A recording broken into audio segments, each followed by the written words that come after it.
A service of KIBMradio.com, the Internet's home for an all-old-time radio.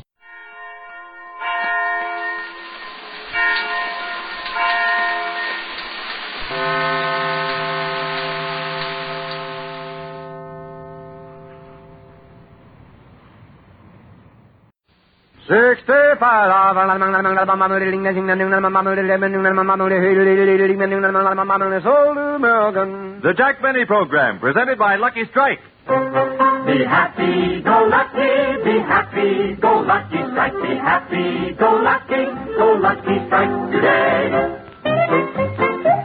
Stop fiddling folks when buying smokes, join in the swing to pleasure. These Luckies are a richer blend with mildness for good measure. Take away my diamond clips, the pearls that I adore. For Luckies are a girl's best friend and right in every store. Be happy, go lucky, be happy, go lucky strike, be happy, go lucky strike today. Enjoy your cigarette. Enjoy truly fine tobacco that combines both perfect mildness and rich taste in one great cigarette, Lucky Strike. For only fine tobacco gives you both real mildness and rich taste. And LSMFT, Lucky Strike means fine tobacco. So, friends, be happy. Go lucky. Try a carton of Lucky Strike. Be happy, go lucky, be happy, go lucky strike, be happy, go lucky strike today.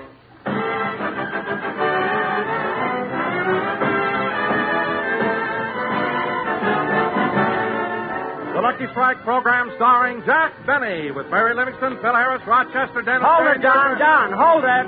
Hold it. Wait a minute, Phil. Hold it, everybody. What's the matter, Jack? Look, we'll be on the air in a few minutes, and the opening is still not right. Now, rehearse it again. But, Jack, I read the opening like I always do. Oh, it isn't you, Don. It's the music. And what, pray tell, is wrong with the music? The same thing, pray tell, that's been wrong with it for 15 years. Phil, it's too loud. Nobody can hear Don. I can tell you now, Phil, you'll never get anywhere with that kind of blast. Look, Jackson, now listen to me. I've got a Cadillac, a yacht, and a mansion in Encino. Show me one Claire de Lune man who can top that. Phil, I know you have a Cadillac, a yacht, and a mansion. What does your music have to do with getting all those things? My band played Here Comes the Bride. I looked at that little blonde standing beside me, said I do, and they were mine, all mine. He admits it yet. Jack, we'll be on the air in a minute, so why upset yourself? But, Mary. Well, Phil has a lot of bad musicians, and there's nothing you can do about it. Wait a minute. Hold it a minute, May Company Maisie. Let's get something straightened out. What do you mean about bad musicians? For your information, Liv, my string section used to be with Whiteman, and some of my boys were with Dorsey. Well, I'm talking about the fellows who worked with King. Wayne King? No, Waste King. They used to install them. That I believe, and I like that, Mary. Now, Phil, let's take the opening theme again, and please... Well, Jack, we haven't time for that now. The audience is coming into the studio. Oh. Gee, I hope we have a good crowd. I'm going to peek through the curtain and see. Looks pretty good. 1, 2, 3, 4, 5... Jack, stop counting. The tickets are free. Oh, yes, I keep forgetting, you know. Next aisle over, please. Next aisle over. Don't crowd, please. Don't crowd. Oh, Lim! Coming, Ellie. I almost lost your place in line. What took so long? I got into a big argument in the lobby. Why? What happened? They wouldn't let me hitch my horse to that statue of Mr. Paley. I just can't understand. Keep moving, please. Now, see here. Don't push me around, Sonny. Mr. Benny mailed me my tickets personally. Come on, Ellie. Let's sit down here in the front row. Okay, Lim. I'm glad we got here on time. Yeah? Good thing we turned the rooster back an hour last night. Well, now, let's sit down and open the lunch basket. Here's a banana. A banana? That'll hold you till I get out the sandwiches and pour the coffee. Okay. You know, I heard Mr. Benny's program last week, and it was really a dilly. Almost as good as Fate Cooley. You know, when he came out and said... Oh, look, Lamb. The curtain is opening.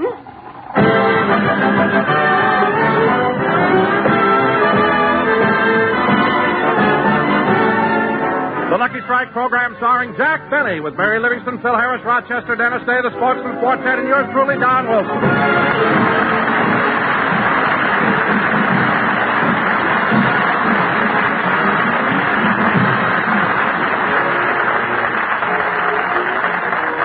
And now, ladies and gentlemen, we bring you a man who is loved, admired, and respected by millions. And here he is, Jack Benny.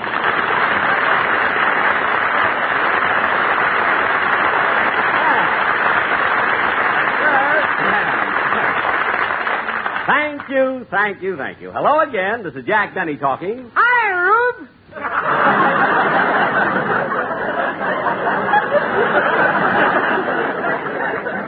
What? Thanks for the ticket. You're welcome. This is Jack Benny talking, and Don, your introduction was Heard the show last week. Laughed so hard I fell off my milking stool. Now, look. Now, if I hadn't had a good grip on that cow, I'd have broke my nose. If you hadn't muffed that line, you'd have gotten a bigger laugh, too.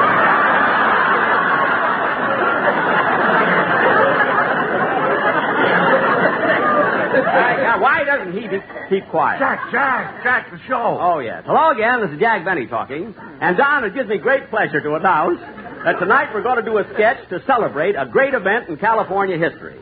This event happened on September 9th, 100 years ago. Now, kids, who knows why Californians will always cherish that wonderful day? I do. Why? No smog. I mean another reason. Don, do you know what California is celebrating? No.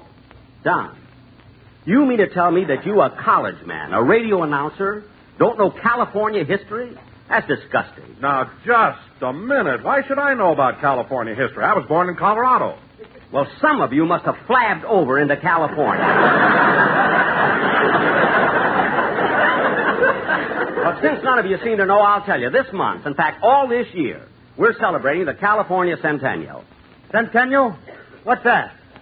What's that, Phil? 100 years ago, California joined the Union. The whole state? Why, certainly. That patroller really is on his toes, ain't he?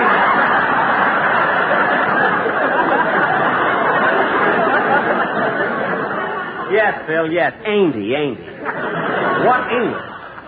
You know, it's a shame. Once in a while, I get into a mood where I try to discuss a subject of national importance. There isn't one member of my cast that I can talk to intelligently. Hello, Mr. Benny. Dennis, you can go and sit down. Yes, sir.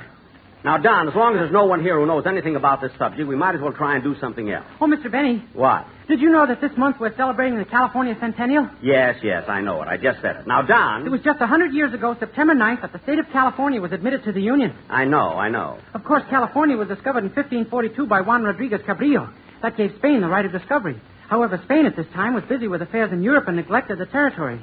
Well, in the year 1769, Carlos III of Spain sent forward the Porto La Sierra expedition. This was the beginning of the building of the missions and the conversion of the Indians on the Porto La Sierra. Then colonization followed. The colonists were sent from Mexico. Then in 1822, California became a territory of the Republic of Mexico. At the close of the Mexican War with the United States, February 2nd, 1848, by the Treaty of Guadalupe Hidalgo, California passed into control of the United States. 2 weeks before this, January 24th, a mill was being built for Sutter of Sutter's Fort at Coloma. Sutter? John Sutter. John Sutter? John A. Sutter. His wife's name was Mildred.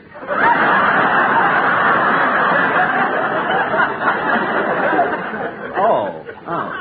The California Territory was especially desirable to the United States because of its strategic position and its natural resources, such as gold, silver, oil, and timber. At Sutter's Mill, as I mentioned before, gold was discovered, culminating in one of the greatest gold rushes in history. And so, on September 9th, 1850, California was made a state and admitted to the Union.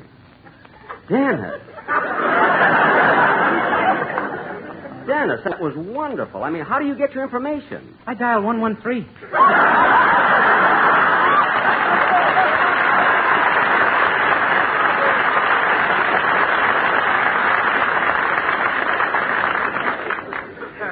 You dial? I've got more information in my little finger than you have in your whole head. Well, Dennis, it's hard for me to get my head in the dial. Anyway, Dennis, it's not important how you acquired your information. The mere fact that you were able to retain it is an accomplishment in itself. I sing, too. I know. Now, let's have your song because we have a very important sketch to do. I hope it's as funny as last week. Oh, be quiet. What are you going to sing, Dennis? Well, I'm going to sing a little ditty called... Dennis, don't talk! Just sing your song.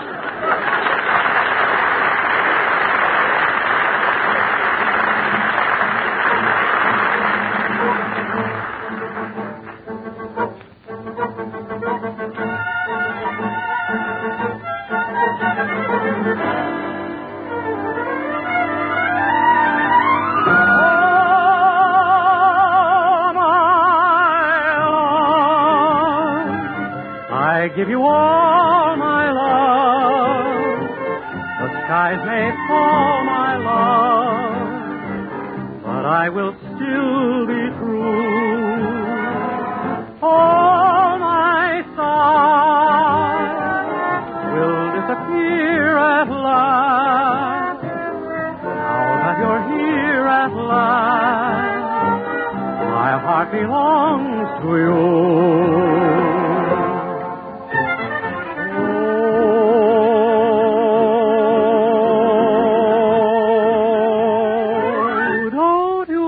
Let me go.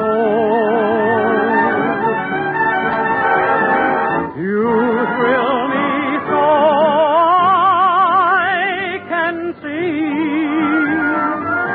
As I recall my life, I've waited all my life to give you all my love.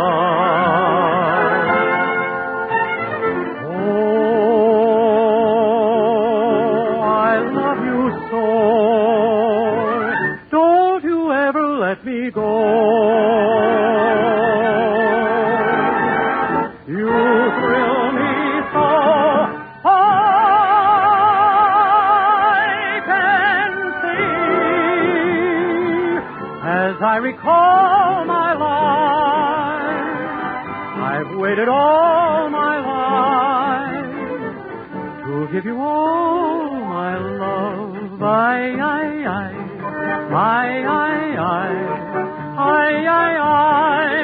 All my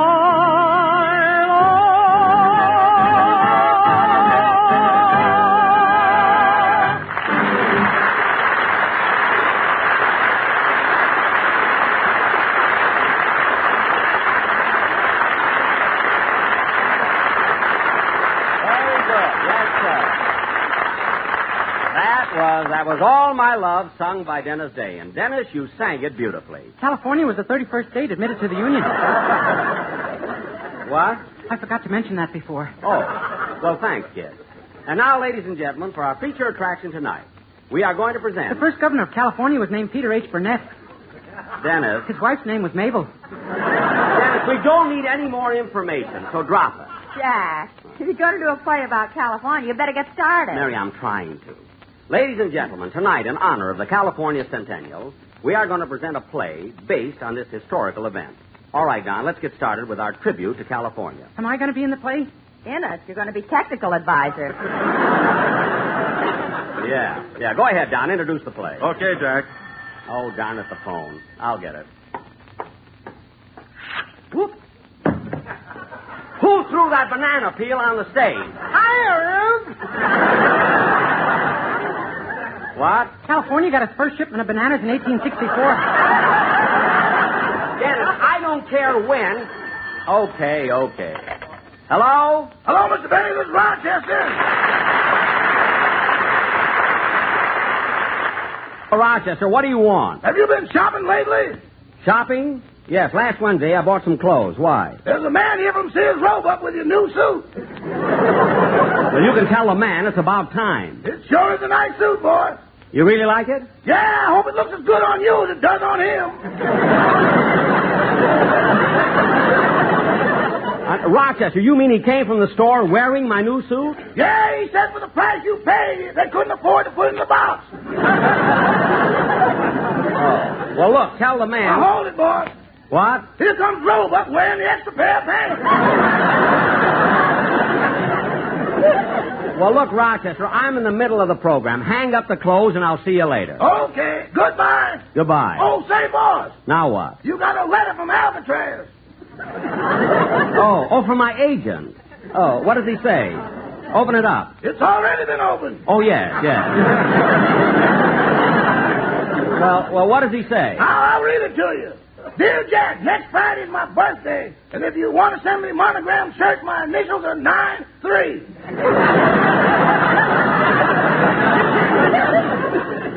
Good old 9. What else does he say? P.S. I can't wait to see you on television, but I'm afraid I'm going to have to. Yeah, I guess so. Well, I'll answer him when I get home. So long, Rochester. Goodbye. All right, Don.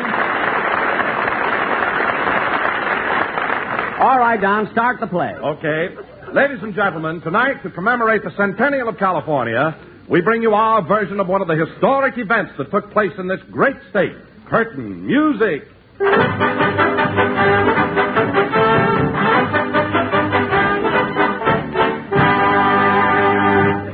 My name is Slim Benny. My sidekick, Tex Harris, and I were a couple of prospectors drifting from place to place. In the year 1849, we found ourselves in the sleepy little Mexican pueblo of Nuestra Senora La Reina de Los Angeles de Porcinuco. In English, this meant stop here for plant inspection.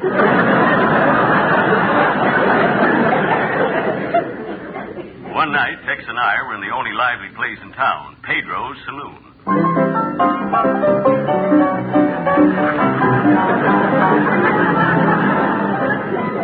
Been a pretty exciting evening here at Pedro's, eh, Tex? Sure has, Slim. Guess we better get going. Wait a minute, Slim. Want another drink. Now, hold on, Tex. I know it ain't none of my business, but you've been drinking a little too much. Well, it ain't my fault, Slim. I only drink to forget. What are you trying to forget? All the years I went around sober.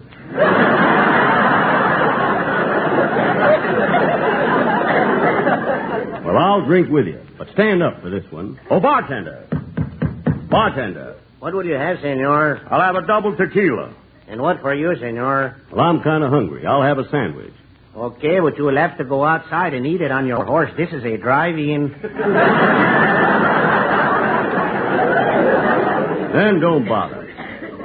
You know, Tex, I like this little town. I think... Move over, you hombres. I want a drink. Stop shoving, mister. I said move over. I'm a warning you. You better... Slim, be careful. That's Wendy Wilson, the toughest man in these parts. Oh, he is, eh? Well, I'll take care of that.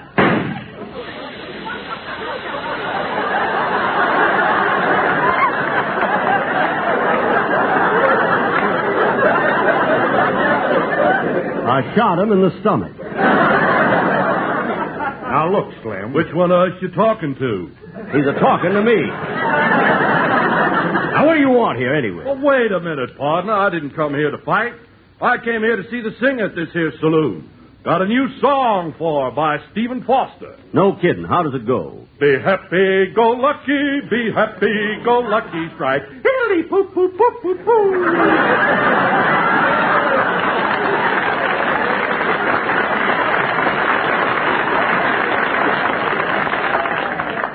Italy Poop is by Stephen Foster? Yep, it's called Jeannie with the Light Brown Tobacco. Oh. Well, look, here comes the singer now. Yeah. I watched her. She came through the door. She was a beautiful Mexican girl with dark skin and black eyes. And she had a perfect figure. Ankles 8 inches. Calves 13 inches. Hips 34. And a 25-inch waist.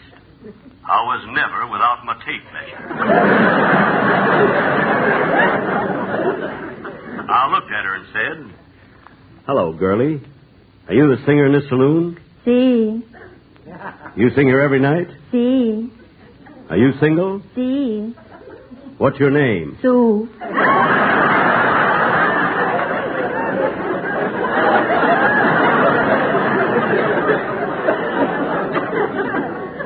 Sue? Sí. Well, say, Sue. After your show tonight, how about going out with me? We could have a lot of fun together. Do not get fresh with me, senor. The bartender, he is my brother. Oh, you're kidding. Hey, bartender. Si. Can I talk to you a minute? Si. Are you her brother? Si. What's your name? Si.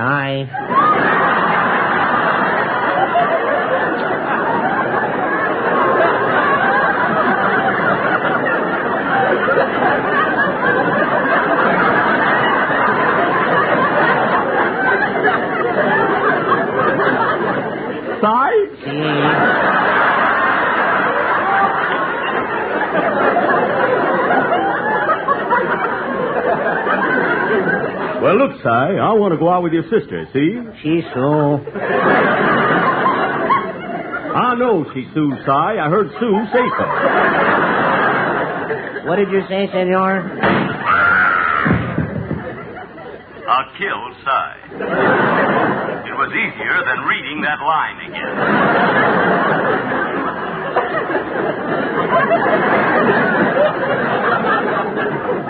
Now I turned to Sue and said, Sue, I think you and I ought to get married. But why, senor, should I marry you? Because now you're alone. I just killed your brother. I love you, Sue. If you marry me, you'll make me the happiest... Gold has been discovered up gold! Gold, do you hear me? Gold! Gold? Goodbye, Sue. Come on, Tex. We're a-going north.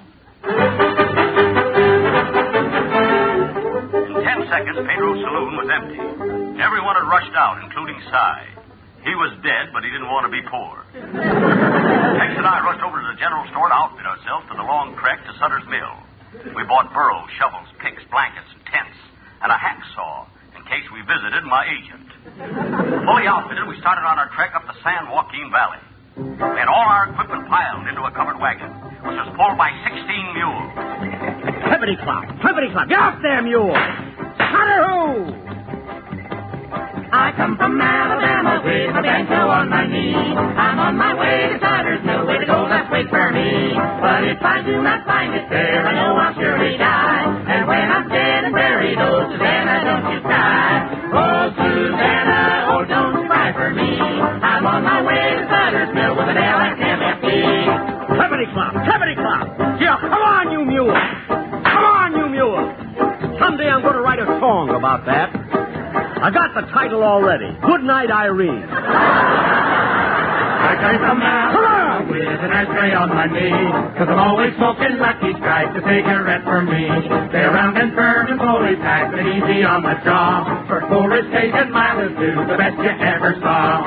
Oh, Susanna, oh, don't you cry for me, for I'm on my way to Sutter's Mill with an LSMFT. Clippity-clop! Come on there, mule! Come on, Nellie! Come on, Francis! 30 pounds smoking satisfaction, Lucky Strikes are fine. Just light one up and you'll agree, my darling Clementine. So be happy, go Lucky Strike with me, 'cause sure enough there's no rough fuss in an LSMFT.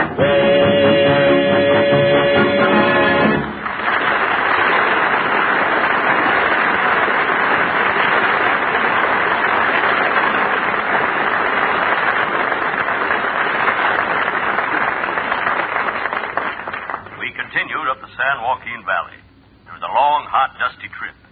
At night, we had to light fires to keep the animals away. We went for days without water, for weeks without a bath. Then the animals started lighting fires to keep us away.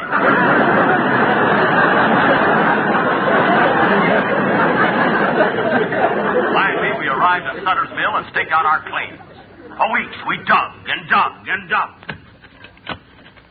I can't go on no more, Clem. I'm quitting. Let's keep digging, Tex. I'm sure we'll find gold soon. Oh, no. I can't go on, I tell you. I can't go on. This digging is breaking my back. This shoveling is killing me. And look at my hands. They're raw and bleeding. And the sun is ruining my hair. That's good acting, Tex, but you can't give up digging now. If we hit gold, we'll be... Tex! Look, I just hit it. A vein of gold. We done it. That's did it.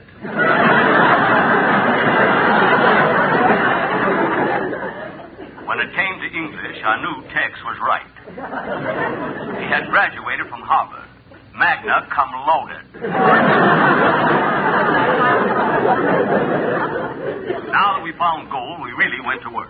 Now, come on, Tex. Let's get to work. There's a lot of gold here, and we're going to find it. Down, Tex, down. We're being attacked by Indians. Get down, Tex, down. Oh. That arrow get you, Tex? Tex, speak to me. Tell me you ain't hurt. That isn't.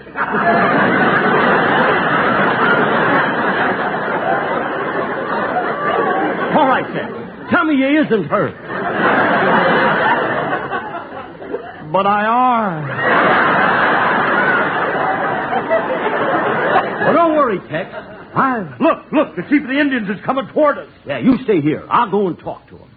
Use good English. I will. How? Me, he big Indian chief. Indian chief? What tribe? Sioux.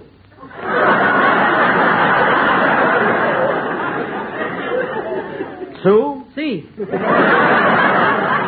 not go through that again. Who you, Paley Face? That's Pale Face.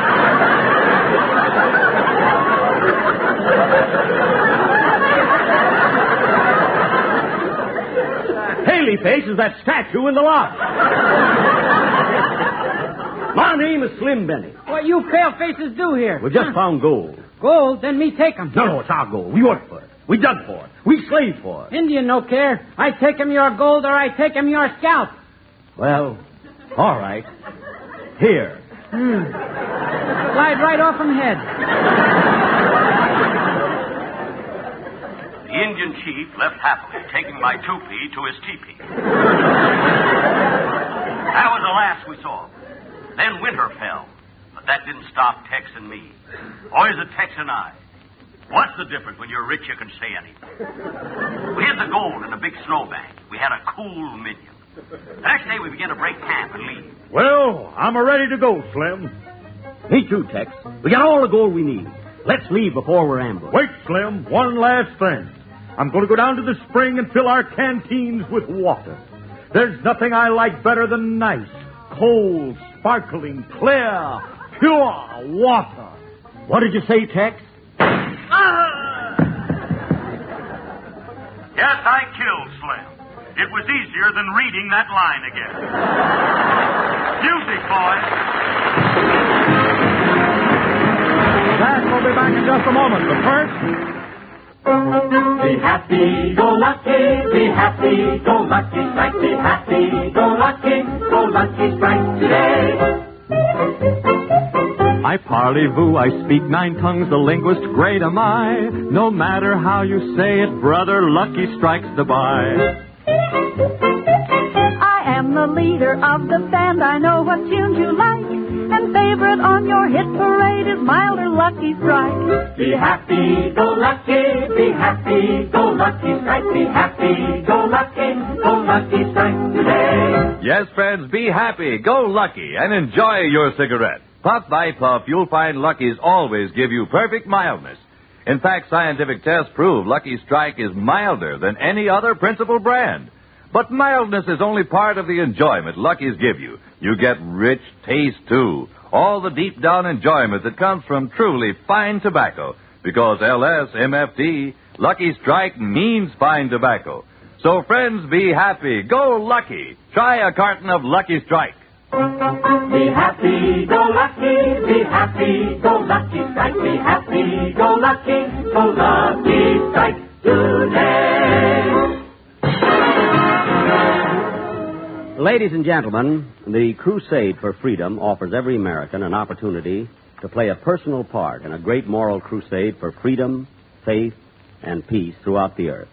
In Berlin on United Nations Day, October 24th, the Freedom Bell will peal out this message of hope inscribed on its rim, that this world, under God, shall have a new birth of freedom.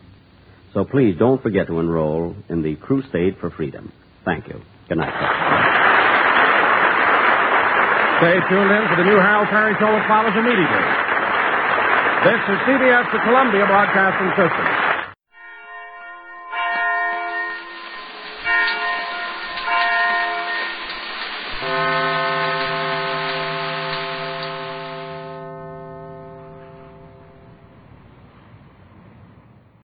The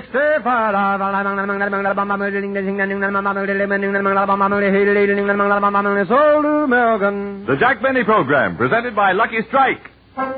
Be happy, go lucky, be happy, go lucky strike, be happy, go lucky strike today. Now Venus is a gorgeous girl, but life for her is rough. A statue simply cannot smoke a lucky puff by puff. I drive a cab in my hometown. I know what people like. That milder, richer cigarette whose name is Lucky Strike.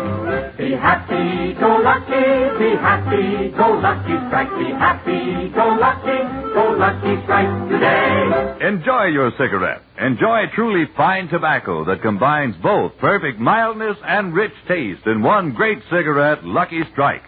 For only fine tobacco gives you both real mildness and rich taste. And LSMFT, Lucky Strike means fine tobacco. So, friends, be happy, go lucky. Try a carton of Lucky Strike. Be happy, go lucky, be happy, go lucky strike, be happy, go lucky strike today.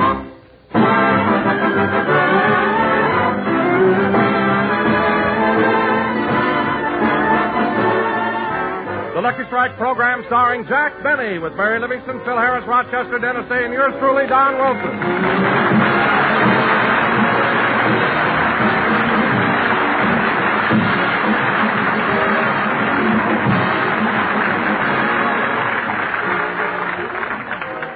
Ladies and gentlemen, yesterday we had rehearsal. About noon, Jack, Phil, Dennis, and I walked across the street to the corner drugstore for some lunch. Gee, the drugstore's crowded today. Yeah, I hope it doesn't take too long. Hey, Merv, you got a table for us? No, but there'll be one empty in a minute. Would you mind waiting? No, but bring a chair for the old man. He walked all the way across the street. Stop being funny. For your information, Phil, every morning right after breakfast, I walk 5 miles all over Beverly Hills. Why do you do that, Jack? He's collecting rent. That's only on the first of the month. Hey, look, Jackson, as long as we have to wait, I want to buy some things at the drug counter. Will you hold a seat for me? Okay. Well, what can I do for you, Mr. Harris? Look, I want a large tube of toothpaste, some aspirin, a bottle of mouthwash, and a box of bobby pins. Yes, sir. What color is your wife's hair? Blonde, but she buys her own. Very good, Mr. Harris. Will there be anything else? Yeah, now let me see. Oh, yeah, I better get some cough drops. I've had a tickling in my throat since last night. Maybe it's a piece of cork.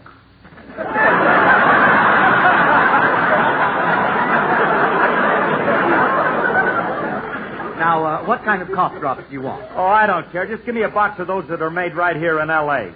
L.A.? Yeah, it says so right on the box. Los Angeles. That's lozenges. Oh. Your table is ready, Mr. Benny. Okay, I'll get the others. Phil! Right here, Jackson. Dennis! Oh, just a second, Mr. Benny. I'm weighing myself. How much do you weigh, Dennis? 370 pounds. 370 pounds? I invited Don to be my guest. Well, what good is... Oh, never mind. Come on, kids. Let's get to the table. Hey, Marvin, we're in a hurry to get back to rehearsal, so give us quick service, please. Yes, Mr. Benny. I'll take the orders myself. Good. What do you have, fellas? I'll have a chicken sandwich on rye bread. Yes, sir. You, Mr. Wilson? Oh, I'll have a small glass of tomato juice and a slice of whole wheat toast. Don, is that all you're eating? Yeah, Jack, I'm on a diet, and that's all I've had for 3 full days. Dennis, where are you going? When he's that hungry, I don't want to be close to him.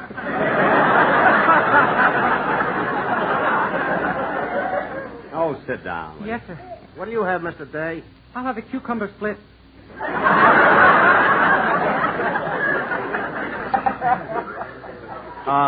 A cucumber split? What in the name of Duncan Hines is that? Well, it's like a banana split, only you use a cucumber. Dennis, ice cream on a cucumber? That must taste awful. Oh, not if you peel it.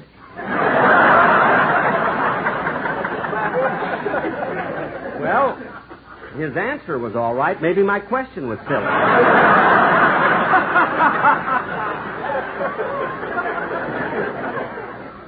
How he can eat that, I don't know. Yeah? What do you have, Mr. Benny? Let's see, I want to look at the sandwich list. Hamburger, cheeseburger, chicken burger, onion burger, turkey burger, chili burger, Max burger. Max burger? What's that? That's a proprietor.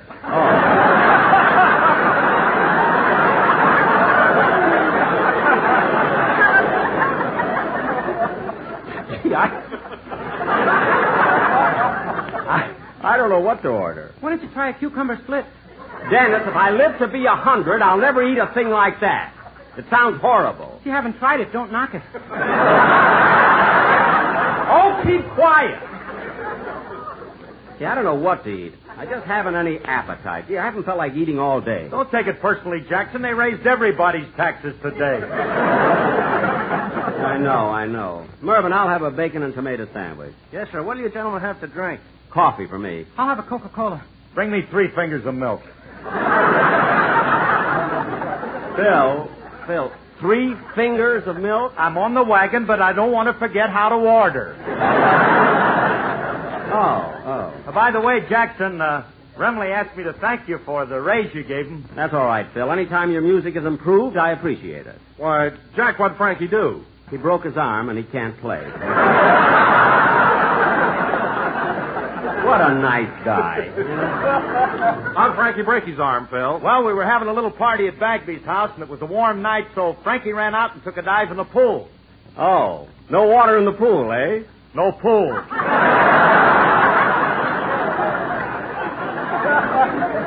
Well, no wonder he broke his arm. He didn't do that till the 3rd dive. What? He swam around the backyard like a mole. Oh, fine. Here's your food, gentlemen. Thanks. Now, let's eat fast, kids, so we can get back to rehearsal. Well, Jack, look who's walking over here. Why, it's Mr. Kitso. Hello, Mr. Benny.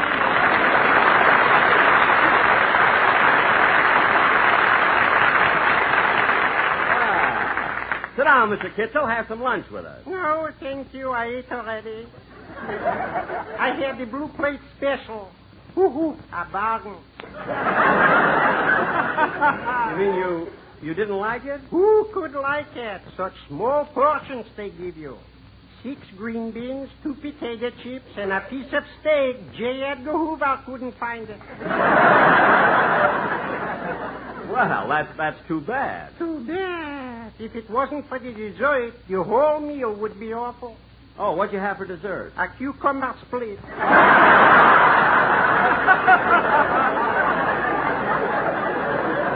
Mr. Kitso, you didn't... Well, maybe it's good. I don't know. Well, goodbye, Mr. Benny. I got to run along now. I got to pick up my boy and take him to his scout meeting. Oh, is your son a Boy Scout? Is he a Boy Scout?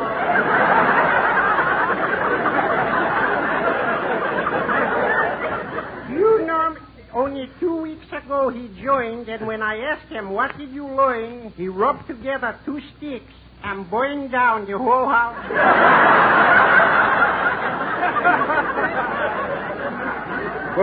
Burned down the house? Uh-huh. When the firemen came, he helped them across the street. No. Uh-huh. And with his little knife, he carved, "Be prepared," in their fire hose. Oh, Mr. Kitzel, you're joking. My.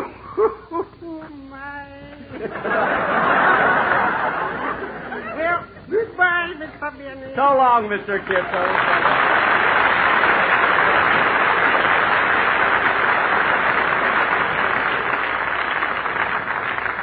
Well, fellas, we better get going, too. We got a lot of rehearsing to do. Here's your check, gentlemen. Oh, I'll take it, fellas. I think it's my turn. No, Dennis, it's my turn. No, Phil, it's my turn. No, Don, it's Phil's turn.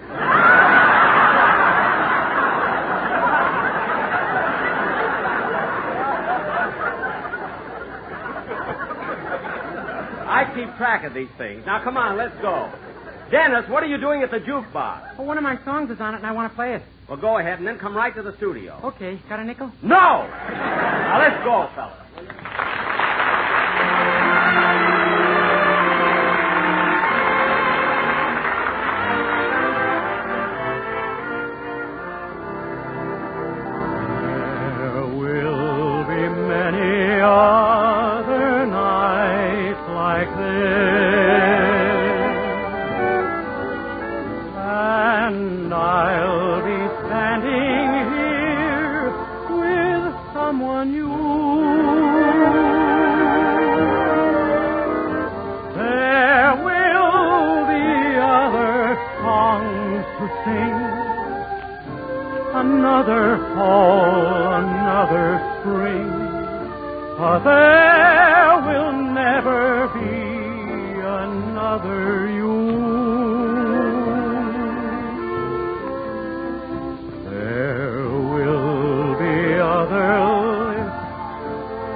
But they won't thrill me like yours used to do.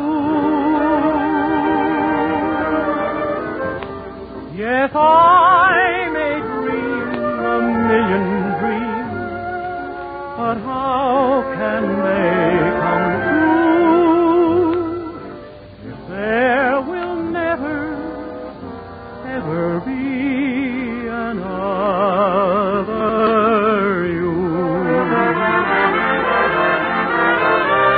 Yes, I may dream a million dreams, but how can they come true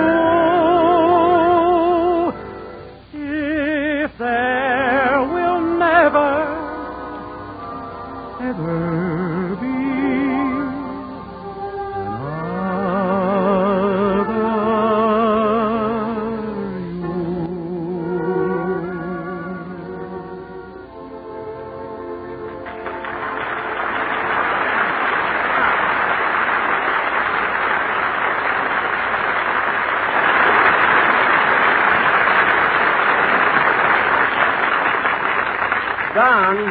Don, have you got the scripts there? Yes, Jack. Come on, Jack. I want to get home. Let's get the rehearsal started. Phil, we can't. Mary isn't here yet. Was there anything wrong with her? I don't know. I hope she's feeling all right. How'd she look this morning when you collected her rent?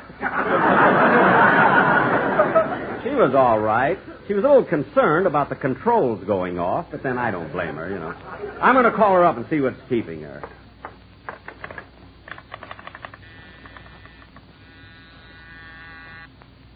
Oh, Mabel, what is it, Gangster? Mr. Benny's line is working. Yeah, I wonder what Born to Be Bad wants now. I'll plug in and find out. Yes, Mr. Benny. Yes, sir, I'll see if she's home. He wants I should get him Mary Livingston. I'll try her number.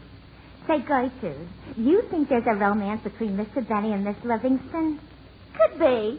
On the first program of the season, I saw Mary wearing an orchid he gave her. Well, what makes you so sure Mr. Benny gave it to her? It's the same one he let me wear on the years. He keeps it in a deep freeze.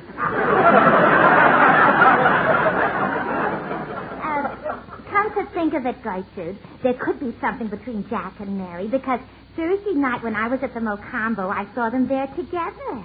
Gee, you were at the Mocambo? Yeah. Who took you? Nobody. I went stag. Well, you're not ahead of me. I went to the Mocambo once, too, and with Jack Benny. Then you didn't go stag? No, I went Dutch. Say, you know, Mabel, you should see the change that's come over him since he came back from Europe. He's so continental. Now when he sees you, he bends from the waist and kisses your hand. My, how romantic. Yeah. But you gotta straighten him up fast or he stays that way all the time.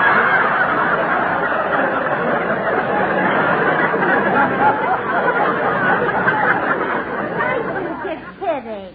No, it happened the night we went to the Mocambo. And he was then over all evening? How could you dance with him? It was awful.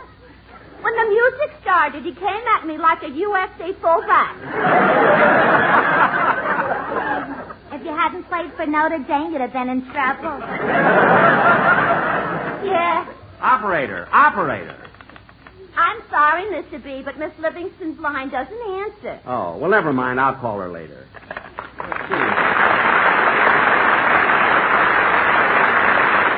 Gee, fellas, Mary's phone doesn't answer. I wonder where she is. Maybe she was drafted. Oh, be quiet! Look, fellas, let's rehearse until... Come in. Mr. Benny, you want it on the phone in the hall. Oh, excuse me, fellas. Maybe that's Mary. Hello? Hello, Mr. Benny. This is Rochester.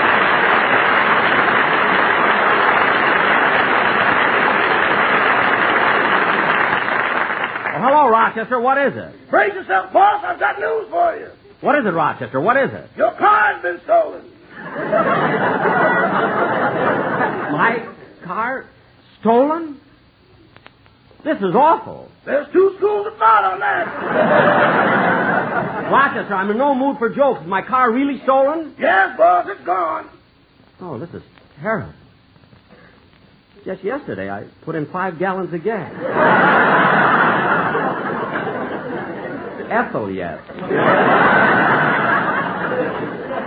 Oh, my goodness. What are you going to do, boss? Well, don't worry, Rochester. I'll get my car back. The Beverly Hills police are on their toes. They could be on their knees and catch that car.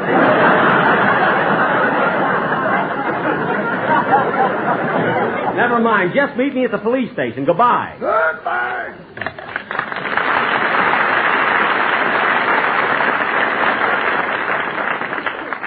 Well, was that Mary, Jack? No, John, it was Rochester. What do you think happened, fellas? What?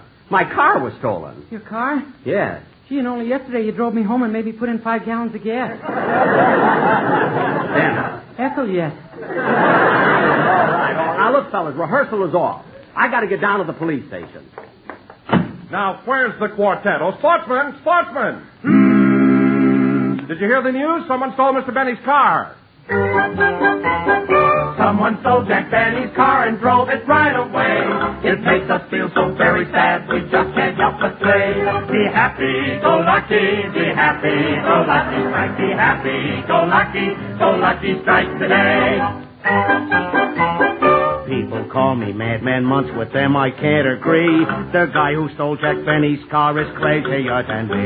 Be happy, go lucky, be happy, go lucky, strike, be happy, go lucky, strike today. My name is Ronald Coleman, and I live next door to Jack. I hope the man who stole that can will never bring it back. Be happy, go lucky, be happy, go lucky, strike, be happy, go lucky, strike today. My name is Mr. Cassidy. To you I'm known as Hoppy. My horse can't understand who'd steal that broken down jalopy. Be happy, go lucky, be happy, go lucky, strike, be happy, go lucky, strike today. My name is Woody Woodpecker. I laughed the whole day through. And since they stole Jack Benny's car, I've got a reason to.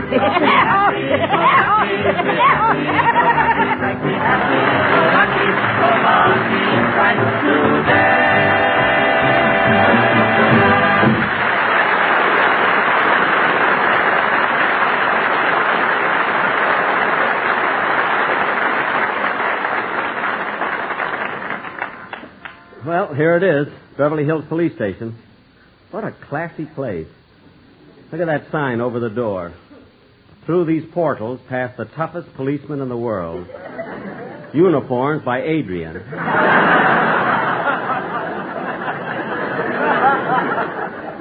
Well, I'd better go in. I wonder where Oh, there's a girl at that desk. I better ask her. Oh, miss? Yes? I'd like to report a stolen car. Do you have an appointment? No, I just want to report a stolen car. Well, we're not very busy today. Perhaps we can work you in. Well, good. You may go to the office on the right and see Sergeant Vandermeer. Well, thank you. Sergeant Vandermeer? Yes? I'd like to report that my car was stolen. Do you live in Beverly Hills? Yes, I do. What kind of a Cadillac was it?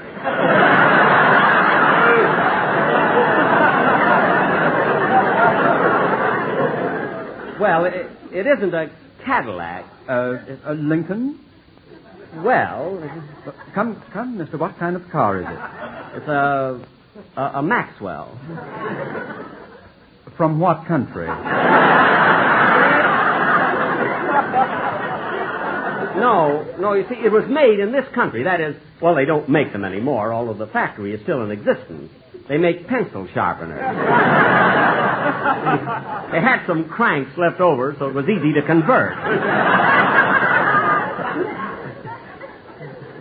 I see. Now, tell me, from where was your car stolen? Well... Boss! Oh, hello, Rochester. The girl at the desk told me you were in here. Oh, Sergeant, this is my butler, Rochester Van Jones. He discovered the theft. Oh, the butler, eh? Sit down, Mr. Van Jones. Huh? Now recount in your own words the events of the entire day. Well, Don't be nervous, Rochester. I'll stand behind you.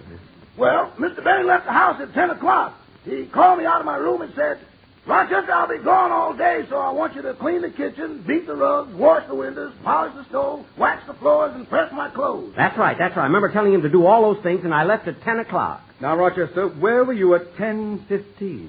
Back in my room, asleep. Asleep, Rochester? Quiet, Mr. Benny. Tell me, Rochester, when did you first discover that the car was stolen? I heard the motor as it went out the driveway. Oh, I see. You were sleeping, but you just happened to wake up in time to hear the motor. I didn't just happen to wake up. It threw me out of bed. Now, look here. Just a minute, Sergeant. You're suspecting the wrong man. Yes, I guess I am. It always happens. For 20 years, I've been listening to mystery programs on the radio, and it's always the butler. Always the butler. They drive you nuts. Why do I keep listening to them? Why? I ask. Why?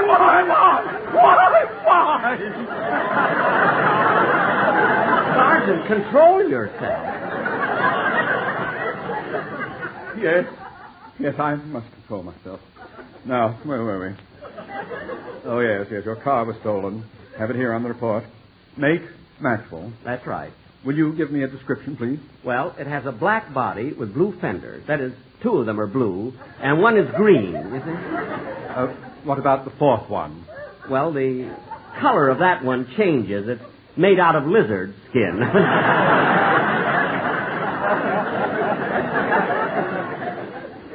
Any other identification? Well, there's a foxtail hanging rather casually over from the radiator cap.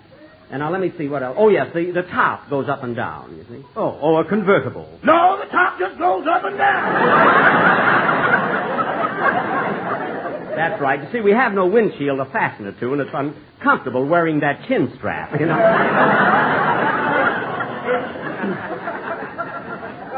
We'd better not waste any more time, Mr. Benny.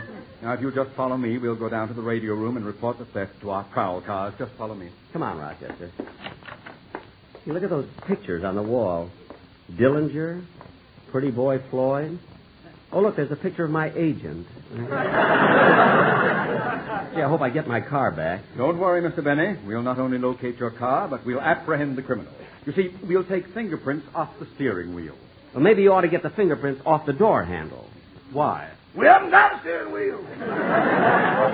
That's ridiculous. What do you do when you get to a corner? How do you make a turn? We jump out and kick the front wheel.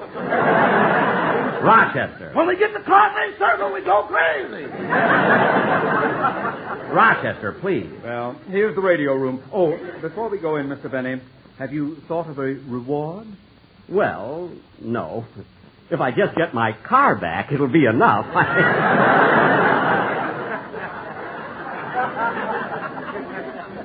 Very well. This way. Calling all cars. Go to 700 North Rexford. See the man about a disturbance. This is Johnson. That is all. Calling all cars. Go to the corner of Doheny and Wilshire, code 62. Carey speaking, that is all. Now, Mr. Benny, which one of our announcers would you prefer to broadcast the information about your missing car? Lieutenant Johnson or Sergeant Carey? What's the difference? Sergeant Carey has a higher hooper.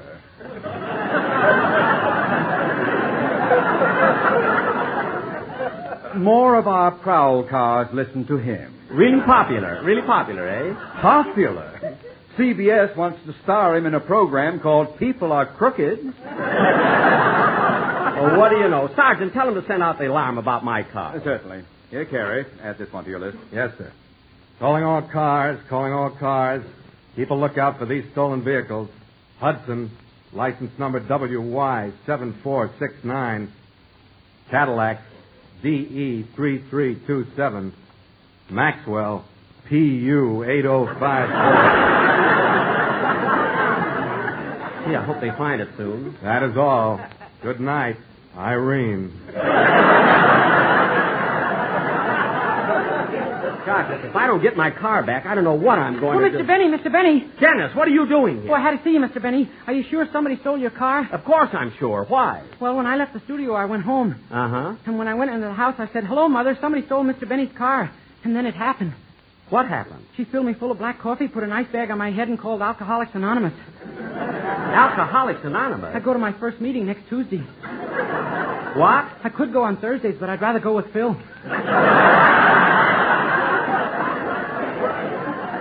Well, you can tell your mother... Car 28 calling in. Car 28 calling in. This may be it, Mr. Benny. This report may concern your car. Oh, good, good. Okay, car 28, come in. We found the Maxwell, license number PU8054. That's it. The car was found at 360 North Camden Drive. That's my house. They brought it back.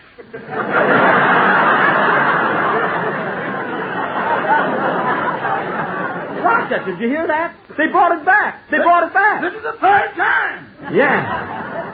Quiet, please. Tell me, car 28, did you apprehend the criminal? Only the one that was limping. The other one got away. You say one of them was limping? Did you shoot him? No, his toe was broken from kicking the front wheel. Well, how do you like that? They must have gone by way of Carthay Circle. Come on, Rochester, let's go home.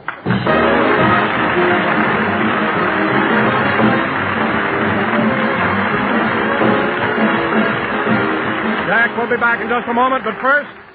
Be happy, go lucky, be happy, go lucky strike, be happy, go lucky strike today. In science and biology, in math and chemistry, there never was a formula like LSMFT. Yes, Luckies get our loudest cheers on campus and on dates.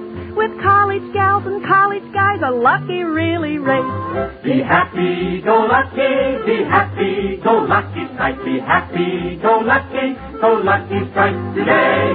Yes, friends, be happy. Go Lucky. Enjoy your cigarette. For Lucky's always give you perfect mildness. In fact, scientific tests confirmed by 3 independent consulting laboratories prove Lucky Strike is milder than any other principal brand. And together with mildness, you always get rich taste, too. All the deep-down smoking enjoyment that comes from truly fine tobacco. For LSMFT, Lucky Strike means fine tobacco. So, friends, be happy. Go Lucky. Try a carton of Lucky Strike. Be happy, go lucky, be happy, go lucky strike, be happy, go lucky strike today. Look, Rochester, the thieves did bring my car back. There it is in front of the house. Yeah. Gee, I hope they didn't damage it. Jump in, Rochester, see if it'll start. Okay.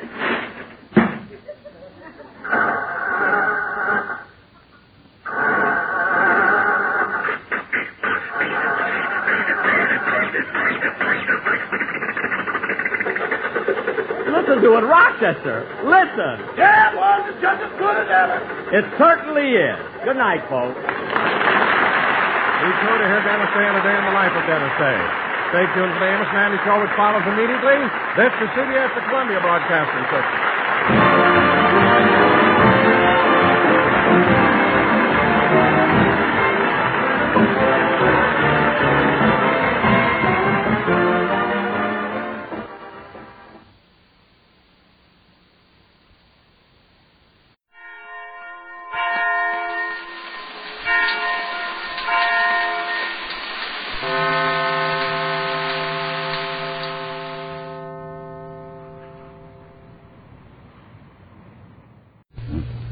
Good health to all from Rexall.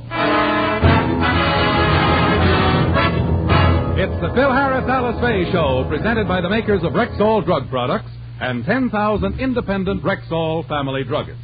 Good evening. This is your Rexall family druggist, here to welcome you for the 10,000 independent druggists who have made the word Rexall part of our own store names. We've done that because we believe in the 2,000 or more drug products made by the Rexall Drug Company. And we've put the orange and blue Rexall sign on our windows to let you know we recommend and sell them. Bismarex is a good example of the quality of these products. This famous Rexall antacid brings prompt and prolonged relief from acid indigestion. often neutralizing excess acidity in less than 1 minute, and leaving a soothing protective covering on irritated stomach membranes. Quality like that of Bismarex is what we family druggists are talking about when we tell you can depend on any drug product that bears the name Rexall. Good health to all from Rexall.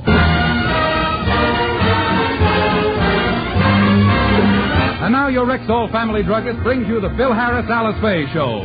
Written by Ray Singer and Dick Chevrolet, with Elliot Lewis, Walter Tetley, Robert North, Janine Roos, Ann Whitfield, Walter Sharp and his music, yours truly, Bill Foreman, and starring Alice Faye and Phil Harris.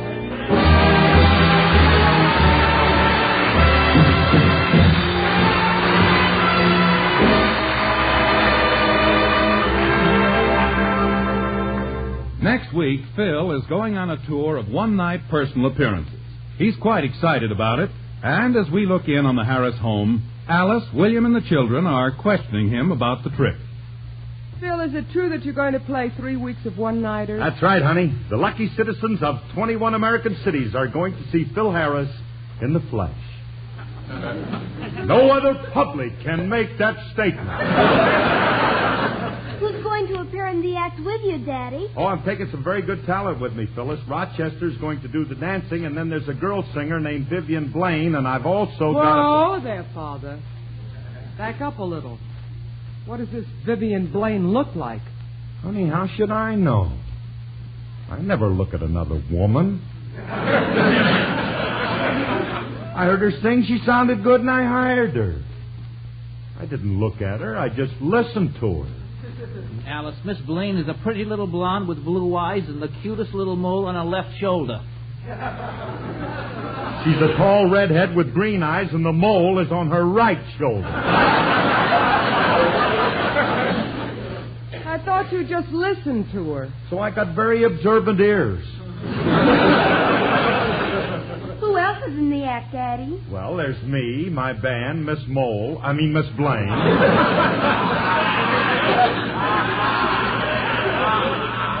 Rochester and some tired violinist.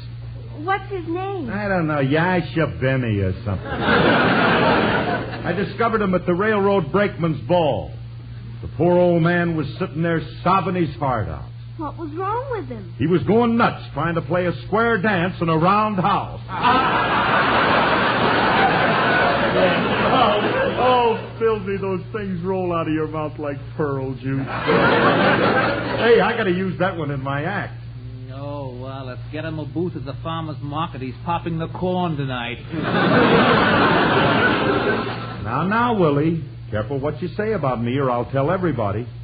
Tell them what? That you've been cheating in your sewing class. You'll flunk if they find out that your mother's doing all your hem-stitch homework. I'll happen to be terrific because I'm a terrific comedian.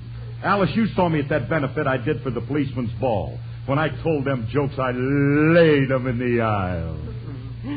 You laid a few on the stage, too.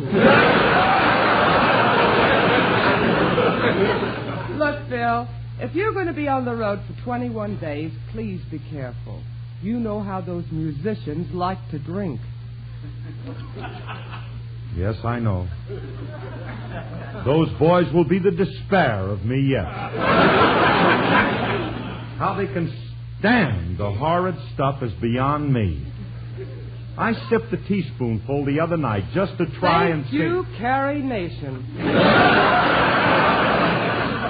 Look, Phil, all I ask you to do is be careful and behave yourself. Oh, set your mind at ease, dear. I knew you'd be worried about it, so I'm taking a chaperone with me. Who? Frankie. This is a chaperone? Yeah, you see, Remley's going to be the troupe mother. He's taking care of all the business and social arrangements, and he's been looking up... Uh-oh, there's the doorbell. Come in. Oh, hiya, Frankie. Curly, did you know that if you add a jigger of paint remover to a pony of hair tonic and let it come to a slow boil, it's like having a hot martini? That was our troop mother that said that. He's going to be your chaperone, huh? That's right, Alice. You just leave your husband in my capable hands, and I'll see to it that he leads the good life. I shall stand as a shining beacon to those who might get off their course and are in danger of being dashed on the rocks of temptation.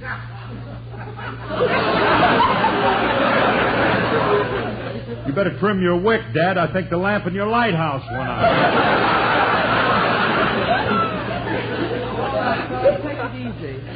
I want Phil to lead a regular life when he's on the road. None of those all-night poker games. I want him to get enough sleep, and I want him to eat his meals on time. Breakfast at 9, lunch at 12, and dinner at 6. Righto. I'll see to it that he's in bed by 8. Don't overdo it. He doesn't have to be in bed by 8. If he's going to have breakfast at 9, he should have at least 1 hour. 1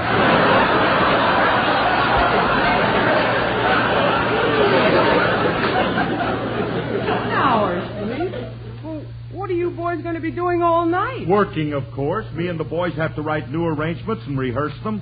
I don't think I'll even have time to sleep at all. I guess I'll just have to have my breakfast served in my room at 9. Curly, you can't do that. Why not? You get oatmeal all over the cards. What cards? Oh, Frankie and me have worked out some card stunts for the band. You know, like they do in the football games. Now, at a signal from me, the boys in the string section hold up their cards, and it spells out the name of the father of our country, James C. Petrillo. And then the brass section holds up their cards, and it forms a beautiful picture of Abraham Lincoln. This may seem like a stupid question, but why do you have Lincoln's picture over Petrillo's name? Politics. It makes him happy to think he looks like Honest Abe. You finished, Curly? Yeah. As I was saying, you'll get oatmeal all over the cards. You can't play poker with a slot. Please, Frankie, will you? This is strictly a business trip. We should be making plans for the tour right now. I'm making plans. That's why I'm here. I want to borrow 2 suitcases. How much hair tonic do you plan to take? What do you need 2 suitcases for? I'm taking 10 suits. You ain't got 10 suits. Will have, as soon as I borrow 9 of yours. Remley, you ain't getting none of my clothes, and you're not getting my suitcase either. I only have 2 suitcases. But, Curly, what am I going to pack my stuff in? Put hangers in your guitar case. Where'll I put my guitar? What guitar? That case is a decoy, and you know it. Phil, if you're going to be on the road for 21 days, you'll have to take a lot of clothes. Why don't you buy a trunk? I thought about that, honey, and it's a good idea, but I don't use a trunk very often. I hate to spend a lot of money for one. Those things are very expensive. Not if you know where to go, Curly. Why spend a lot of money on an expensive trunk when you could pick up a cheap one? Yeah, but where can I go to buy a cheap trunk? What are you asking me for? Hallelujah, he finally ran out of guys. So you don't know a guy who sells cheap trunks, huh? No. But I know a guy who knows a guy. This guy he knows runs a second-hand store off Main Street. He's got some great buys, Curly. Why don't we get down and look at him? All right, I can't lose nothing by looking. Come on, Frankie, I'll go with you. Yeah, all right. Phil, don't buy anything unless it's in good condition. I won't. We'll be back home soon, honey. Oh, well. While they're gone, it'll give me a chance to tune the piano. Sounds good. I think I'll try it.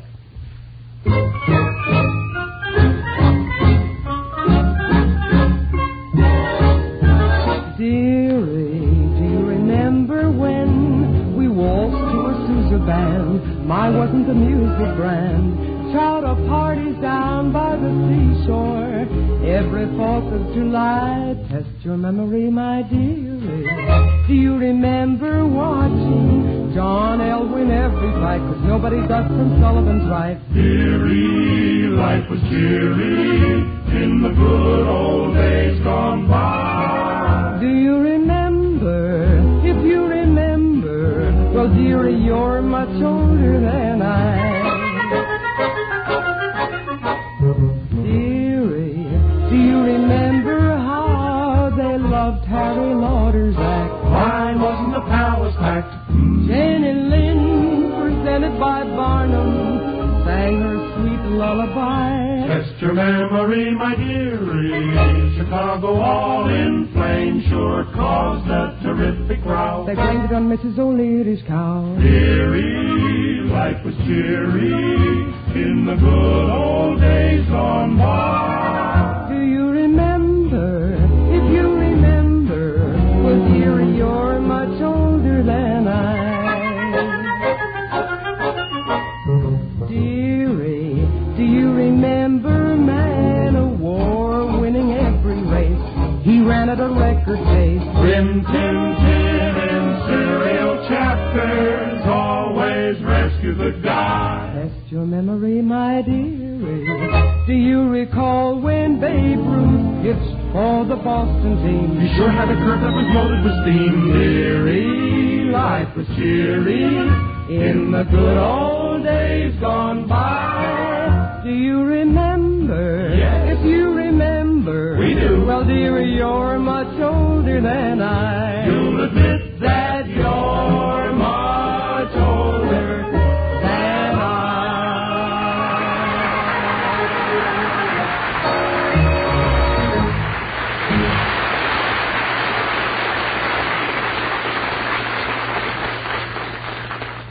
Oh, Remley, I don't like the looks of this store. It's in an awful tough neighborhood. No, don't let appearances fool you. Look at the beautiful merchandise they have in the showcase. Merchandise? Brass knuckles, blackjacks, burglar tools, bulletproof vest, and a Thompson submachine gun. Yeah. They carry a complete line of sporting goods. Well, it's nice of you to bring me to the Abercrombie and Fitch of the underworld. I appreciate it, old boy. Right. Look, Frankie, I don't want to trade here. Curly, you got nothing to worry about. My friend said this is a perfectly legitimate place. Here comes a clerk. Howdy, gents. What can I do for you? Are you Eddie Miller? Maybe and maybe not. Who wants to know? My name is Remley. Ben Duffy sent me. You mean light-fingered Ben of the BBD&O mob? Well, what's on your mind, chum? Oh, look, I want you to do me a favor. Sure. What's the beef? You want your fingerprints removed?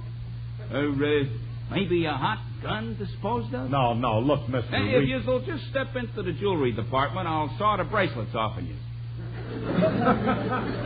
Well, don't you think you ought to take the bullet out of my hip first? Okay, you wait here. I'll go get the pliers. Wait a minute, Frankie. I ain't getting no place with this guy. Go ahead, talk to him. Hey, Eddie, all we want is a trunk. Well, why don't you say so? I got a used trunk right here that's a great buy. I bought it off on a retired smuggler. That looks nice. We got to take a lot of stuff with us. Is it roomy? Is it roomy? This was built to hold 12 large trays of diamonds or 2 medium-sized Chinamen. I'm not taking any... Hey, wait a minute. If I could get 2 of my musicians in there, I could save a little cab. Curly. You're getting wild.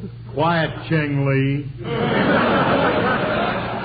Now step inside there and try it for size. And if you squat a little, I think you can get your guitar case in, too. There's one thing I can't stand. It's a wise alien smuggler. Hey, Miller. There's a beautiful piece of merchandise. This trunk belongs to... Who's that belong to? Oh, that trunk there? Yes, that is beautiful, isn't it? That trunk belonged to Louis Moretti. Oh, that was a classy guy. He was public enemy number 1 3 years in a row. Hey, I read about him. Ain't he the guy that disappeared and nobody knows what happened to him? That's right. A couple of hoods brought his trunk in, and I can let you have it real cheap. How much? Well, I can let you have it for as much as how much you got with you. Well, all I have is $25. You got $75. How did you know? I frisked you when you come in. Here's your wallet back. I like your way of doing business. That's very fine. But this is a beautiful trunk, and I'll take it. Here's my card with my name and address. Look, send it right away because we'll need it in a hurry. Let's go. Don't send it you right worry. It'll be over to your place before you can say J. Edgar Hoover. Hey, Joe. What do you want, boss? Deliver this trunk to this address. Should I empty it out first? I've been throwing some junk in there. What kind of junk? Rags, old clothes, and that broken store dummy. Well, can't we use that dummy? The head's cracked and the arms and legs are busted. Well, leave it in there. Take it over the way it is and let Harris get rid of the dummy.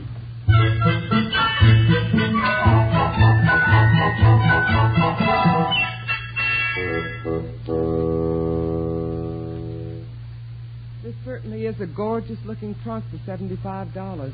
How's it fitted on the inside, Phil? I haven't looked inside yet. Where did you buy it? In a shop on Skid Row Boulevard. Phil, how can you buy anything down there? It's probably stolen goods. Alice, please.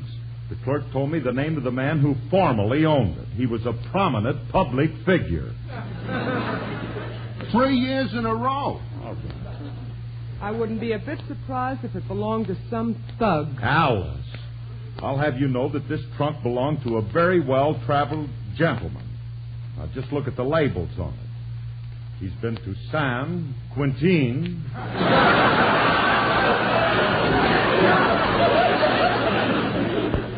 Alcatraz,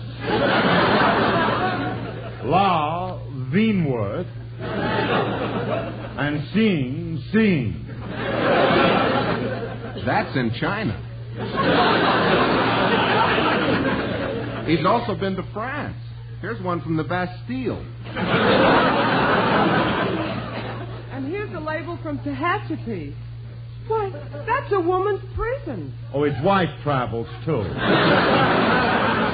Phil Harris, to whom did this trunk belong? Well, it belonged to Louis Moretti. The cops think somebody did away with him, so he won't need the trunk no more.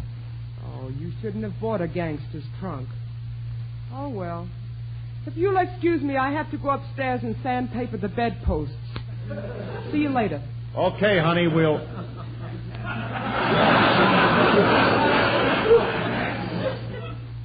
Sandpaper the bedposts? Well, I guess she's been getting splinters in her feet.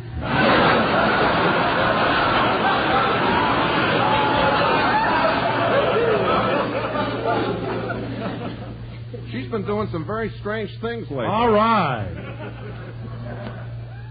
Let that be as it may. Mm-hmm.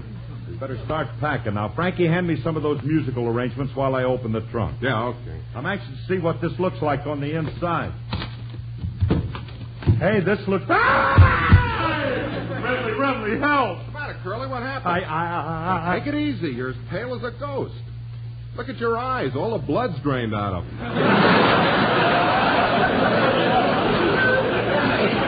Oh, what's wrong? Remley, in the trunk, a nude stiff. What? A corpus delicacy.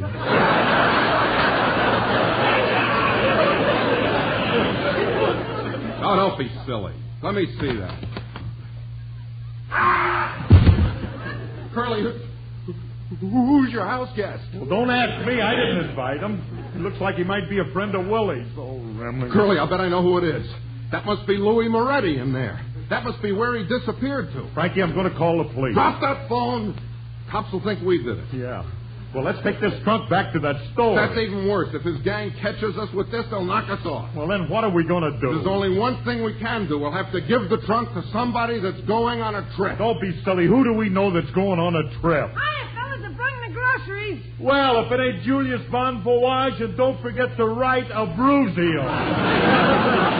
Hey, you'll have a wonderful trip, kid. We got a brand new trunk for you, and it's all packed. Take it and get going. Get going where? How about Istanbul? Yeah, turkey's nice this time of the year now that the chestnut dressing's in bloom. I don't want to go to Turkey. Then how about Hawaii? Beautiful Hawaii. Land of enchantment, where the palm trees sway in the breeze and the hula dancers sway in a different place. Home Numa Nuka Nuka Akawa go swimming by. Cut it out. I don't want to go to Hawaii. You don't, huh? I got just the place for you. Spain with its beautiful black-eyed senorita. Drumming guitars and romance neath every balcony. Castanets gaily clicking. I ain't going to Spain neither. He don't like Spain. You can stop now, Carmen. Say, Julius, have you ever thought about going to China? No. Well, think about it. China, land of mystery.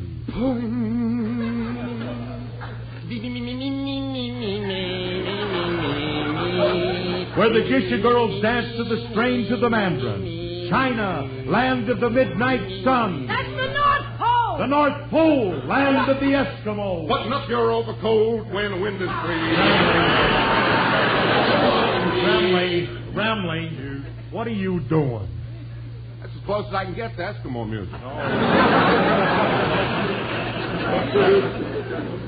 Oh, these guys have been on the wagon too long. Their little brains are getting dehydrated. What's the matter with you? There's nothing the matter with it. We just want to give you this trunk. Why are you so anxious to get rid of this trunk? What do you got in it? There's nothing in it, is there, Frankie? Of course not. There's no dead body in there. Thank you, my friend Irma. Stupid can you get, Remley? You got a body in there, Mr. Harris? Who's Wait a minute. Where's Miss Faye? What did you do with her? Julius, you don't think... You fiend! How could you do such a thing to her after she supported you all these years? Look, Julius, I tell you, it's not Miss Faye. It's Louis Moretti. The missing gangster? Yes, anybody found with this trunk is going to get into a lot of trouble. And you were kind enough to want to give it to little me. Well, I didn't want anyone to find it here because... Oh, there's the door. Now, remember, Julius, don't say a word about this to anyone. If any of his gang finds out that I've got his body, I'm liable to get knocked off. Now, quiet. Come in. Oh, how do you do, sir? Don't nobody move. Stand where you are. I got you covered, sweetheart. Oh, that ain't Sam Spade. Go on in, Sammy. Have a Shut up. My friend the Louis Moretti's. I heard you got his trunk, and I want to take a look at the inside, sweetheart. Well, what for? There's nothing in there, is there, Frankie? No. Now ask me, sweetheart. Will you keep quiet? Leave the little ape alone. I got reason to believe you guys did away with Louis Moretti. Oh, me? What are you talking about? That's ridiculous. I'm no gangster. I'm a respectable citizen. I'm Phil Harris.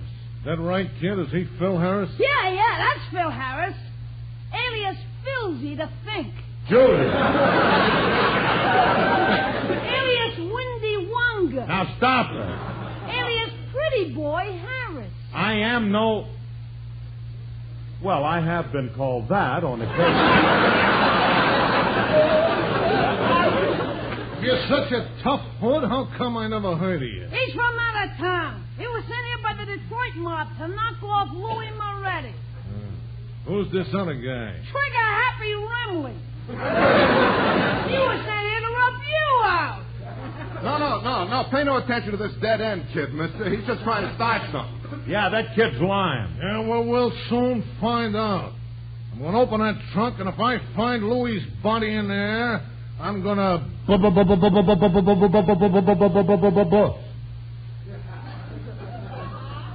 You ought to do something about that stuttering.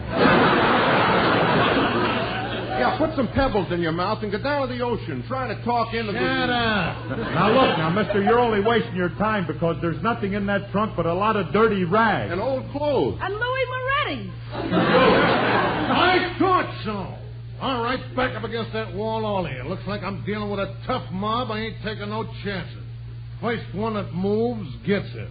Oh, Oh, Phil, here's a few things I think you ought to take on your trip. Well, I'll be a trustee's uncle if it ain't Ma Barker. Get over there with your 3 boys, Ma. Don't you order me around and take your hat off when you're in my house. And stop dropping ashes on my rug. I just had it cleaned. Hey, look, and lady. give me that cat pistol. Alice.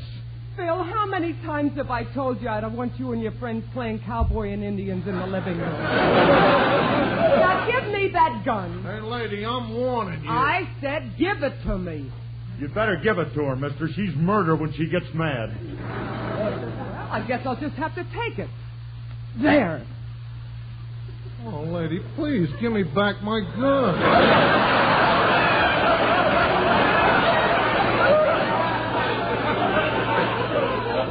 Feel naked without it.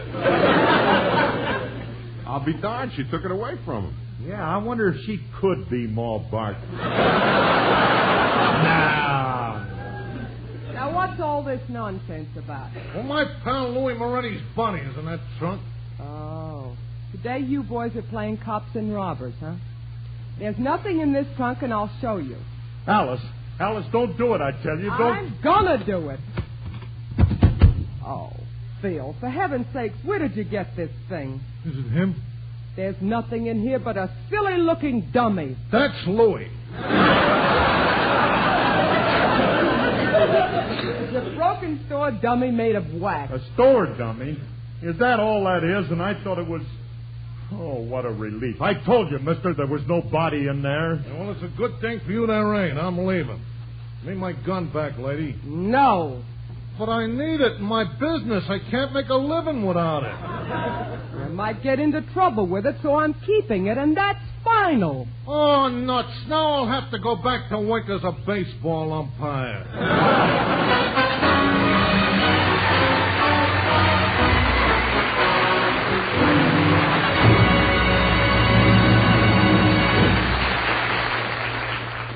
Alice and Phil will be back in just a moment. But right now, here's your Rexall family druggist. Quite recently, wives and mothers all over the country were asked what items they felt they should always have in the family medicine cabinet. And what item do you think usually headed the list? I'd say a good all-round mouthwash and gargle. Well, you're a typical ma'am. For American mothers agreed, every family medicine cabinet should contain a reliable, all-round antiseptic. One that would serve as a mouthwash, gargle, breath deodorant, or antiseptic dressing. All with equal effectiveness. And are you implying there's one that good? You bet I am. It's Rexall's MI-31. MI-31. Why the odd name? Well, MI-31 is the scientific designation of a special antiseptic formula that, when used full strength, kills contacted germs almost instantly. Yet it won't harm delicate membranes of the mouth and throat. That's why MI-31 works equally well as a mouthwash, gargle, and breath deodorant, or as a soothing antiseptic first aid dressing for cuts, scratches, and minor burns. What's more, Rexall gives you a full pint of MI-31 at the same price you pay for smaller quantities of other leading brands. Gee, I've got to remember that name. Rexall MI-31. And remember this, too. You can depend on any drug product that bears the name Rexall. Good health to all from Rexall.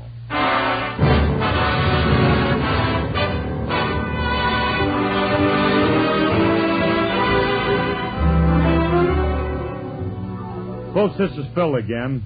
Jackson and I do the first show of our tour in Pasadena this Wednesday night at the Pasadena Civic Auditorium. It's a whale of a show, believe me, and tickets are on sale now. Over 2 full hours with Jack Benny, Rochester, beautiful Vivian Blaine, my whole band, and lots of great extra acts, all in person. So try and come and see us, won't you? It's this Wednesday evening, May the 10th, and the show starts at 8:20 at the Pasadena Civic Auditorium. We'll be looking for you. Good night, everybody, and thanks. Good night, everybody. Good night. It's new. It's better.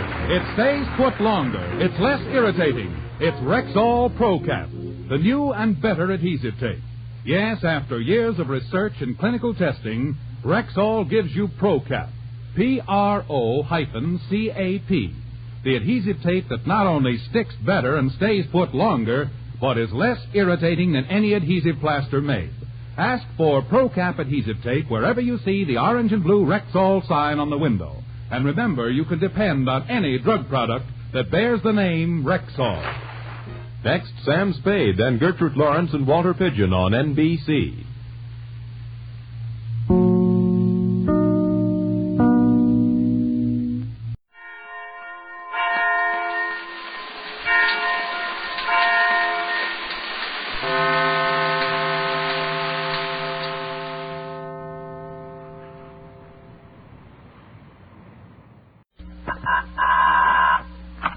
Well, hello. Come right in. Oh, George, we've got company.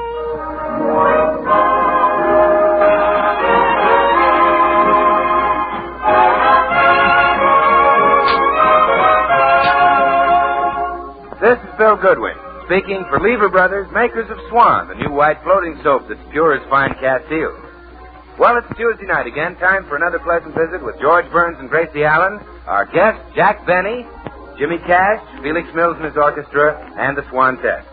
And now, meet the people who live in the Burns house, George and Gracie.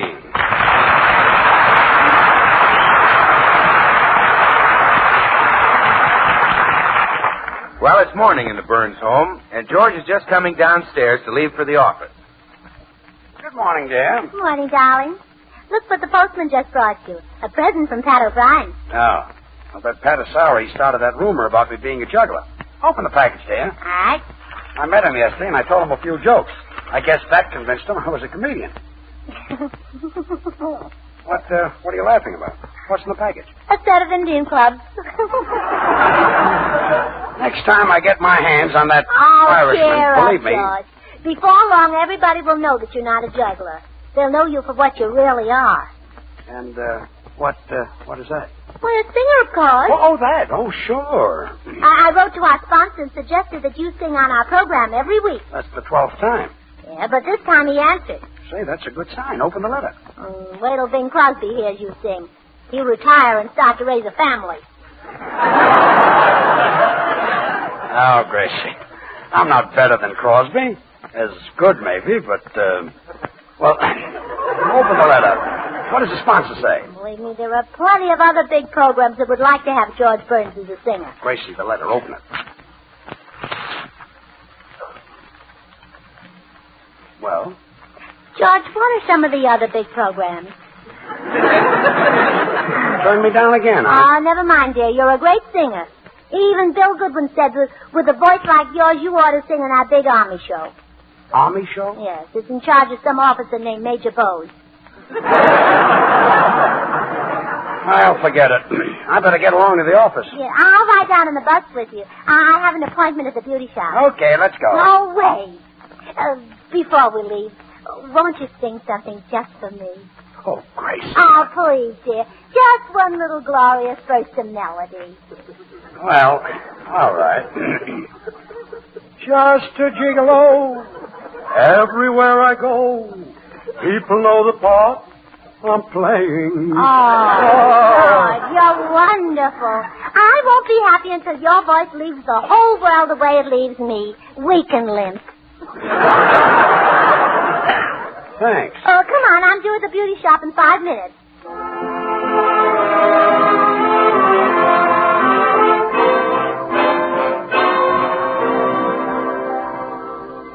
Well, what will it be today, Mrs. Burns? A shampoo and set? Yes, and I'm kind of in a hurry, Josie. Well, I'll do my best, Mrs. Burns, but we're short-handed, and I have to work on the customer in the next booth, too. The old horse face, I hope he chokes. He? You mean there's a man in the next booth? Well, sort of a man. Josie, where are you? Oh, that's him. I wish he'd go sit on a hot curling iron. Josie, come back here. This finger wave of mine stinks.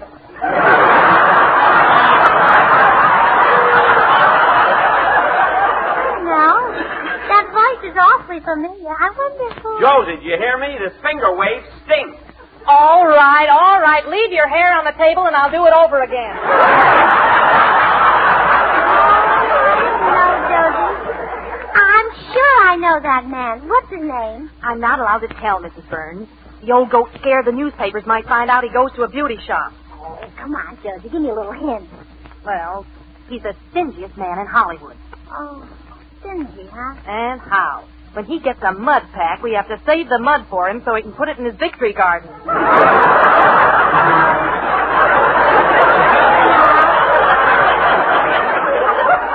Funny. I can't get it from that. Give me another hint.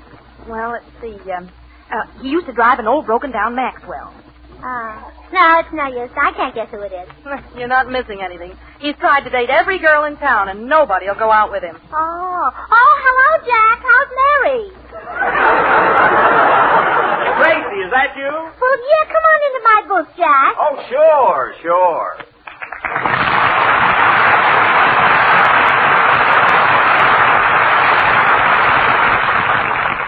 Oh.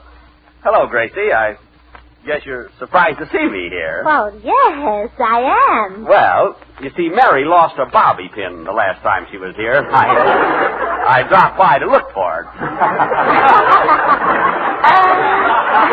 You know what the bobby pin situation is. Terrible. Oh, sure. I bet you thought I was here to get a beauty treatment.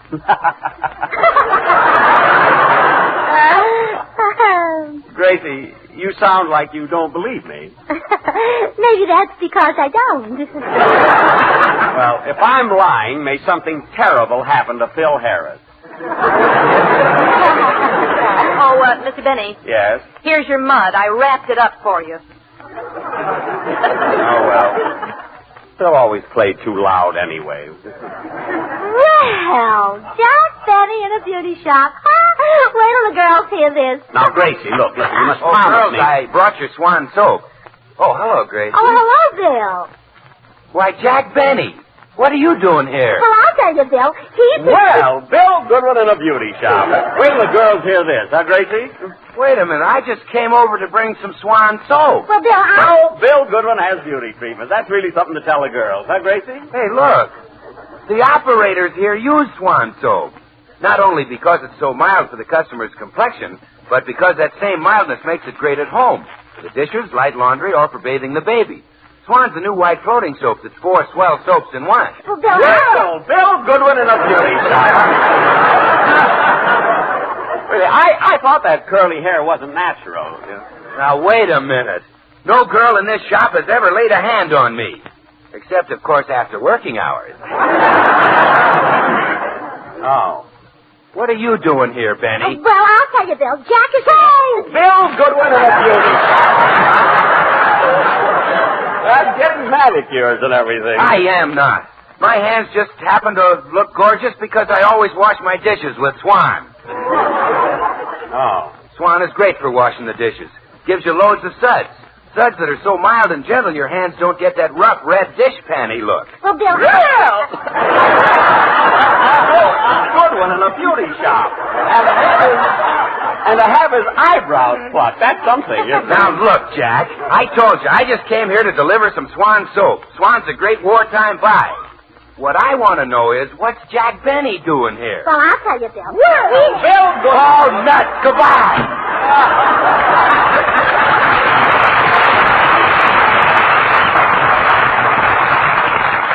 Gracie, look, for heaven's sake, don't let out my secret. I mean, I don't want everyone I meet to know I've been taking beauty treatment. Oh, don't worry, Jack. They'll never suspect it.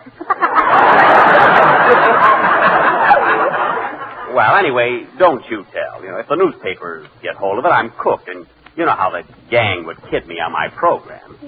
Oh, yeah, your program. Jack, you don't want this to get in the papers, huh? No, I'll do anything to keep it out, Gracie. Anything. Oh, good. Starting Sunday, Jack, George will sing on your program.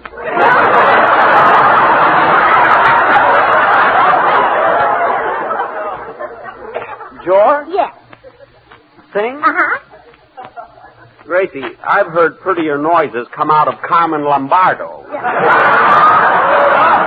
I see. Well, excuse me, Jack. I'm going to telephone a little news item to the paper.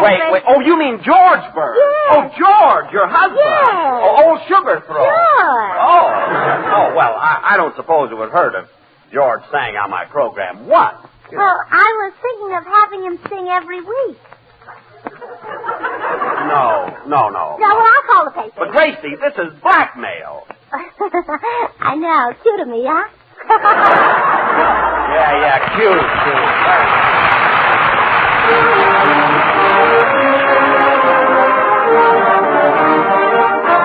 The Swamp Quintet joins our popular tenor Jimmy Cash in an enchanting ballad from the top musical show of the year, Oklahoma. Oh, what a beautiful morning. Oh, what a beautiful day. I got a beautiful feeling. Everything's going my way.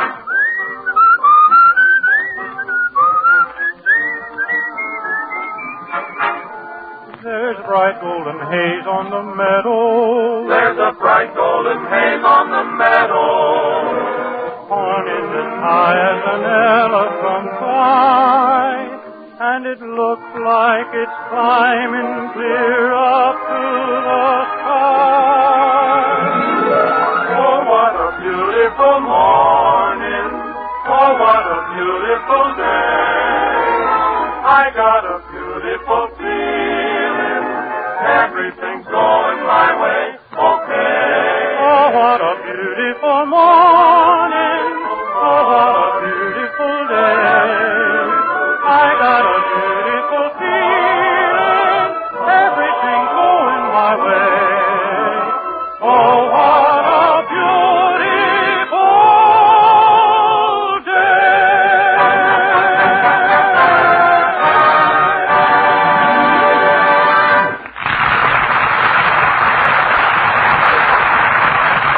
Well, we're back at the Burns home now. Jack Benny is pleading with Gracie to change her mind as they wait for George to come home from the office. But why does it have to be my program, Gracie? I mean, why don't you have George sing on Eddie Cantor's program? Well, because I didn't catch Eddie Cantor in a beauty shop with his toupee and curlers. Hey, there must be some other show he can go on. Maybe Gabriel Heater needs a singer. Or Mr. Anthony.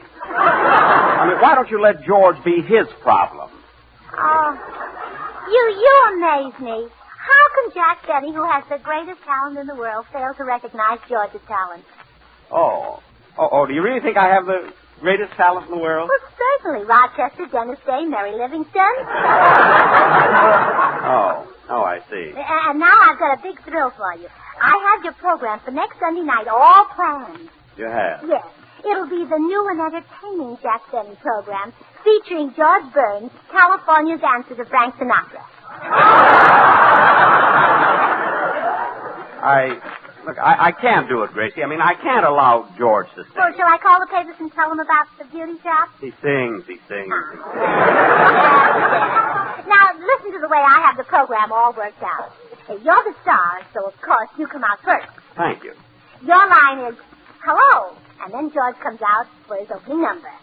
I just say hello. Well, we could make it hello, everybody. No, I don't want to hog the whole show. Well, then George sings his second number, and back you come again. Good. To announce George's next number. I hope my throat stands up. And then right after that, Dennis Day comes in. Dennis Day? Yes. Well, doesn't George do all the singing? Well, yes, but I thought you might want a few laughs on the program. Oh, yeah, I'll be glad to have them. I will, yes. Then as soon as George finishes his next number, I'll come... Now, wait a minute. Gracie, George can't sing the whole program. I mean, he's not that good. I know music, I'm a musician. You are? Well, I play the violin, don't I? Well, don't I? You're cute. Look, Gracie, all that I'm... Why, Jack Benny. Hello, George. How's the juggling game? I'm not a juggler. Why doesn't everybody stop with that? Oh, now, dear, don't get excited. Jack has some marvelous news for you. Tell him, Jack. What's that? I think I'll go call the papers. All right. I'll tell him. Oh, good. I'll run out and make some coffee. Oh, Jack? What is it you want to tell me? Well, first, I'd like to remind you that you're my dearest friend, George. And you're my dearest friend, Jack. I mean, you're even more than a friend to me, George. You're even more than a friend to me, Jack.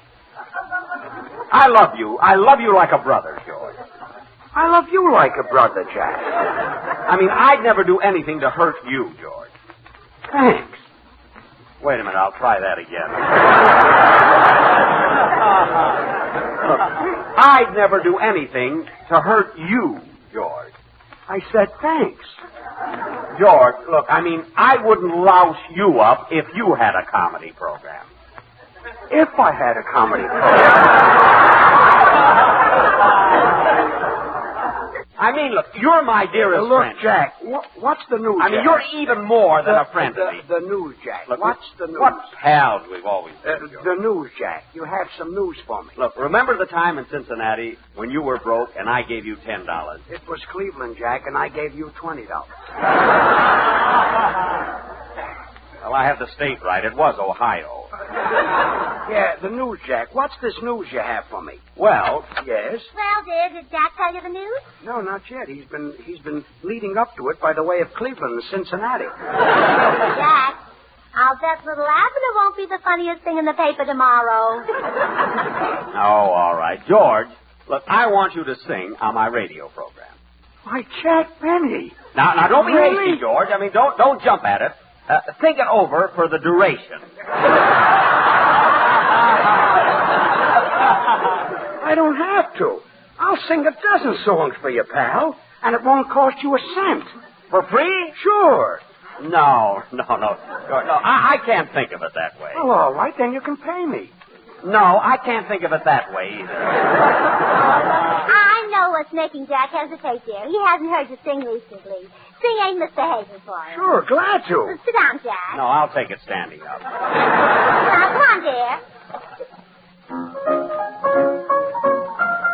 No one to talk with all by myself. No one to walk with. I'm happy on the shelf. Ain't misbehaving, saving all my love for. Oh, baby, love you. Really saving love for you. He doesn't juggle at all. I know for certain you're the one I love. I'm through with flirting. It's you that I'm thinking of. Ain't misbehaving, saving all my love for. Oh, baby, my love for you.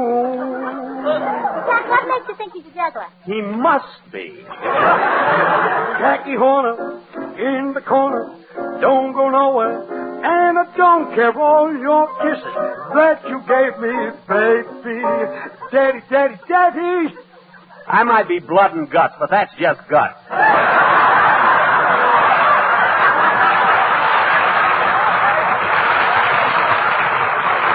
I don't stay out late and I don't care to go. I'm home about it, me and my radio. Ain't misbehaving, saving all my love for you. Well, Jack? Gracie, call the newspaper.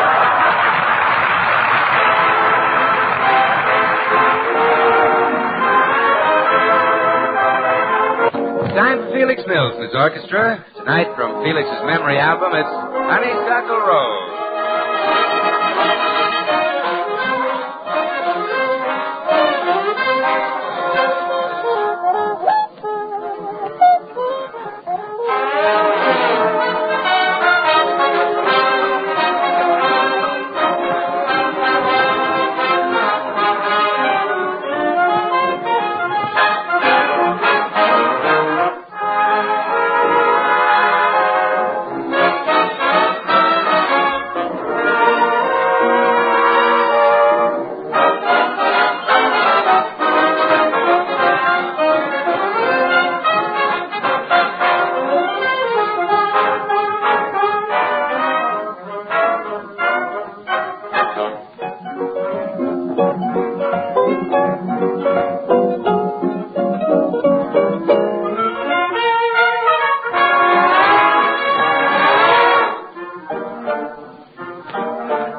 You know something? I got the impression that Jack Benny didn't like my singing. Oh, George, that's silly. Didn't you hear him tell me to call the newspapers? He wants to give them a big story about you. Yeah, but I noticed that while I was singing, he kind of turned green. Oh, well, of course he turned green. You sang exactly like John McCormick. Oh, so that's what it was. Sure. Now, I'll go in and talk to Jack. You stay here and spray your precious little adenoids. Okay. From time to time and every time. Jack. Yeah? Well, naturally, you were joking before when you told me to call the newspapers, weren't you? Not me, Gracie. Look, I'd rather have everybody know I was in a beauty shop than have Sugar Throat smell up my program. Well, I'm warning you. I'll phone the paper. Phone them. This is my last warning, Jack. Go ahead. I'll phone the paper. Phone them. This is my last warning, Jack. Go ahead. I'll phone the paper. Phone them. This is my last warning, Jack. Go ahead. I'll phone the paper. For Pete's sake, phone them. No, Jack, no, I can't. I'm too fine, too decent. I can't stoop to blackmail when I see it isn't working.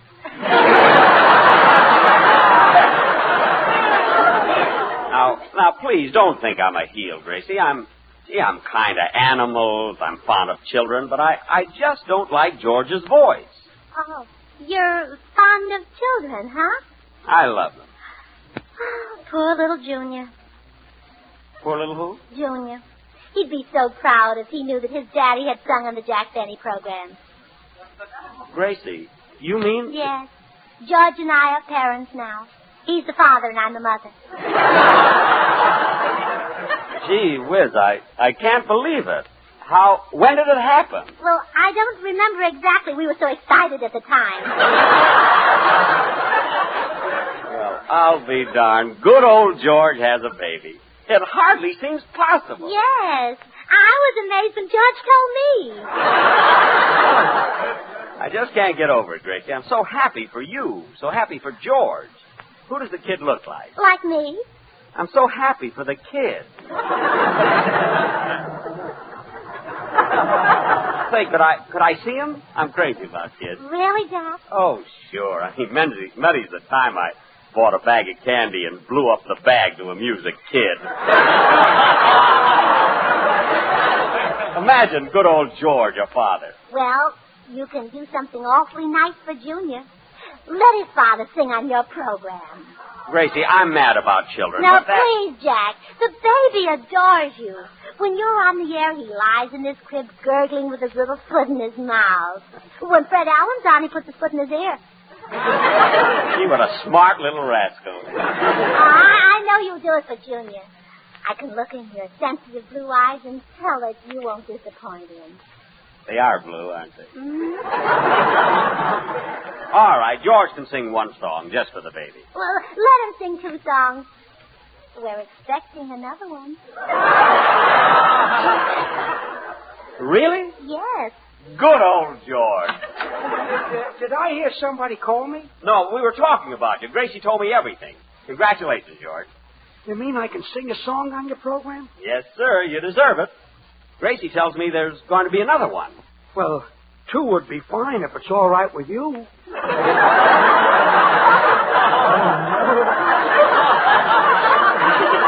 Well, why not? Have you picked out a name for the second one? Would you like Moon Glow?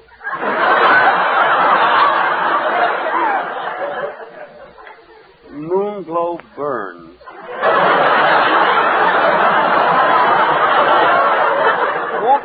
Won't that be just a little too corny? Oh, I don't think so, Jack. You know, while you were away, I took a few lessons from Crosby.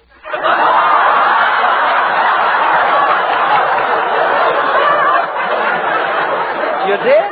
Yes. Now, George, I know Jack's in a hurry. Yes, I'll be going. But, George, first, can I see the nursery? Well, Jack. The nursery? Hiya, folks. What goes on? Oh, Bill, am I glad to see you. Bill, I just heard the news. Now, why didn't you tell me that George and Gracie had Yes, Bill. Oh, why didn't you tell Jack what George and I had?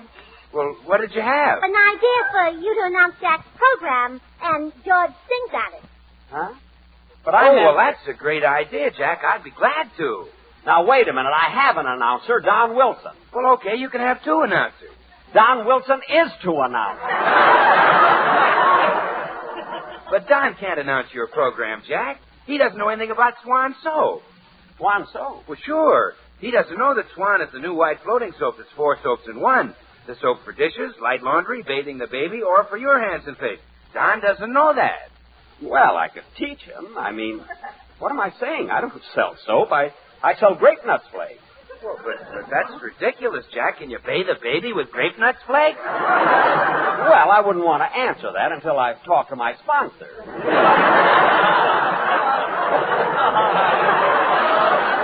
Well, They're very resourceful, you know. Well, They may be working on that right now. Well, I can tell you the doctors recommend Swan for bathing the baby. Swan is so mild it's kind even to a little baby's tender skin. It's pure as fine Castile, too, so you know it must be great for your complexion. Gee, bathing a baby. Do you ever bathe that little darling of yours, George? Don't be silly. We take showers.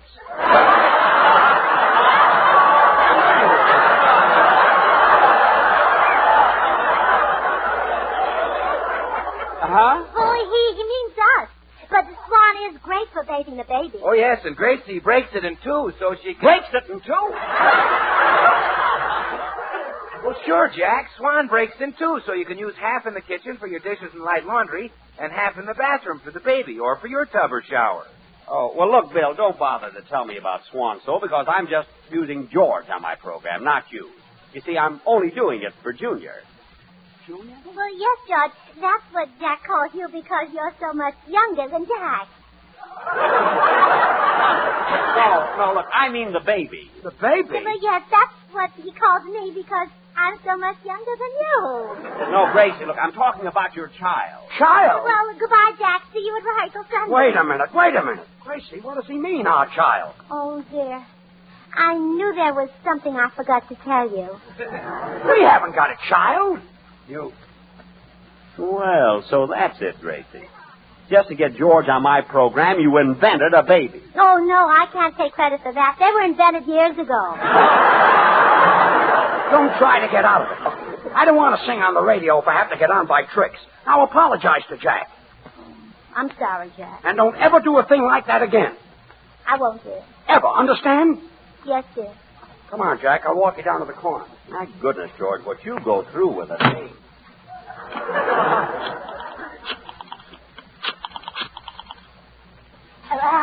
Hello, Fibber? This is Gracie. Would you and Molly let George sing your program next week? Yeah, I know you've got a singer, but I thought you might do it for Junior. Yes, you see, he's just had a baby. This is so fun.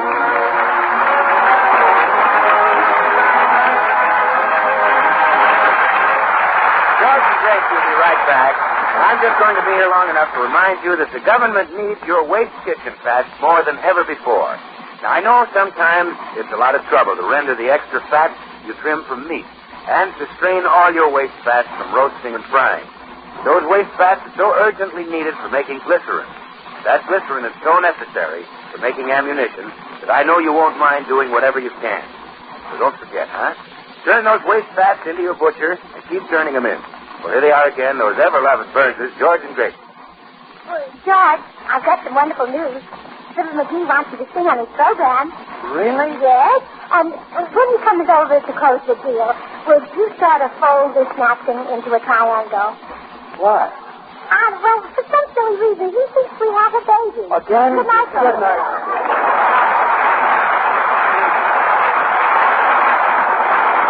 The makers of Swan, the new white floating soap, join George and Gracie in inviting you to tune into your Columbia station again next week, same time. Don't forget, George Burns and Gracie Allen, CBS next Tuesday night.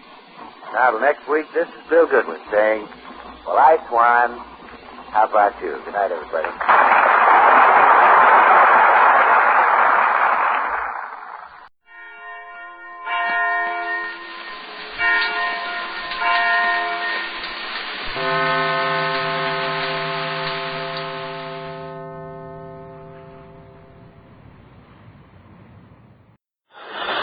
It's Maxwell House Coffee Time, starring George Burns and Gracie Allen.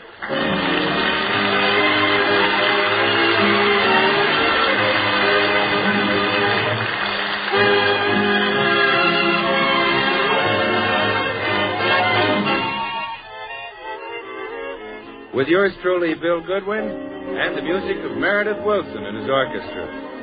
For deep down laughs and listening enjoyment, it's George and Gracie. And for deep down coffee drinking enjoyment, it's Maxwell House with extra flavor in the blend because of choice Latin American coffee skillfully combined. Extra flavor in the cup because Radiant Roast develops the full flavor of every coffee bean. And the result is that today more people buy Maxwell House than any other brand of coffee in the world.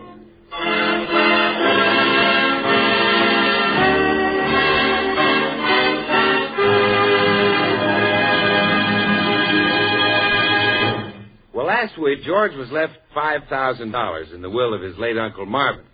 But the will, which was written 30 years ago, specified that the money had to be used for George's college education. Gracie talked him into enrolling at Beverly Hills Tech. And so we now find America's oldest and unhappiest college boy getting ready to leave for his morning classes. Oh, gosh, honey, I feel like a darn fool going to college at my age. I dread that first class. What is your first class? American history. And I'm terrible.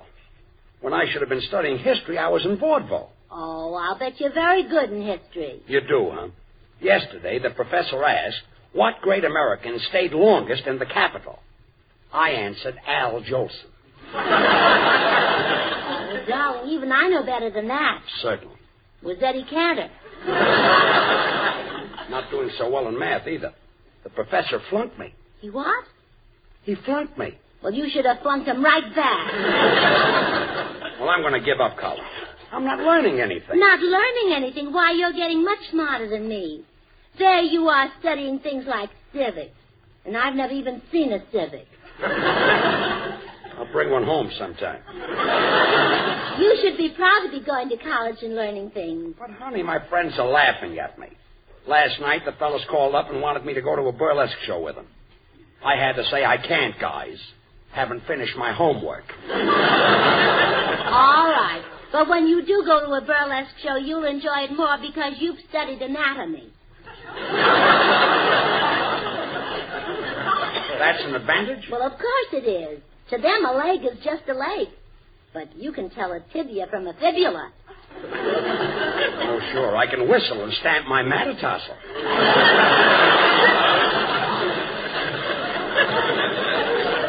I tell you, honey, I'm too old to go to college.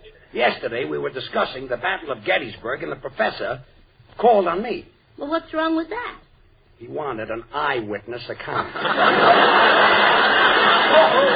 Oh, he was only kidding. You look very young. Well, I'll bet you win that contest they're having to pick the most popular man at Beverly Hills Tech. Oh, don't be silly. I don't stand a chance. Come in. Well, hi, Burnses. Oh, Bill, I want to ask you something. Doesn't George look young? Young? George? Here we go. All right, Bill. Come on, slug me. Oh, George. I think you're terrific. You've got everything. Huh? Well, you know, I think you're great, George. You're so... Then you have such... And then there's your... Well, not to mention that... Well, I could go on saying those wonderful things about you for hours. Well, all right, say a few. Would you say that George is handsome? Well, there's not a handsomer man in the state of California. Oh, why, Bill, you're handsomer than I am. Well, all right then, one. You got me on a technicality. Small tech. Well, would you say that George looks young? Well, in his 20s. Well, Bill, I believe you love George. You bet I do, Gracie. Kind and clever, that's handsome young George. You know, about this time of year, handsome young George says to himself, what does deserving old Bill want for Christmas this year? I got a TL for you, deserving old Bill. Handsome young George isn't getting any Christmas presents this year. What? Something tells me handsome young George has just heard his last kind word from deserving old Bill. No Christmas present? Why, you miserable little miser. You antiquated little scarecrow. Why, Bill, a minute ago you said that George was handsome in his 20s. Well, he may have been handsome in his 20s, but who remembers 50 years ago? Goodbye, humorist. See you later, Scrooge. You see, Gracie, let's stop kidding ourselves. College is not for me. Well, George, your Uncle Marvin left you $5,000 to be used for your college education. Now, if you don't use it, what'll become of it? I asked the lawyer that. He said it would go to a home for down-and-out actors. Well, I'd much rather you got it now. But, honey... Think of the fine traditions of college. Think of the dignity and the stature it gives you just to be attending. Come in. Is Georgie ready to go to school? Oh.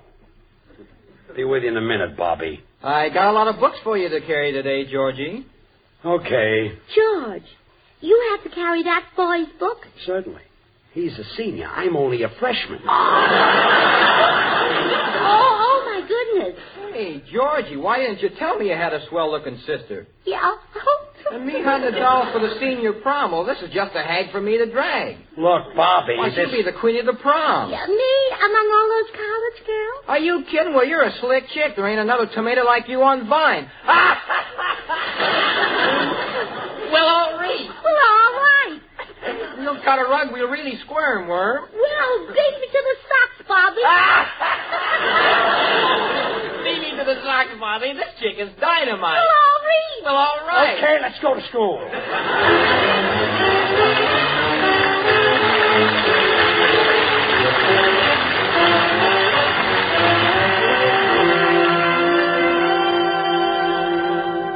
So, Meredith, we've just got to keep George in college. I know you'll help because you're an intellectual like me. Well, I've noticed that too, Gracie. Yeah, it's up to us to guide George's footsteps so that he'll be brilliant and witty like us. Uh-huh. And be able to discuss books and operas and things. Yeah. Have you read any good books lately? No. Neither have I. You've been to the opera recently? No. Me either. Gee, what a shame that George can't discuss these things like we can. Well, he will be able to if we can keep him from quitting college. What does he want to quit for? Well, he thinks he's too old. Now, if we could just get someone his own age to go to college with him now. Maybe someone on the radio. They have some awfully old women on the Tom Brenneman program.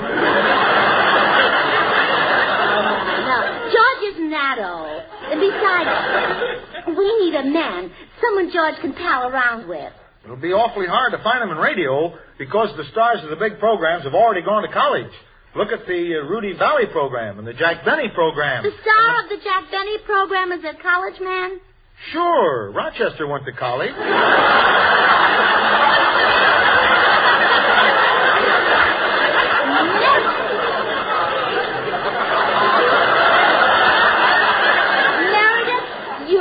A wonderful idea. I have?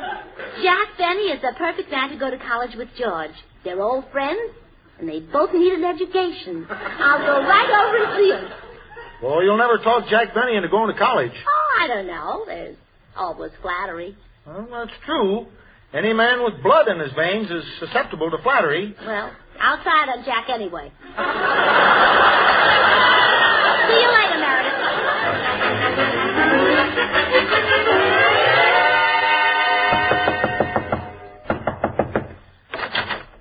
Yes? Well, Gracie. Oh, excuse me, I have the wrong house, Van. Van? Oh, aren't you Van Johnson? No, Gracie, it's me, Jack Benny.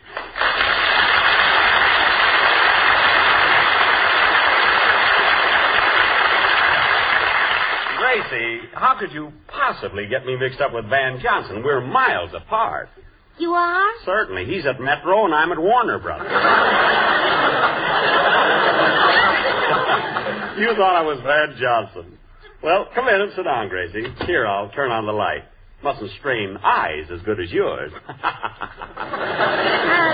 Jack, I've come to ask you a favor. Anything at all. Van Johnson, that's cute. What is it you want me to do, Gracie? Well, I want you to make George into a college boy. Gracie, you misunderstood me. I'm with Warner Brothers, not Mayo Brothers.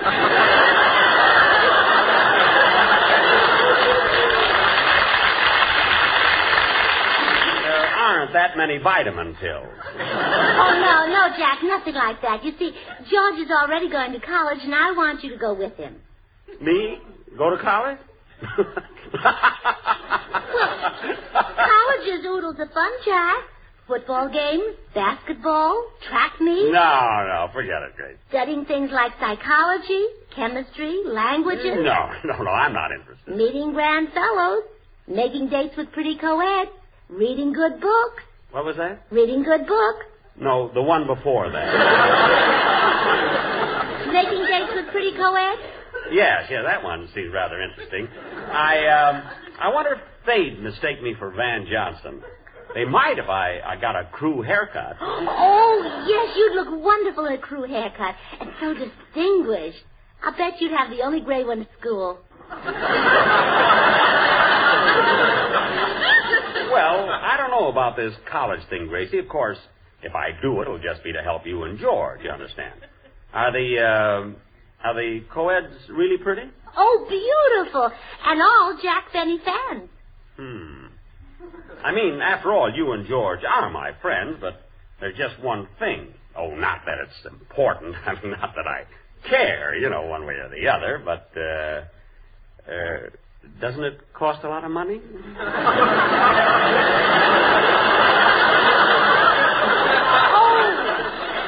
Oh, no, it won't cost you a cent. George will pay your tuition and buy your books and everything. Oh, Gracie, I couldn't let George do that. You couldn't? Well, if you put it that way, I guess I'm trapped. George would pay for everything, you say? Oh, yes. You'll even get 50 cents a day for lunch. 50 cents? Mm-hmm. Well, I can eat for 30, and that gives me 20 cents a day clear. Unless I eat with a co-ed. In that case, I save the whole 50 cents. All right, Gracie, it's a deal. Good. Lunch for your first week will be $3. Here's a $5 bill. Oh, wait, I got your change right here in my pocket. Here you are. 4 hats. Or if you'd rather have it in bills, I'll get out my billfold. Oh, no, don't bother getting undressed.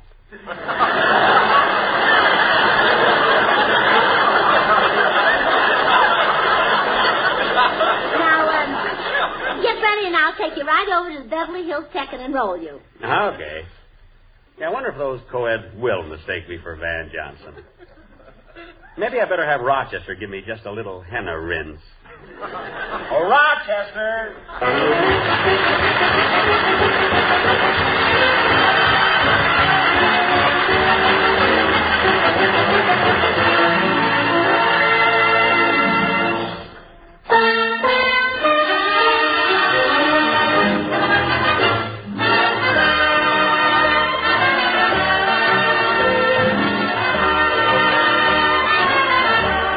Say, Meredith, when I heard you rehearse that new Western song you're playing, I couldn't help thinking how music just naturally conjures up definite pictures. That's certainly true, Bill, and I bet we all have about the same picture impressions, too.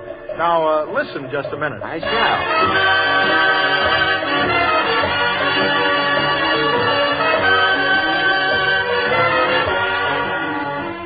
Well, Bill, doesn't that tune bring to mind Purple Sage against Colored Canyons? And wagon trains rolling across the old Oregon Trail? Oh, you bet it does, Meredith. The real melody picture with the instruments of the orchestra for colors. The deep tones of the woodwinds for mellowness. The flashing harp and the rhythm instruments for richness. The warm, vibrant color of the strings for vigor.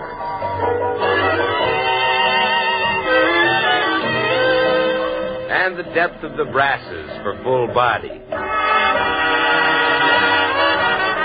And your musical picture reminds me of something else, Meredith.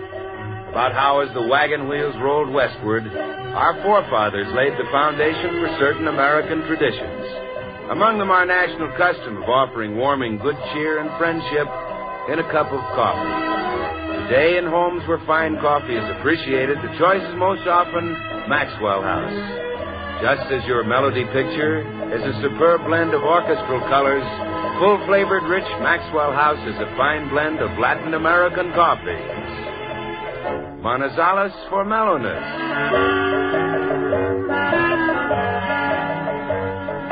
Medellins for richness.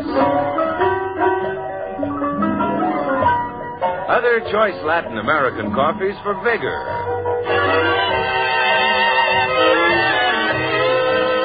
And Bucaramangas for full body. And then those fine coffees are so skillfully combined that the result is true harmony.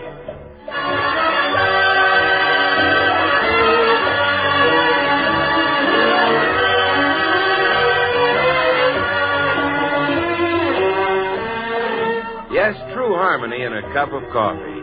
And that's why coffee lovers the world over agree that Maxwell House is good to the last drop.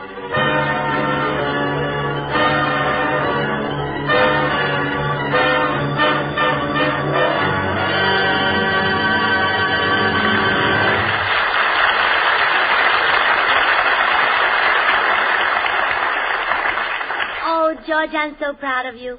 You've really showed an interest in college these past few days, ever since Jack Benny started. You know, I can't get over that tightwad starting to college. I'd like to know what poor sapper's putting up the money.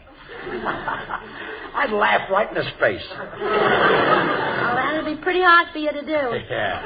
Huh? I meant Jack wouldn't tell you. Uh-huh. But I'm so happy about the progress you're making in your studies. You know, I just adored it last night when you spoke to the waiter in French. Yeah. Without batting an eye, you said to him, "Bring me an order of la ham and la egg." Well, I've been studying my French pretty hard. I'm not going to let Jack Benny get ahead of me. By the way, I got a surprise for you. Oh, what? I entered the contest for the most popular man at Beverly Hills Tech. Oh, wonderful. I know you're Come in. Hello, Gracie. Oh, good morning, Jack. George will be ready to leave for school in just a minute. Good. By the way, George, I saw the results of the chemistry quiz. Passing was 75. You got 29. Holy smoke, 29? That's right. You know, if you'd like me to coach you a little after school, I'd be glad to. I mean, there's no reason why your grades can't be up with mine. What did you get, Jack? 31.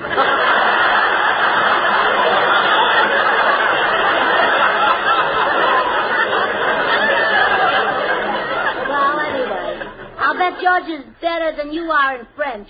Better in French? Why, I know a whole sentence. Ouvrez la fenêtre. What does it mean? Open the window. Well, suppose George doesn't know that. Does it matter? Does it matter? Put him in France on a hot day and he'll suffocate.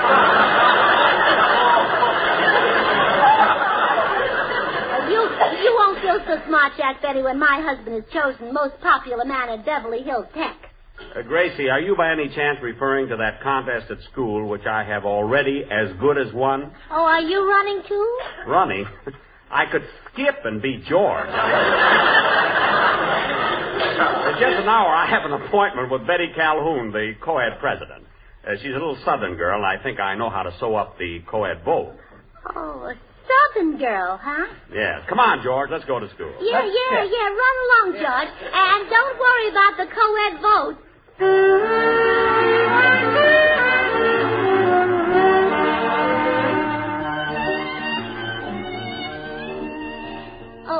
Pardon me. Are you Betty Calhoun? That's right. Was there something I could do for y'all? Well, yes. I want you to get all the co-eds to vote for George Burns at the student rally tonight. George Burns? That funny little old man? Oh, please, Betty. I wish you wouldn't talk that way about my son. Your son? How could you have a son his age? Oh, I didn't. When I had him, he was just a baby. But he looks so old. Oh, he isn't really. He just looks that way because he had such an unhappy childhood down south. You don't mean to say that Mr. Burns is a show-enough southerner, too? Too? Well, don't tell me you're from the south. Couldn't y'all tell? How could I? Well, tell me about George's childhood. Oh, it was awful. We were so poor, little Georgie didn't even have pants to wear. Not even jeans? Oh, hers wouldn't fit him at all. Oh, it was terrible. We tried to make a living, but everything went wrong. When the cotton market was high, we planted cotton. Up came wool. But you get wool from sheep. Oh, well, up came sheep and ate the cotton. Oh, my goodness. And then we planted tobacco.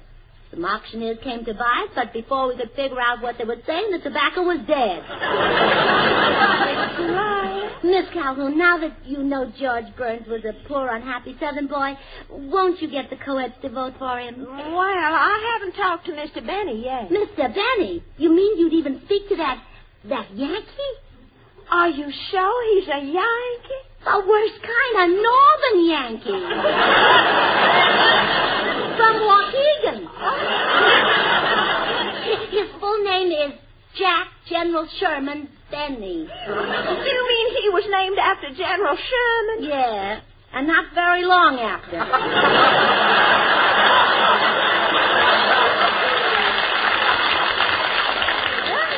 In that case, I'll downright snub him. Well, get ready. Here he comes. Well, shut my mouth. But it's lovely and charming Betty Calhoun. Why, ma'am, you all sure enough look as pretty as a magnolia blossom from my old sure enough plantation. Oh, no. And greetings to you all, Mrs. Burns, ma'am. Hello, Amos.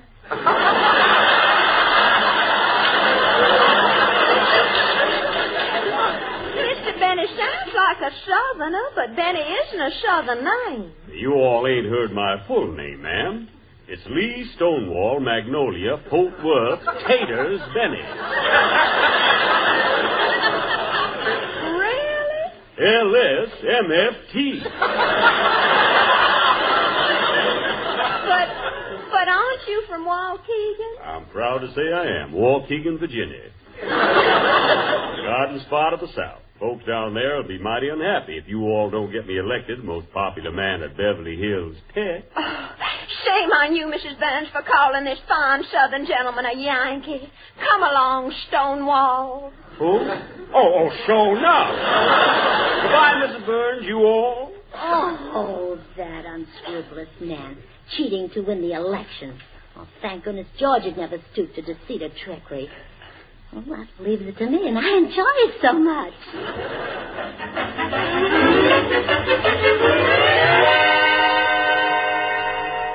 Hurry up and get dressed, dear. We'll be late for the student rally. Oh, what's the use of going at all? Benny has got the co-ed vote sewed up. He'll swamp me. He'll do nothing of the sort. Don't forget, every contestant will be called on to entertain tonight. And you're going to sing. You think they'll like my singing? Like it, oh, darling. Every time you sing, a chill runs up and down my spine. Really? Yeah, come on, sweetheart. Touch a spark of melody to the powder keg of your tonsils and blast me to paradise. Okay. Ain't misbehaving. Oh! A chill did run up your spine. Oh! What was that? Return trip.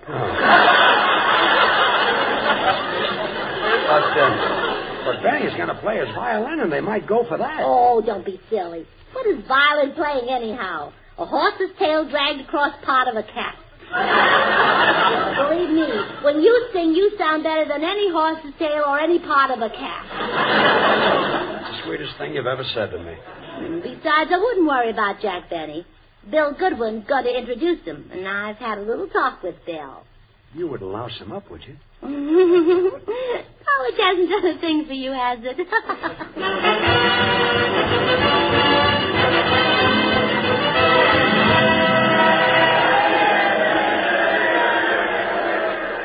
All right, students.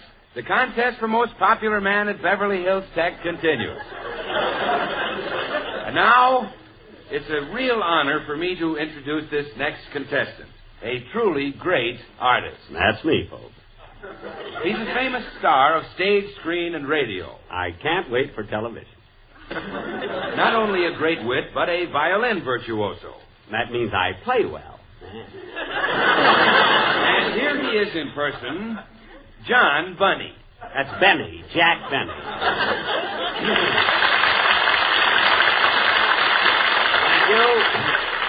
Thank you. Ladies and gentlemen, I would like to play for you Beethoven's Fifth Symphony. I would like to, but I can't.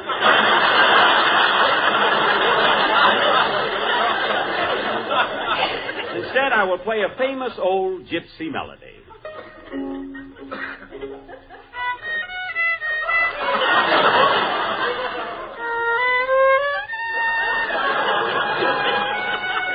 Oh, by the way, I forgot to say that Mr. Barney plays a... Benny, that's Benny. Oh, I forgot to say that he plays a Stradivarius. Thank you. Now, that's the finest violin made, you know. Go ahead, Mr. Boney. Benny. In fact, a Stradivarius is to violins what Maxwell House is to coffee. Look, the students here would like if I played... Well, of course they'd like it. More people buy and enjoy Maxwell House than any other brand of coffee in the world. Well, go ahead and play, Mr. Beanie. Beanie. Oh, and speaking of beans, only superior coffee beans are blended and rated. That's why Maxwell House is so appetizing, rich, full-bodied, and mellow. Coffee at its full, flavored best, good to the last drop. And now, back to Mr. Benny. That's Beanie. No. Can I play now? Yes, sir.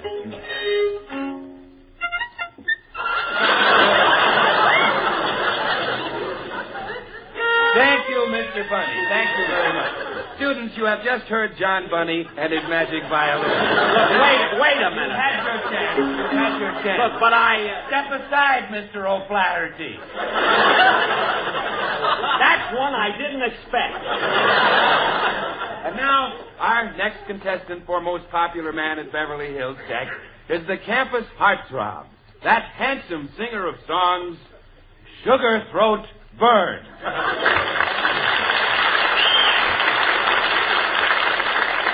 Say, George, I know I'm licked, and just to show you I'm a good sport, there's no hard feelings, I'll accompany your song. Well, gee, that's swell of you, Jack. I'm going to sing Ain't Misbehavin'. Ain't Misbehavin'. All right, here's your introduction.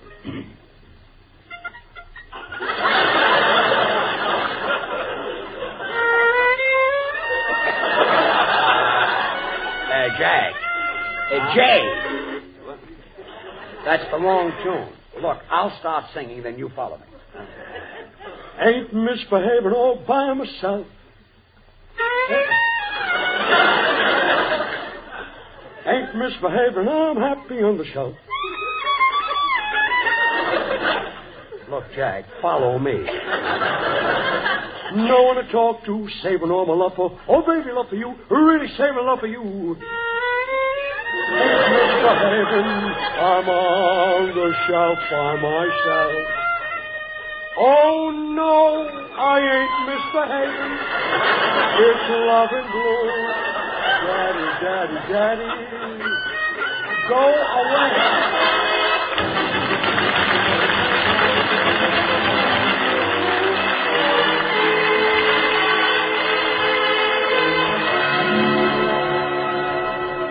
Well, George, I told you Jack Benny wouldn't win. You were right. Oh, darling, I'm so proud to be going to the prom with the most popular man of Beverly Hills, Texas. It's an honor, all right. We'll dance our feet off. Yeah. Well, come on, Bobby. They're waiting for us at the prom. We'll all read. Well, all right. Well, send me solid. Latch on, Gate. We're swinging tonight. Catch on, kid.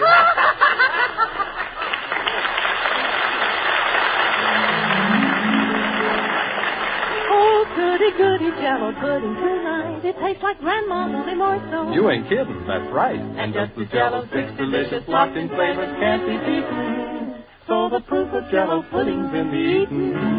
The Jell-O twins are hard to find, but keep on looking in your store. When sugar shortages are over, there'll be more. Just a taste of jello pudding or a jello and you know it's the one and only Jello.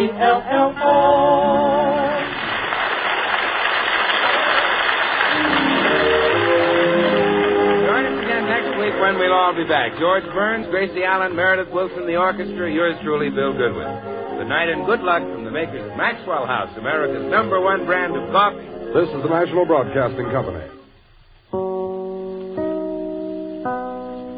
KFI, Los Angeles.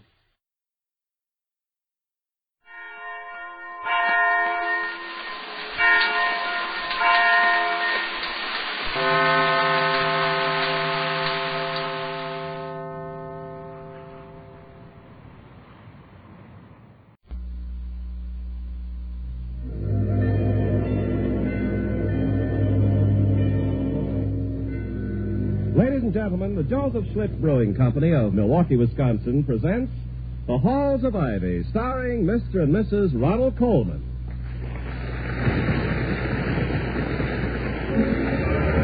I was curious. I tasted it. Now I know why Schlitz is the largest selling beer in America. No wonder it's the beer that made Milwaukee famous. If you like good beer, you'll find it pays to be curious and learn about Schlitz for yourself. And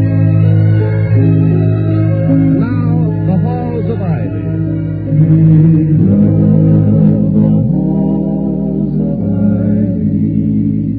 That surround us here today,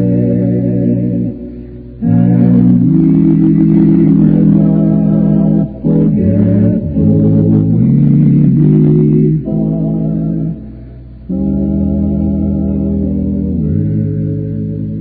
Welcome again to Ivy College, that is, in the town of Ivy, USA.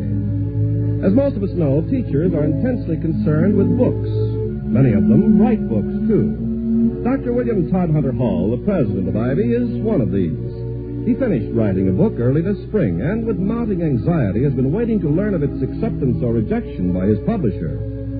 At the moment, Dr. Hall and his wife, the former Victoria Cromwell of the English stage, are in the living room of their home. It's shortly past noon. Dr. Hall says, "What do you suppose is the matter with Carter? He promised to let me know definitely by the end of the week whether or not he'll publish my book, and here it is Friday and no word from him." There's no point fretting, Toddy. Friday isn't over yet. Oh, I suppose I should have known better than to rely on the promise of a man who has all his drinking glasses inscribed with the word whoops. Why the devil haven't I heard from him? My Aunt Violet always used to say, no news is good news. Well, with all due respect to your Aunt Violet, whose conversation, if what you say is so, must have been exquisitely dreary. Well, that may be Carter now. Alice will answer it. Good. I'll give him a few moments with Alice first. He deserves it, having kept me waiting so long. That'll teach him a sharp lesson. Oh, she's terrifying, isn't she? Well, anyhow, we're just trying her out. She was the best I could do in the way of a housekeeper on such short notice. Oh, I'm not complaining. She's an excellent housekeeper, and she scares the life out of me. But I'm sure she must be unique in Carter's experience. I mean, there couldn't be two Alices in the world, could there? Very doubtful. Took 20 years as a master sergeant's wife and 5 years in the wax to produce even one. To produce Alice at all is a major miracle. It's the machine age. She wasn't born. She just came off an assembly line with 2 trucks and a jeep. And shut! Yep. At ease, darling. Yes, Alice. Someone for the doctor, ma'am. Mr. Carter? Well, I don't know, sir. When I answered, a man at the other end started to stutter. I couldn't make out what. I told him, pop to and sound off, mister. And he said he wanted to speak to Colonel Hall. Dr. Hall, fast. Excuse me, Victoria. I'll see who it is. He hung up. Hung up? Yes, sir.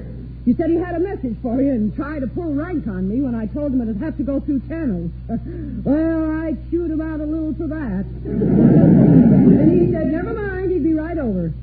Be right over? Well, then it couldn't have been Carter. He's in New York. Well, chow will be ready in half an hour, ma'am. Oh, yes, good. Maybe a little more than half an hour. I never cooked for less than a company full strength. Takes time to divide all my recipes by 200. Well, it's quite understandable, Alice. Yeah, but it's all right. I'll bracket the roast and be on target at 1,300 hours. As you were. Frightening. Well, it's almost 1 o'clock. If Carter intended to publish my book, I'd surely have heard from him by now. Perhaps I should have worked on it another year or so. Oh, nonsense, Toddy. The book is beautifully written. It's one of the most exciting biographies I've ever read. Oh, and perhaps the subject's been found uninteresting. After all, Jonathan Gilly was a rather obscure scientist, even in his own time. You know, it's been claimed that the 3 most fascinating subjects for books are Abraham Lincoln, doctors, and dogs. And that the ideal title would probably be Lincoln's Doctor's Dogs. You know, perhaps I should have called mine Victoria's husband's hobby. Let's wait another hour or so, and we can take it. Dr. Hall. Oh, Mr. Merriweather, come in. Come in. Good heavens, man. What? Congratulations. Congratulations. Thank you very much. What for? You mean you don't know? No what? Oh, let me catch my breath. Ran all the way from the club. Tried to reach you by phone, but that female top kick of yours tried to route me through the Pentagon building. There's a chair. Sit down. No, we better make Dr. Hall sit down. Well, sit down, William. Why should I sit down? Because if you don't, this is likely to knock you down. I haven't been so happy about anything since my doctor told me to stop working. Oh, I tell you, it's wonderful. Congratulations. Well, thank you again, but for what? Oh, this is marvelous. He doesn't know. No, what? Well, I was in the club library reading my newspaper and listening with half an ear to the radio when I heard the news. Wonderful news. Don't let me rush you into revealing it, Mr. Merriweather. No, my husband stands always like this, digging his fingernails into his palms and holding back a scream. Well, ma'am, in the middle of this news broadcast, I heard the name. Jonathan Gilly. Jonathan Gilly? Jonathan Gilly? Frankly, I wouldn't have known Jonathan Gilly from Ben Hogan's caddy, except that you told me you'd been working on a biography of Gilly for several years now, and you really had better sit down, both of you. We'll take the chance. Go ahead and bowl us over. Dr. Hall, you won the Scofield Prize. What? Well, what's the Scofield Prize? Someone tell me before I start climbing the wall. Well, the annual prize for the best biography submitted for publication during the past year. $20,000 prize money, ma'am. 20,000 and the best biography. Oh, Toddy. Oh, Mr. Merriweather, I can kiss you. Go ahead, ma'am. I could stand quite still and let you. Oh, Toddy, I'm so very proud of you. And just a few minutes ago, I was fuming at my publisher for not letting me know whether or not he was going to accept the book at all. Oh, he'll publish it all right. He's likely to be selected for the Book of the Month Club. And if this Gilly fella looks attractive in a low-cut gown, you're a cinch for the drugstore reprints. Well, I don't know what to say. Isn't it ridiculous? My little book, the Scofield Prize for the best. Well, the Scofield Prize, eh? That's what the man said. Isn't it wonderful? This calls for a party. Yeah. Of course, we'll have a rouser. And tonight, Mr. Merriweather, we've no time to send out invitations. Will you spread the word around? Certainly. Invite everyone, but everyone. And Vic, tell Alice to call the market. That little delicatessen, you know. Tell her we want enough for several hundred. This is going to be marvelous. Oh, tonight we'll merry, merry be. Oh, tonight we'll merry, merry be. What do you do with all your money, Doctor? Oh, endow a home for old college presidents. Well, for one of them anyway. Get one of those new Scotch-clad dinner jackets. I wouldn't dare wear it, of course, but it'll lend a dashing air to the coat closet. We'll take a trip to Europe. Buy a new car. Pay the income taxes. Yes, pay. Victoria, please, not while we're celebrating. Hey, Colonel. Colonel who? Where? Oh, me. Oh, yes. What is it, Alice? Mr. Harry Crane calling. Says he's from the Ivy News, a reporter. Oh, have him come in. Mr. Merriweather, would you be good enough to take care of him while we go upstairs and freshen up a bit? You're glad to, man. Take your time. Come on, Toddy. We'll only be a moment. Oh, tonight we'll merry, merry be. Dr. Hall? No, my name's Merriweather. I'm on the Board of Governors. Oh. The Halls will be down just a moment. Oh, well, I'm Crane of the News. How do you do? You hear about the Scofield Prize? Yes, it's great, isn't it? Break for me, anyway. I'm the local AP man. I make a few bucks extra on it. Oh, that's fine. You used to enjoy your radio program, the A&P Gypsies, wasn't it? Fine music. No, you're thinking of a grocery chain. I meant the Associated Press. Huh? But about this 20 grand, what's a kid his age going to do with all that folding money? Kid? Dr. Hall's not old, but he certainly isn't going to spend the money on marbles and lollipops. Oh, I'm not talking about Dr. Hall. I'm talking about that senior here. What's his name? Buckley, who won the Scofield Prize. Who? What are you talking about, son? Buckley, Jared Buckley, the one who just caught the Scofield Prize with a biography of Jonathan Gilly. Oh, no. No, it couldn't be.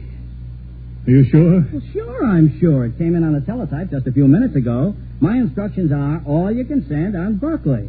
I'm hoping to get a statement from Dr. Hall to sort of round off the story. Good Lord, what have I done? Set up a Christmas tree and decorated it with mouse tracks. Huh? I thought the news broadcaster said it. I must have misunderstood. You excuse me, please, Mr. Crane. I don't want to be here when they come down. Say, you look awful. What's the matter, headache? Heartache. I really couldn't stand seeing the faces of them. Excuse me, please. Sure. Take it easy. A lot of that virus X making the rounds, you know. Well, if anybody deserves it, I do. Mr. Crane, good afternoon. I am Dr. Hall. Afternoon, Doc. Victoria, may I introduce Mr. Crane of the News? How do you do? Good afternoon. Dr. Hall, I won't take up much of your time. I just would like a statement from you on this award of the Scofield Prize. Well, I first heard of it through Mr. Merriweather here, who told... Oh, by the way, where is he? Well, he seemed a little upset. He just left. Just left? Oh, that's too bad. I thought he was going to... The excitement is probably too much for him. Oh, I hope he's well by this evening. I want everyone to feel as happy as I do. Well, you really take this big, don't you? Well, naturally. I'm very gratified by the news. I think you might make that part of the statement. And please add that much of the credit is due to my wife. Your wife? Really? Oh, yes, indeed. As a matter of fact, I doubt very much if the book ever would have been written without her encouragement and tender solicitude. You don't say. Oh, no nonsense. I merely nagged until the book was finished. I wouldn't stop talking about it all hours of the day and night. All hours of the... You don't say. I promised him that as soon as he's finished, we'd go away together for a whole week. Well, didn't you have anything to say about that, Doc? Yes, of course. Yes, I told her I thought it was a good idea. You don't say. Yes, and it was a good idea. Well, yeah, but you got to draw the line someplace. It was only a week. You certainly are broad-minded. If it was my wife, I'd be frothing at the mouth. Really? I may say so. It seems a very odd reaction. Not in my circle. And I thought you people led such quiet lives. Oh, well, who am I to point a finger? Well, thanks for the statement, Doctor. You mean you have all you want? Oh, I got even more than I bargained for. The story will be about Buckley anyway. This is just sort of fill in and fluff. Buckley? Who's Buckley? Are you kidding? Jared Buckley, the student who just copped the Scofield Prize with his book about Jonathan Gilly. Oh, Toddy. Buckley? He did a biography of Gilly? His biography won the prize? Well, Nats, didn't you know? What did you think I was talking about? I thought that... You see, My husband has a biography of Jonathan Gilly in his publisher's hands now, and we were under the impression... No, it's Buckley's book. Oh, I see. Well, you thought that I was getting a story from you. Oh, this is a rotten break, Doc. I'm sorry. Holy cow, what a story. No, please, forget it, please. Right. Thank you. Well, good afternoon, Doctor. Good afternoon, Mrs. Hall. Good afternoon. Victoria, do something for me, will you? Of course, dear. Phone my office and have them ask Buckley to come here this afternoon. I'd like to see him. All right, Toddy. And Toddy? Yes? I think there must be something dreadfully wrong someplace when things like this can happen to people like you. Oh, thank you, my darling. I'm glad you think I should be immune to the buffetings of fortune. But speaking of buffets, shall we have lunch?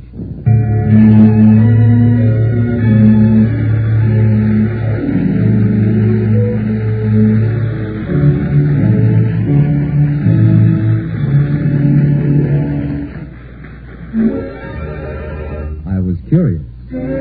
I tasted it. Now I know why Schlitz is the largest selling beer in America. No wonder it's the beer that made Milwaukee famous.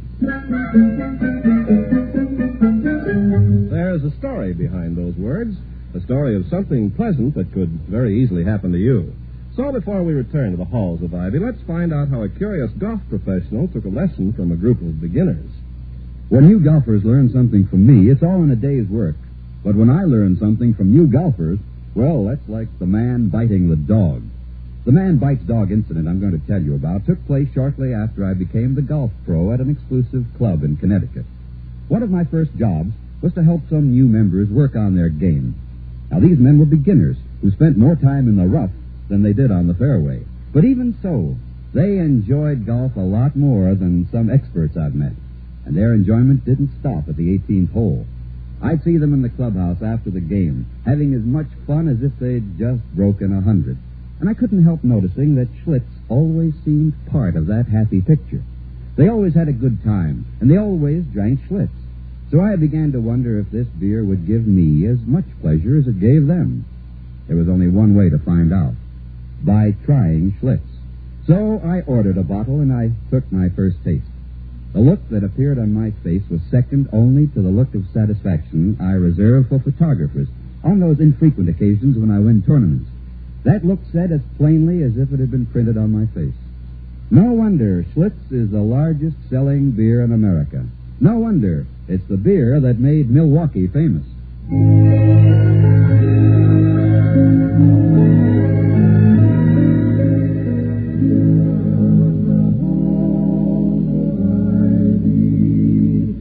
That surround us here today. Returning to the halls of Ivy, we find a saddened Dr. and Mrs. Hall awaiting the visit of Jared Buckley. Is there anything I can do for you, Toddy? Thank you, no, darling. I hope you don't think I'm crushed by the news, because I'm not. It would have only been a bother to win the Scofield Prize anyway. Yes.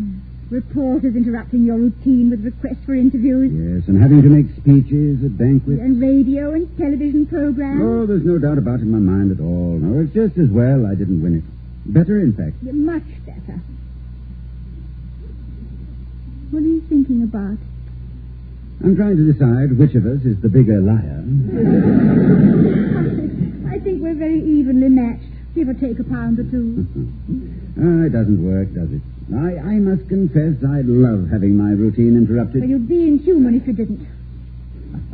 I was going to surprise you with a fur coat. The prize money, you know. Oh, darling, you are sweet. What a lovely surprise. Thank you very much. I was going to exchange the fur coat for a trip to Europe for both of us. You were? Oh, thank you, Vicky. Thank you. I should have enjoyed that. Toddy, how did it happen that Buckley should have written a book on the identical, very obscure subject you did? It was merely a coincidence, of course. Literature is dotted with cases where writers, widely separated in space, have written similar works almost simultaneously. Reaction to identical stimuli, I suppose. Yes, Alice, what is it? A telegram for you, Colonel. Thank you. I hope lunch was all right, ma'am. You didn't eat much. Oh, yes, it was very, very good, Alice. The chocolate layer cake was heavenly. You must give me the recipe so I can pass it on to the other faculty wives. Oh, well, thank you. I learned the recipe at Cook's and Baker's School in the Army. Now, you take 30 pounds of flour, you add 3 gallons of water and 3 gallons of milk, then add a smidgen of vanilla extract, not more than a quart. Now, 4 dozen eggs, From Carter. 2 sacks of sugar. Well, thank you, Alice. I'll get it from you later. Yes, ma'am. It's from Carter. Dear Hall, in view of Scofield Prize Award, we do not feel we can accept your manuscript for publication at this time. Sorry, sincerely, and so on. And that, my love, is that. 2 years of research and a year of writing right down the drain. Oh, curse the luck. Oh, Toddy. Oh, I mean it. When I think of all the hours and days when I was so snowed under with administrative details I couldn't work on the book at all. But for that, it might have been finished sooner. I could have given it more time, made it better. Being a college president and a teacher. That's what hindered me. Oh, please, Toddy. Well, I'd like my name to have gone a little way down to posterity. Would scholars in the future take my book from the shelf and read it? To have extended the domain of knowledge just that much more. I know how hateful it is to be disappointed so cruelly. But living's full of disappointments. Yet we manage to survive and even do very well. It is, I know. Each disappointment always seems the worst. What about the time when I was returning to America after my sabbatical, and you were supposed to go with me and couldn't? Oh, yes. I'd started packing. Yes. You bought the ticket. We were all ready, I remember. And then 2 weeks before sailing. While we were dancing at that club. What was its name? You remember? It was a new one had just opened. Oh, they had a Viennese orchestra. They must have grown up in waltz time. What was the name of that?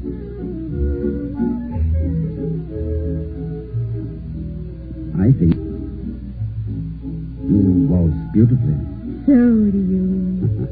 Is there much waltzing in America? No, not much. When I left, everyone was doing something called the Big Apple.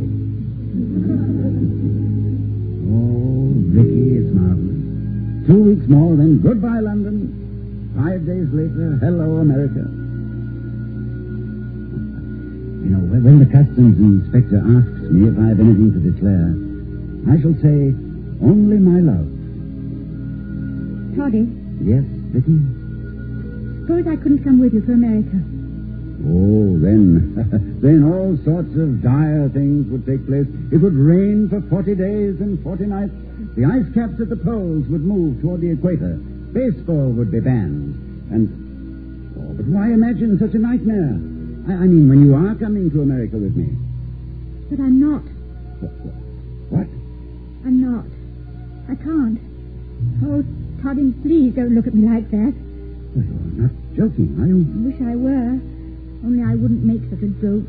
Yes, but I don't understand. Well, the management have asked me to change my mind and extend the run of the show until business warrants closing it. But why? Well, if I don't, I'm throwing almost 60 people out of work. I couldn't refuse them. Oh, but Vicky, I had plans for it. Oh, they were beautiful plans, darling. And they'll be fun to carry through. But we'll have to wait a bit. I'll join you later. You see, they all tell me the show can't go on without me. It won't go on for me without you either. Toddy, it wasn't an easy decision to make. Oh, I know. I just feel as though the wind had been knocked out of me, that's all. It's been a wonderful trip for you, though, isn't it? Oh, my dear. And it's been happy, hasn't it? I mean, until now? Happier than I ever imagined possible. And it's going to make all the days away from you seem very dreary. I shall feel the same. But don't let's talk about it. We've another 2 weeks.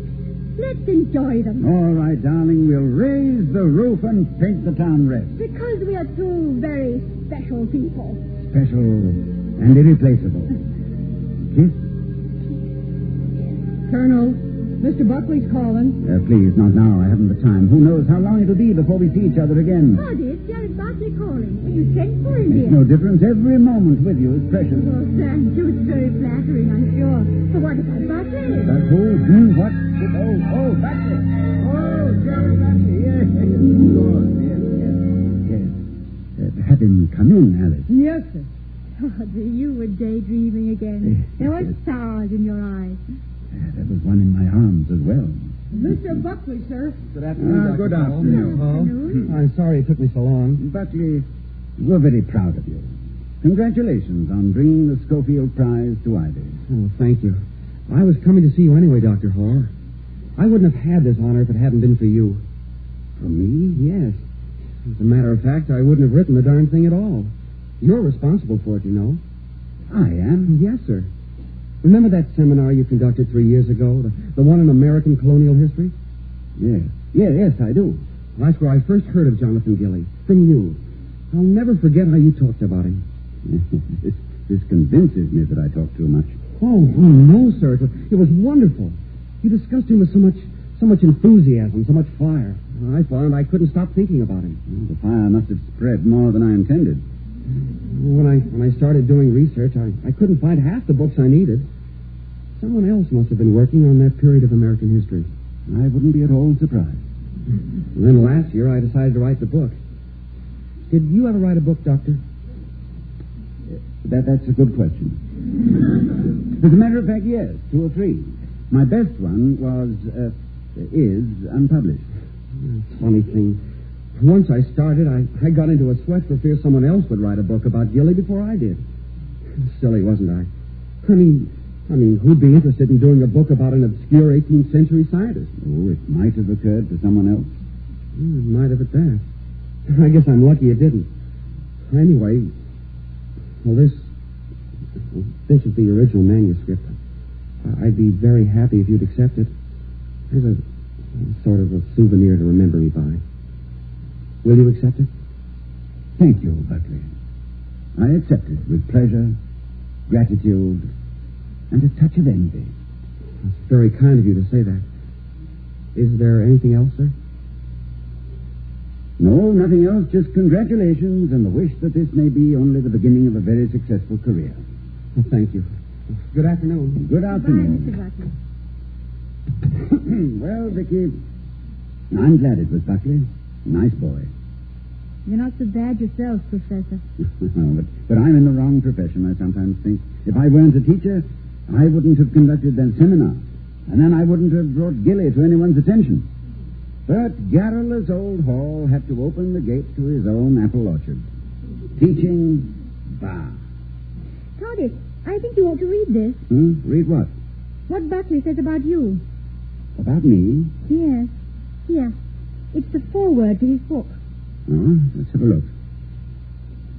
And the Emperor of China said to his ministers, "Go search through the land for the wisest of my subjects, he who has the greatest knowledge and the highest ability to use it. And when he is found, bring him to me, and he shall be my adviser and sit at my right hand." And the ministers searched through the land and found him and brought him to the Emperor. And with him came one other. And the Emperor welcomed the wisest of his subjects and gave him great honor. But, asked the Emperor, who is this other one who comes with you?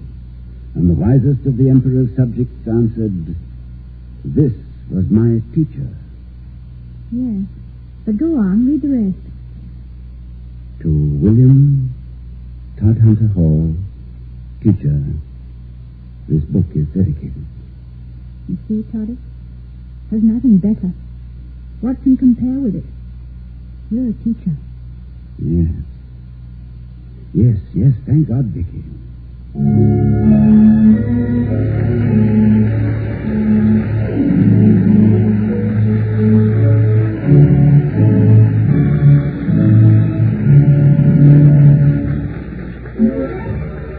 I was curious. I tasted it. Now I know why Schlitz is the largest selling beer in America. No wonder it's the beer that made Milwaukee famous. Here's a note for your date book. Starting Wednesday, May 10th, the Halls of Ivy will be heard on Wednesdays instead of Fridays. And here again are Mr. and Mrs. Ronald Coleman. Good night, everyone. Good night. Be sure to see Ronald Coleman's latest picture, Champagne for Caesar. We'll be seeing you next Friday at this time at the Halls of Ivy, starring Mr. and Mrs. Ronald Coleman. Ken Carpenter speaking. Incubator Baby's parents appear on We the People, next on most NBC stations.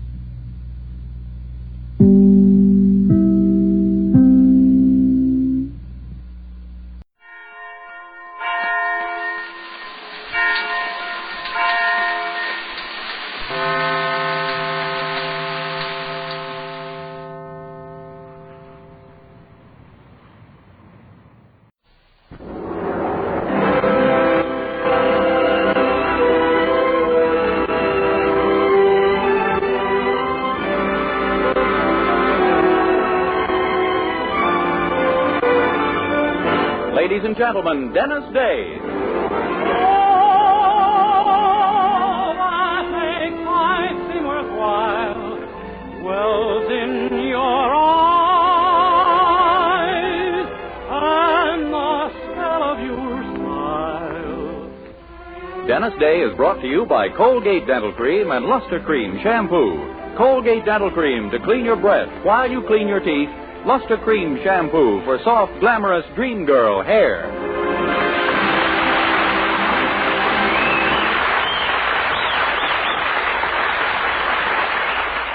The Dennis Day Show with Barbara Eiler, B. Benaderet, Dink Trout, John Brown, Charles Dant in the orchestra, and yours truly, Vern Smith, is written by Frank Galen and stars our popular young singer in A Day in the Life of Dennis Day.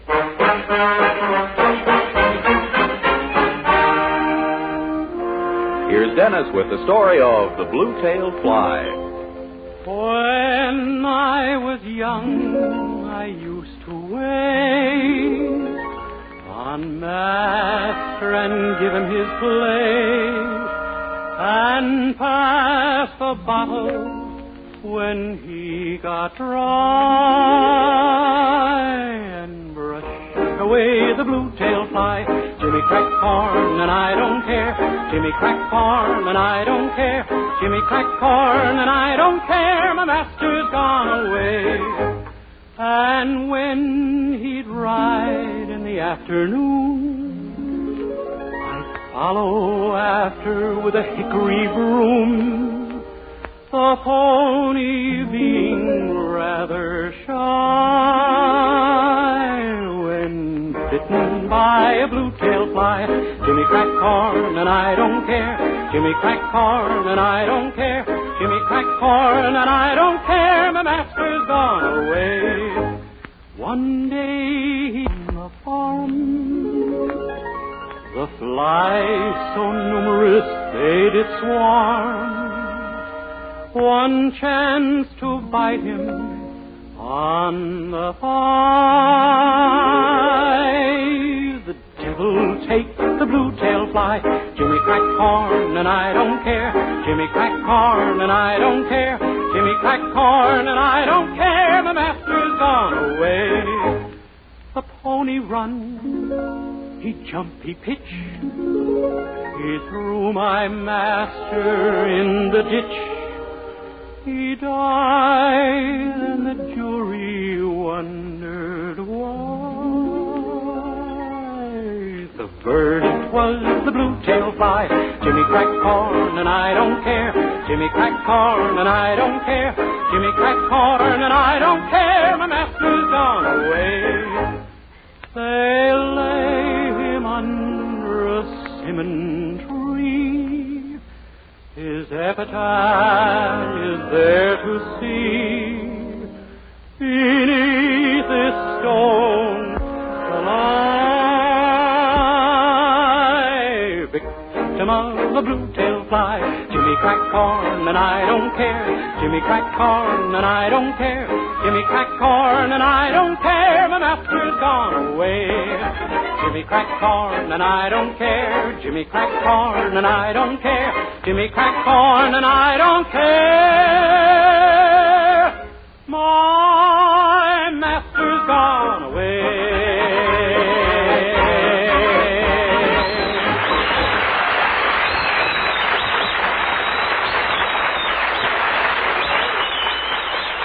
Colgate Dental Cream cleans your breath while it cleans your teeth.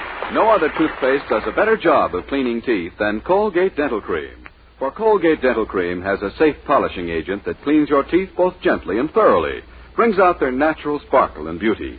You can actually see and feel the difference. And scientific tests prove that Colgate Dental Cream cleans your breath while it cleans your teeth.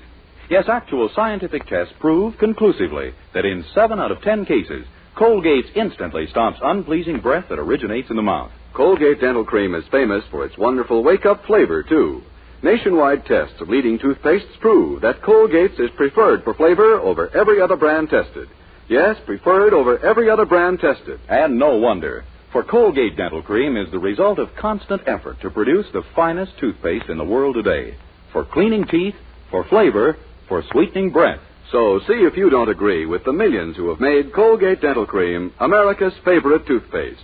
Try Colgate Dental Cream to bring out the natural sparkle and beauty of your teeth. For a wake-up flavor you'll thoroughly enjoy. And always use Colgate Dental Cream after you eat and before every date to clean your breath while you clean your teeth.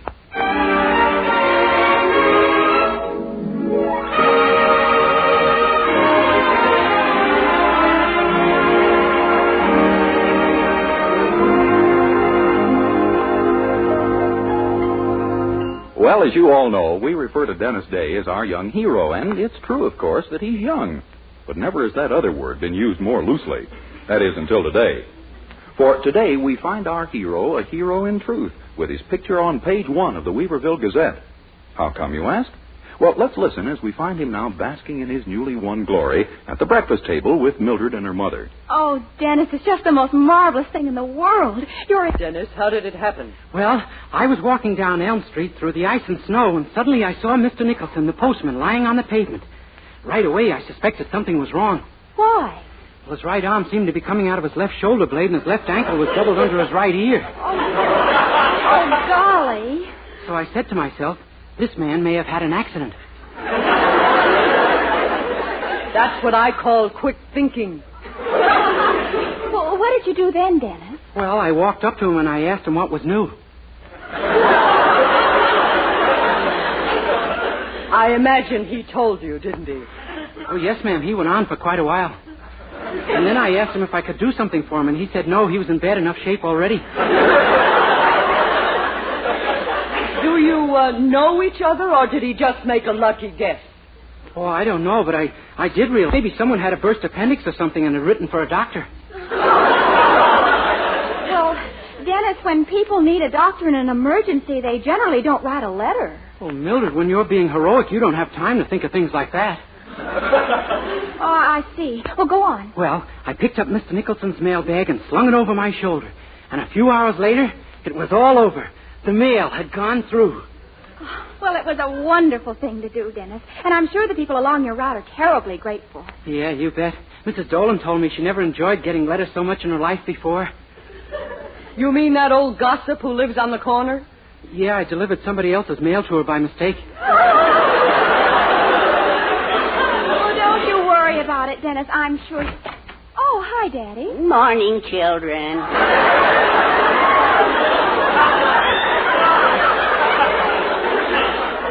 Morning, cinnamon bun. Good morning, Herbert. Hi, Mr. Anderson. I just picked up the morning mail, Dennis, and there's a letter for you. Here you are. For me? Gee, I wonder who it's from. I don't recognize the writing, but that may be because it's typewritten.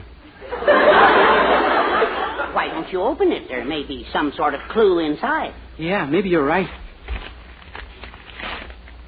Dear Mr. Holy smoke, it's from the post office department, and they've offered me a job. A job? A job? Yeah. It seems Mr. Nicholson has decided to resign, and they want me to take his place. You mean you're going to be a postman? Sure. Oh, just imagine that, Mother. Yes. A thing like this could easily bring back the carrier pigeon. Oh, Mother. Oh, did they say anything about salary, Dennis? Well, let's see. Yes, they say I can start at $1,700 base pay. $1,700? Boy, if they think that's base, they ought to hear what Mr. Willoughby is paying me. Well, you're going to take it, of course, aren't you, my boy? Well, yes, sure, if I can get it, but it says here I have to pass an examination. Oh, of course you'll pass. It's just a formality. You're going down to the store right now and tell Mr. Willoughby you're leaving him. Come on, I'll walk to the door with you. Okay. I'll see you folks tonight. Goodbye, Dennis. Oh, Dennis, just think. If everything goes well with this new job, at last we can be married. Oh, won't it be wonderful? Yeah, I'll certainly be glad to legalize our hand-holding.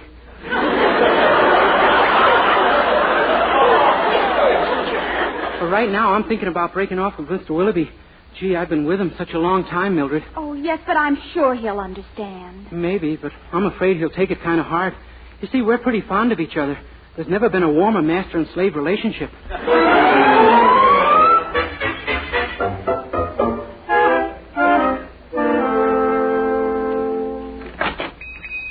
Morning, Mr. Willoughby. Good morning, Dennis.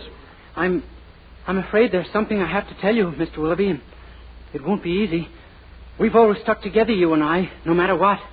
Yes, and we've had some pretty horrible whats, too. Well, I guess you better prepare yourself for a shock, Mr. Willoughby. What would you say if I told you I've carried out the last pail of garbage for you? Dennis, you've joined a union. Oh, no, sir, it isn't that. I'm leaving you. What? Please, don't say anything. Parting is such sweet sorrow. Don't make it any more difficult for me. I must go. Gosh, really? Oh, it's grand of you to smile, grand. I don't think I could have stood seeing a tear trickle down your lovely old face. Dennis, I don't know what I've done to deserve this. You've done nothing, Mr. Willoughby. Oh, nonsense. It must be a reward for something. But there are some things I'm going to miss you for at that. I knew there were. Yes, those unfilled orders, the broken bottles, deliveries to the wrong addresses, customers who complained they were sold axle grease instead of cold cream. You brought me adventure, Dennis. I'm going to miss you. Can you stand it? I think so. Well, I guess this is it then, Mr. Willoughby. Yeah, I guess it is. I'll come back later, of course. What's that? Oh, just to visit and get my things. Oh, yes. Well, I'll see you at the door. Oh, no, I couldn't stand it. No lingering farewells. I just want to remember you as you are this minute. That big, firm nose, that receding hairline, those shifty eyes, that... Dennis, if you're going, go! Yes, sir. So long, old paint.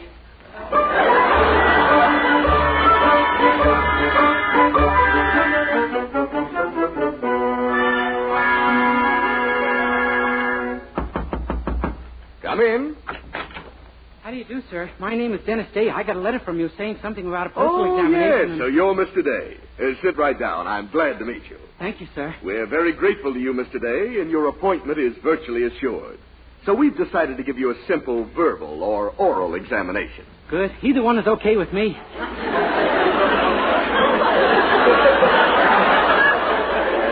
Yes. And now then, we'll get busy on the form. Name, Dennis Day, of course. Any brothers or sisters, Mr. Day? One of each. Names, please. John and Marie. Marie is the sister. Yes,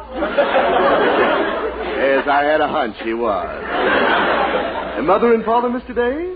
Also one of each. But what are their names? Oh, Molly and Patrick. Thank you. I think we can tell which is which at a glance. Yes, sir.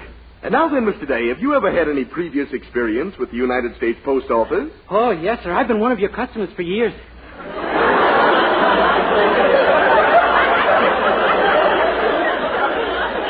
And we're intensely grateful to you. But you see, I'm trying to find out what you know about the Postal Service. Oh. For instance, have you ever heard of a Mayo Frank? Oh, yes, sir. All the Franks I ever knew were.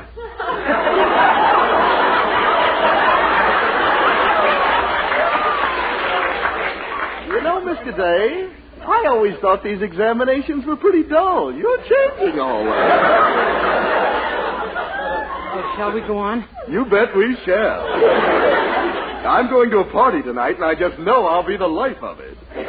We come now to the examination proper, Mr. Day. Yes, sir. Now, our first group of questions are those requiring thought. Shall we throw them away?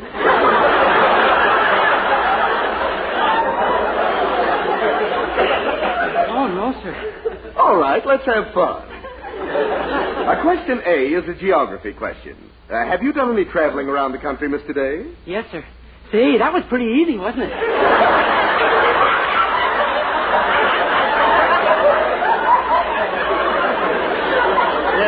Yes, it was, but that wasn't the question. Oh. The question is, in traveling between Chicago and Cleveland, what cities do you pass through? New Orleans, Los Angeles, Philadelphia, and Omaha. Mr. Day, just how have you done your traveling? By troop train.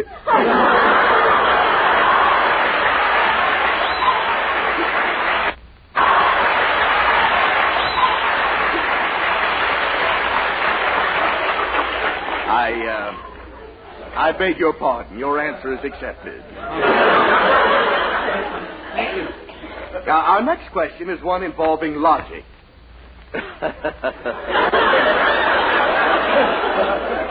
Now, listen carefully before you answer. A mail sack is to letters as a purse is to horseback riding, cheese, or money. It is?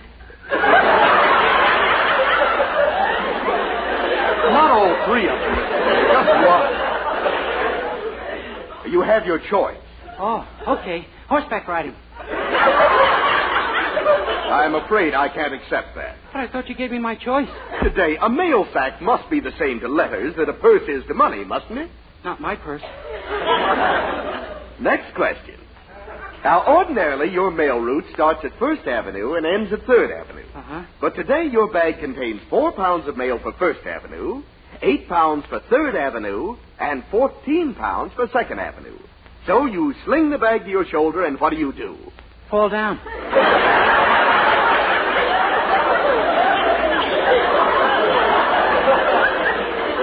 Mr. Day, I love you. Now, this last question is one you should take right in stride. Now, what's the difference between 1st-class mail and 4th-class mail? 2nd and 3rd? I knew you wouldn't let me down. And that, Mr. Day, concludes the examination. And I don't get the job? Oh, on the contrary. Starting Monday, you'll be one of our regular mail carriers. Oh, thank you, sir. Thank you. Oh, don't thank me. You're getting the job because of what you did for the department. But do me a favor, will you? What? Lying on the street, give the post office a real break. Just let him lie there.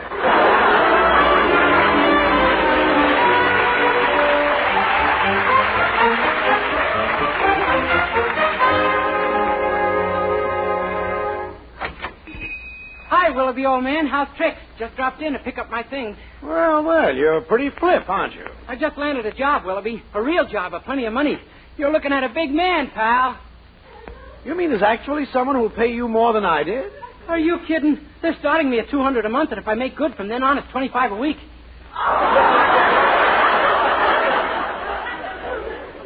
Don't let them pay you by the hour, Dennis. You couldn't afford it. You're just jealous because you know it'll be tough for you to replace me. I'm going back and get my things. Okay. Why, Mr. Nicholson, the postman. Well, hello there, young fella. Well, gosh, what are you doing here? Well, I'm working here. Willoughby said he just lost the fella he had, so I took the job. But your left leg is broken and both your arms are in a cast. Yeah, I know, but he said I'd be more help to him this way than the other fella was when he... Gee, Mr. Nicholson, I'm the other fella. No. Yes, and now I've got your old job with the post office. Well, that's a funny one. Danged it we didn't swap jobs. Yeah. Well, I sure hope you like it here. And, of course, at least you'll make the best of it. Isn't it a good job? Oh, the job is all right. It's just the work and the salary that's so horrible. Well, you don't say. Well, I know you'll be happy in my old job. You'll like the people on the route. Old Doc Peterson, too. Oh, is he on my route? No, but you'll find him the best man in town for your pneumonia. My pneumonia? Oh, sure. When they say neither hail nor sleet nor gloom of night, they ain't kidding. Gosh. Oh, of course, you got to remember to keep on the lookout for Killer all the time, too. Killer? Who's Killer? Why, the Dolan's dog. That big bloodhound of theirs. Oh, my gosh, and I've got some of the very stuffy hounds. None to spare either, I see. Hey, you better be careful, son. Boy, I'll say I will. Well, I better be going, Mr. Nicholson. I'll leave you my knee pads, of course. Your knee pads? Yeah, you'll be using them all the time here. When you're not scrubbing the floor, you'll be begging Mr. Willoughby for a raise. You mean he makes you scrub floors here? And clean the walls and wash the windows and carry out the garbage. That's the trickiest operation of all. Oh, say, I was wondering about that. I haven't been able to find a garbage pail. There isn't any. That's what makes it so tricky. And you know something, young fella? I've been doing some thinking. Yeah, me too. You know, maybe we'd both be happy if we had our old jobs back. You ain't kidding. Well, I think it could be done if you do everything wrong around here. That'll convince Mr. Willoughby that he'd be better off hiring me back again. Oh, I see. I make him think I'm a worse employee than you, huh? That's it. It won't be easy, but I think it's possible. Yeah. And meanwhile, you... Hey, wait a minute. How are you going to quit? Huh? Oh, that paper they made you sign, the county contract. That binds you for a period of 1 year. Oh, my gosh. That must have been in the small print, which I didn't read. No, it's in the large print. Which I didn't read either. Well, I'm afraid you're stuck, young fella. As soon as you take the fitness and character test, they'll swear you in. The fitness and... Personality. They send a man around to make sure you're a good law-abiding citizen. Oh, they do they? Mm-hmm. Well, brother, your worries are over. We're home.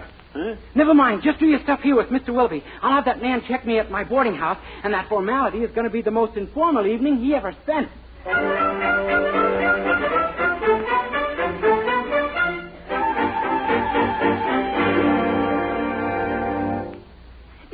you're sure we're doing the right thing? Oh, Mildred, you don't want me to get bitten to death, do you? Or die of pneumonia? Or maybe both at once.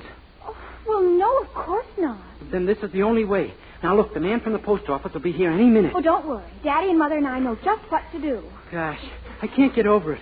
Your mother is actually going to help me? Yes. She says that getting you out of the post office is just as patriotic as buying war bonds. Well, as long as she plays her part right, I just hope that Oh, my gosh, there he is now. I'll take it. You duck into the parlor. Okay. Yes? How do you do? I'm Mr. Letcher from the Post Office Department. I'm looking for a Mr. Dennis Day. That's me. Oh, good. This won't take a minute, Mr. Day. It's what we call our character test, just to make sure you're a good citizen. Fine. Now then, may I have your full name, please? First, middle, and last. Sure. Dennis Heinrich von Himmler, Gering, Schickelgruber von Fackelot, Liebtraut, Day. Day, are you a foreigner? Why, if I ever gave you that idea.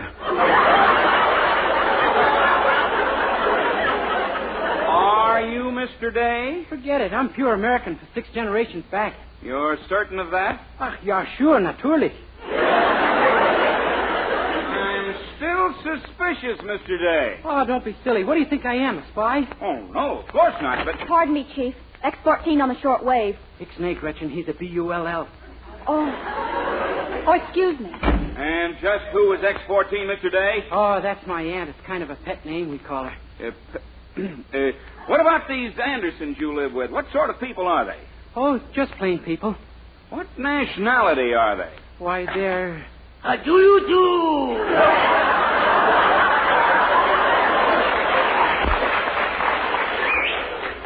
Vyacheslav Anderson. How often have I told you not to come in here without knocking? Silly boy. I have here the pictures. Yes, but we can't... Pictures, huh? Here, let me have a look at those. Oh, no, you don't. It's none of your business what the floor plan of Fort Knox is. Fort Knox? Give me those. Hey. What?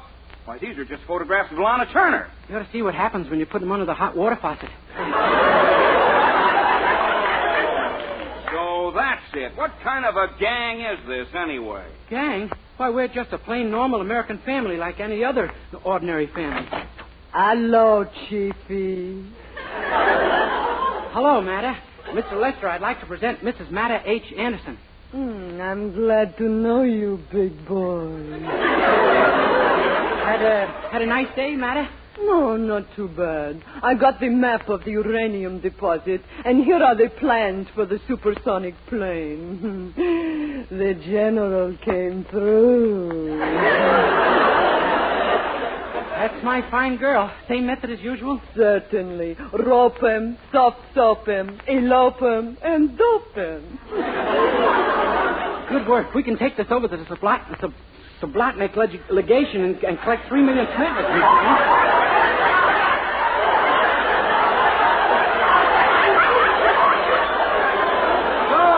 Mr. Day, you want to work in our post office, do you? Yeah, I thought a nice quiet spot among the registered mail might be nice. Oh, you did, huh? Well, let me tell you, after what I've seen tonight, you'll never work in a post office as long as you live. Goodbye, sir.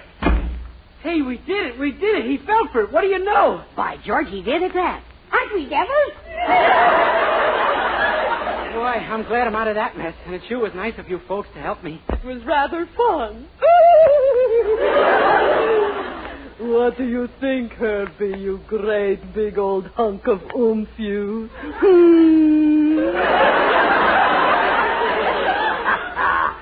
Silly girl.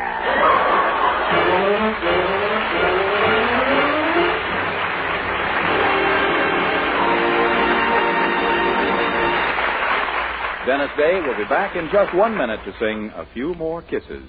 But first... Dream girl, beautiful luster cream girl, hair that gleams and glistens from a luster cream shampoo. Yes, Luster Cream Shampoo leaves hair with new 3-way loveliness. 1, fragrantly clean. 2, glistening with sheen. 3, soft, easy to manage. Luster Cream is not a soap, not a liquid, but an utterly new, rich lathering cream shampoo, a blend of secret ingredients plus lanolin. Try Luster Cream Shampoo, 4-ounce jar, only $1. Also in smaller sizes. Be a dream girl. A lovely luster cream girl. Dream girl, beautiful luster cream girl. You owe your crowning glory to a luster cream shampoo.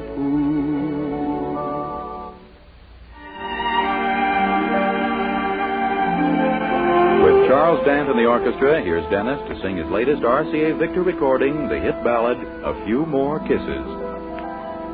A few more kisses and a few less heartache.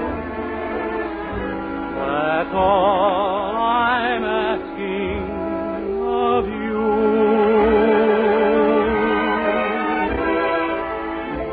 If something's happened, so I may be to blame, I love you more than ever and hope you feel the same. A few more sweet words and a few less teardrops. I'm sure they never would stop.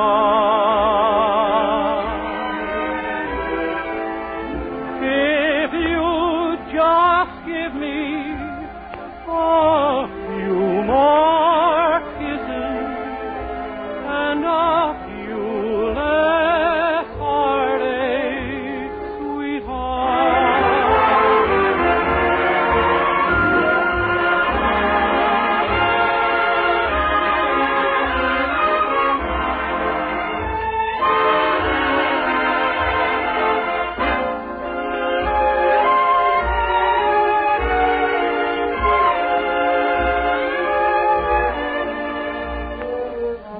If you just give me a few more kisses and a few less heartache,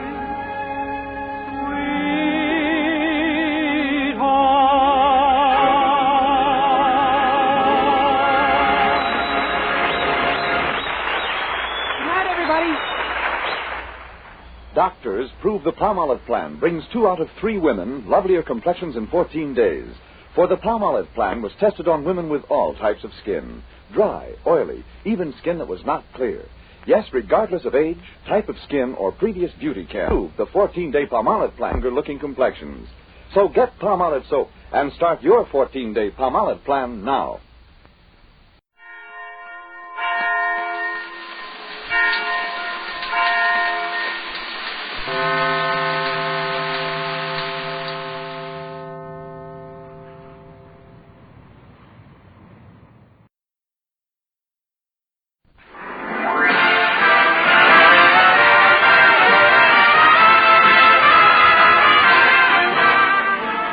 From Hollywood, Colgate Tooth Powder presents the Mel Blanc Show with Mary Jane Croft, Sandra Gould, Joe Kearns, Earl Ross, Jerry Hausner, Hans Conried, the Sportsman, Victor Miller and his orchestra, and starring the creator of the voice of Bugs Bunny. What's up, Doc? Yes, Colgate Tooth Powder for a breath that's sweet and teeth that sparkle brings you the Mel Blanc Show with Mel playing his new character, Zookie. Hello, everybody. Hello, everybody. Hello, everybody. Hi. And starring himself in person, Mel Blanc. Hi, folks. Ugga, ugga, boo, boo, ugga.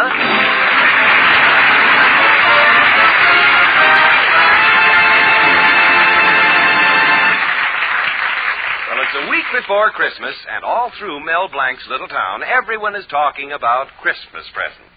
In the Williams house, we hear, Sam Brown, I have a notion you're going to get that set of Shakespeare you've been thinking about. Thank you, Mr. Williams. And in the Tucker showroom, we hear, Henry Adams, something tells me you're going to get that automobile you want. Thank you, Mr. Tucker. And in Brillig's department store, we hear, Mel Blanc, I think you're going to receive a tool chest for your fix-it shop. Thank you, Santa Claus. So now we know Mel Blanc is in the department store. Let's follow him as he presses forward along the crowded aisles with his girlfriend Betty. Quit your shoving, mister. Watch where you're going, bud. Hey, cut out the push-on. Oh, I'm so sorry. That's all right, miss. Oh, Mel, isn't it awful, this pushing and squeezing? Yeah, terrible, ain't it? Gosh, Betty, we've been through half this department store, and I still don't know what you want. Can't you give me one little hint? Well, there's a jewelry counter. One little suggestion? There's a fur department. Still can't make up your mind, huh?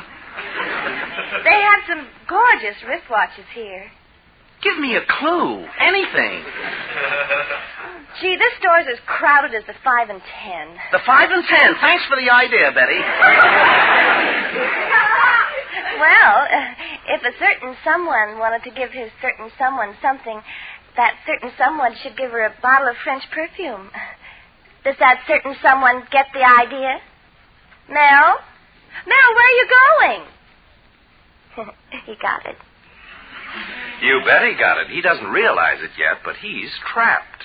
And like every foolish lover, he runs to get his girl what she wants. Well, I think I have enough money to get Betty some perfume. Ah, here's a perfume counter now. Ooh, look at this bottle. Sinful Hour. A snare that lures unwary men to dizzy heights of ecstasy. Breathless moments of romantic passion. Unquenchable abandon in soft arms. Can I do something for you? Yes, kiss me. I'm looking for perfume for my girl. Well, how much would you like to spend? We have perfume as high as $100. What have you got as low as? How about a bottle of this shocking? Is it really shocking? I'll say it is. It was banned in Boston. That's not bad. What else do you have? So he bought the perfume and with a happy, unsuspecting smile on his innocent face came back to his girl and... Betty, guess what a certain someone got for a certain someone? Well, I hope he got that certain someone one of those new calfskin bags. Oh, but that certain someone mentioned perfume. Oh, Mel, every Christmas I've gotten perfume. Can't that certain someone think of something else? Oh, so long, Betty. Oh, did you say a calfskin bag? Yes. Where are you going? To see a man about a cow. Well, here we go, folks. So now he's got to exchange the perfume for a bag. But meanwhile, at the exchange counter... Miss Gibbs, I hope you don't mind our transferring you from the perfume counter to the exchange desk. But Miss Willoughby didn't... Just remember one thing. Well... Just remember one thing. The customer is always right. Just say no to everything. Goodbye. Uh-oh, the same girl that sold me the perfume. Oh, she'll never want to make the exchange after all the trouble I gave her. I know what I'll do. I'll pull my hat over my eyes and pretend I'm a Frenchman. It's a good thing I'm such a good actor. What can I do for you? Ah, Hetty, mon petit. The Cas bar is 2 miles over. Mon chéri, I came to exchange something. My girl does not like this perfume. Wait a minute. Ain't you the same jerk that was around a little while ago? Jerk? Oh, jerk. That is American for jerk. Are you sure that you're French? But certainement. I came from a famous French family of grape crushers. Grape crushers? Oui. My grandfather was the most famous grape crusher in France. He could crush more grapes than anyone. Really? Yes. Of course, Grandpapa wore shoes. But he had to stop. Stop? Oui. The King of France opened a bottle and choked on a pair of shoelaces. All right, I'll go along with it once more. What was the name of the wine? You've heard of Chateau Martin Vintage 29? Yeah? This was Jim Sneakers, $3.98. Well, now that I have made the joke, perhaps you make with the exchange? I'll do anything as long as you make with the scram. Now, you want 1 foot for a pocketbook, so I better... Well, he got the pocketbook all right, but you've all heard the expression, into each life some rain must fall. Well, here comes the rain. Willie, it looks like you were right. First perfume and then a pocketbook. Mel doesn't have the money to buy all that, Mr. Colby. I told you not to let him run around with your daughter, Betty. I just can't believe he's a shoplifter. I know just what you mean, Mr. Colby. He's got shifty eyes. He's been running around the department store. He has no money, but we've seen him with perfume, then a pocketbook. Yeah, it's hard to believe he's a crook. But we know different, don't we? Anyway, here's one happy little chappie going back to his girlfriend again, and guess what? A calfskin pocketbook. But a certain someone wanted lingerie. We guessed it, didn't we?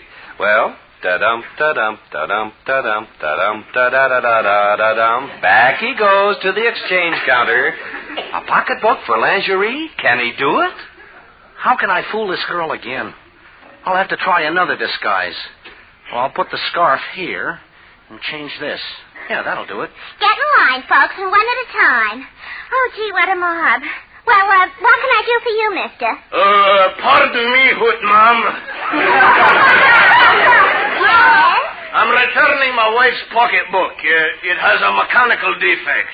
A mechanical defect? Oh, let's see. Why, the pocketbook opens easily. Aye, that's the mechanical defect. Well, if you're so thrifty, why don't you just send your wife a Christmas card? Oh, I've got a card now, a bonny card that does for all the holidays. One card for all the holidays? What's it like? Well, it's a picture of St. Valentine in a Halloween costume with an Easter rabbit under his arm, hitting Santa Claus over the head with a firecracker and wishing him a happy Mother's Day.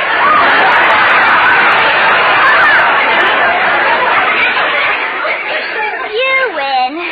What do you want to exchange the pocketbook for? Well, I'd like to get my wife some lingerie. Why lingerie? No pockets.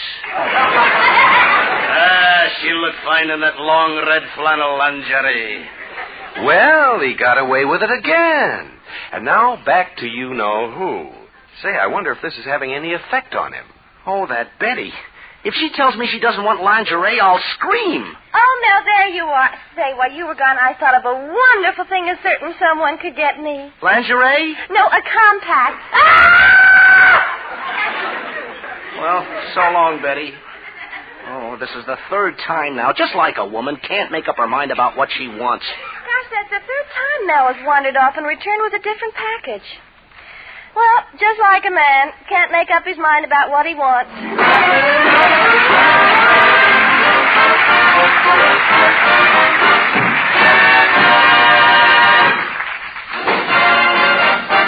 Use Colgate tooth powder, keep smiling just right. Use it each morning and use it each night. Don't take a chance with your romance. Use Colgate tooth powder. A girl who has a breath of trouble is seldom asked to date up double. Yes, that little breath of trouble, I mean unpleasing breath, can lose you friends and alienate people. Don't let it happen to you. Just do this. Brush your teeth night and morning and before every date with Colgate tooth powder. For Colgate tooth powder cleans your breath as it cleans your teeth. Yes, scientific tests have definitely proved that in 7 cases out of 10, Colgate tooth powder instantly stops unpleasing breath that originates in the mouth. What's more, no dentifrice at any price cleans your teeth more quickly and thoroughly than Colgate tooth powder. Remember to buy it first thing. And remember the name, Colgate tooth powder with the accent on powder. Don't take a chance with your romance. Use Colgate tooth powder. And now, Victor Miller, the sportsman, and Managua, Nicaragua.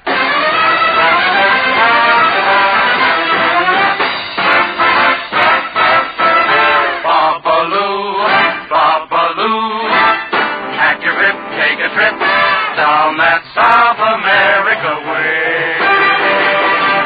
'Cause Managua, Nicaragua is a beautiful town. You buy a hacienda for a few pesos down. You you give it to the lady you were trying to win. But her papa doesn't let you come in. Managua, Nicaragua is a heavenly place. Yeah. You ask a senorita for a little embrace. Yeah. She answers you, caramba, scramba, barbarito. In Managua, Nicaragua, that's no. I have been to many tropic ports. I might include even Brooklyn. If you're ever feeling out of sorts, I'd like to recommend a look in Managua, Nicaragua. What a wonderful spot. There's coffee and bananas and the temperature hot. So take a trip and on a ship go sailing away across the agua to Managua, Nicaragua.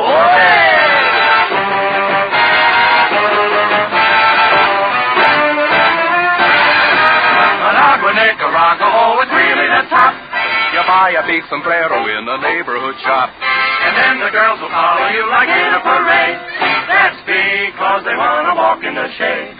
Managua, Nicaragua, what a wonderful spot. There's coffee and bananas and the temperature hot. So take a trip and on a ship go flying away across the agua to Nicaragua. Managua, Nicaragua.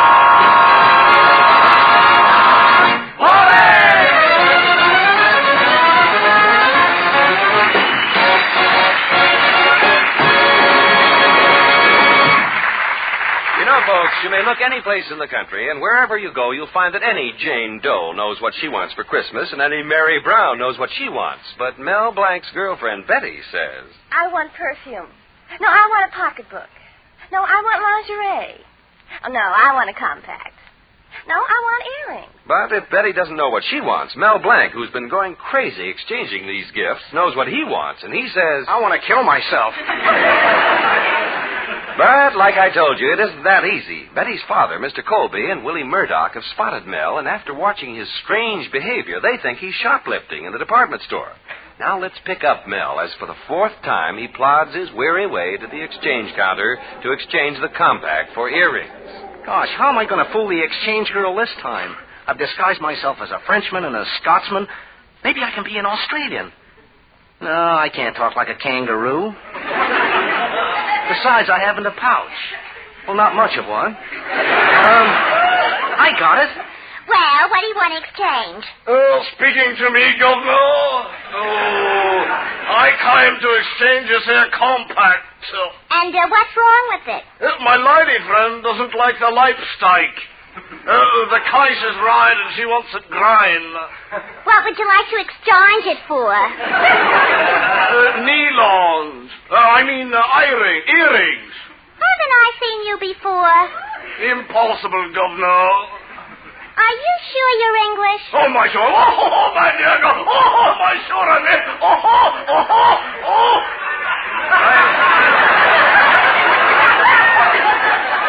I'm English through and through. Why, yesterday I cut myself and bled fog. Well, give me the compact and I'll give you an exchange slip. Now you want earrings, Why, huh? the guy's phenomenal. He did it again. Hold hands, folks. We're going back to... look out. The bad guys are here.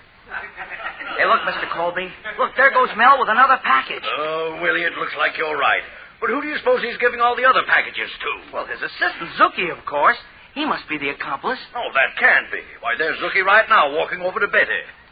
Oh, hello, Zuki. What are you doing here? Hi, Betty. I came to buy a present. I came to get a gift.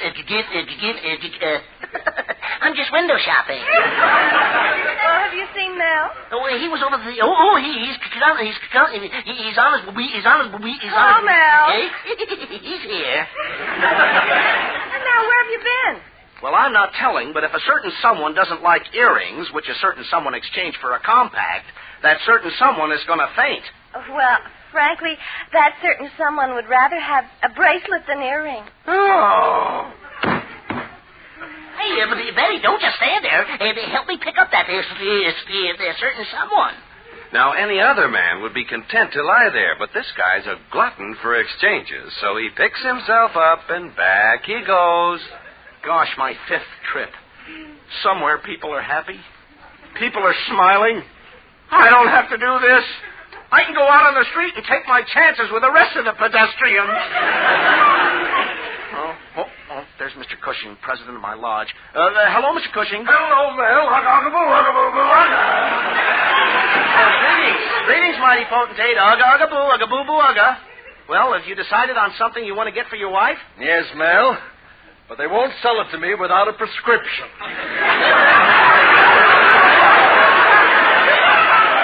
Well, what a Christmas this is going to be.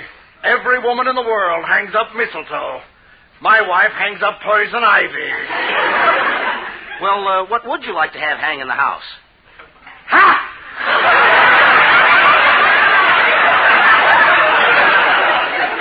You know, Mel, last year was the best Christmas I ever had. I decorated the house, I lit up the Christmas tree, invited all my friends, and served a wonderful dinner. And my wife made the whole thing possible. She did? Yeah, she was out of town. Mighty potentate, I have my troubles, too. This is the 5th time I'm exchanging a gift for my girlfriend, Betty. Mel, no woman can make up her mind. But you know, sometimes that's a blessing. The only reason I'm still alive today is because my wife can't decide on a method. Well, men are different. I never have any trouble making decisions. Neither do I, Mel. But as I told you before, they just won't give it to me without a prescription. Well, so long, Mel. Goodbye, mighty potentate. Ugga, ugga, boo, ugga, boo, boo, ugga. Uh-oh, there's that tough girl at the exchange counter. I'll never be able to fool her again. Besides, what reason can I get for my girl not wanting earrings? Well, I'll take the beard off this dummy Santa Claus and try. What can I do for you, Santa Claus? Стратовая слатука прочь домой, правда, sneaks 2 sizes too small. You've got to have a better reason than that to exchange earrings. I have. Grojniš čento braja mikva, stočlaveš pranja no ears. Haven't I seen you someplace before? Yes. Yes? Yes. That's Russian for no. Well, what would you like to exchange this for? Prostishnish, grovni, kamanish, broka, vanish, mertovek. Well? You didn't give me a chance to finish. Charm bracelet. All right. Wait a minute. I noticed in my record book these earrings were exchanged from a compact. Oh. And an exchange was made before that. Oh. In fact, 5 exchanges were made. Oh. I won't be able to make an exchange unless I get an okay from the 5 people who made the exchanges.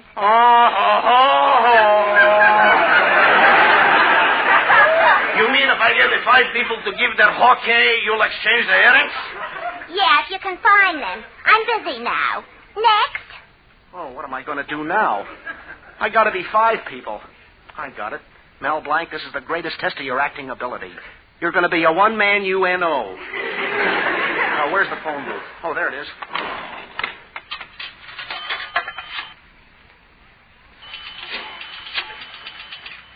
Hello? Is this Brillig's department store? Well, give me your exchange department, please. Hello, this is the fellow you just talked to. You want to speak to the people who made the exchanges? Well, I got all 5 of them with me here in the phone booth. And we better talk fast because 3 of us are turning blue already.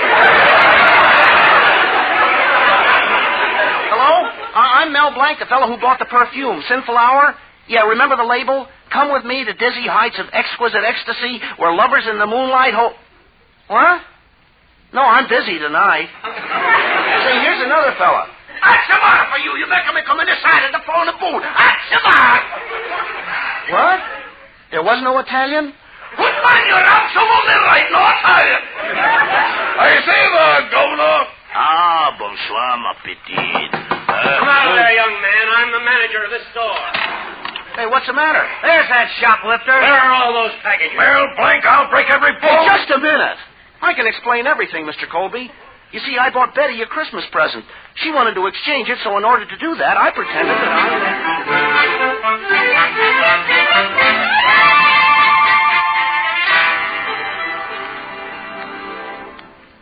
Gosh, Mel, I'm awfully sorry about what happened. Oh, I didn't mind it, as long as it was for you.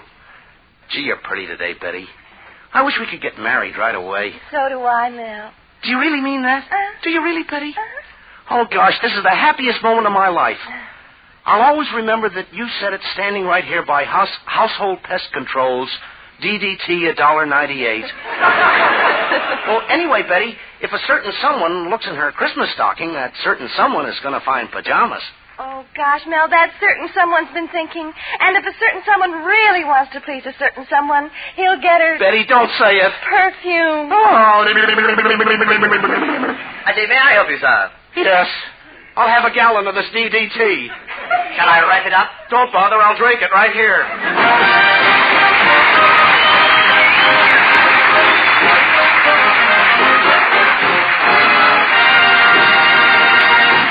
This is Mel Blanc saying thanks for listening. Good night, and that's all, folks.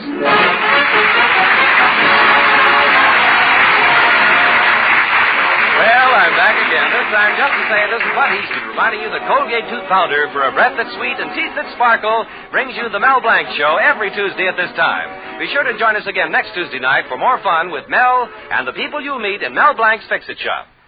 Say hello to Halo Shampoo for naturally bright and beautiful hair. Remember, even finest soaps and soap shampoos hide the natural luster of your hair with dulling soap film.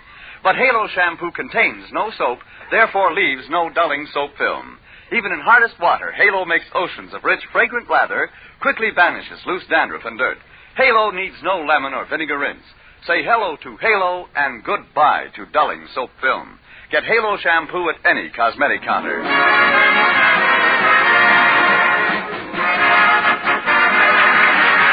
Remember, Mel Blanc every Tuesday night at this time.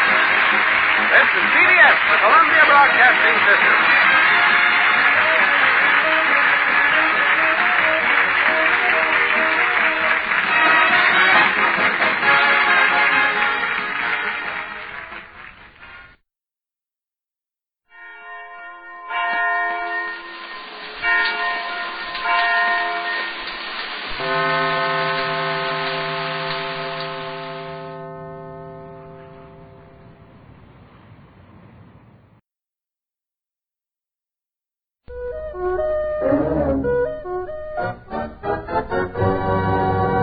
The Fred Allen Show, specially rebroadcast for the American Armed Forces and their allies.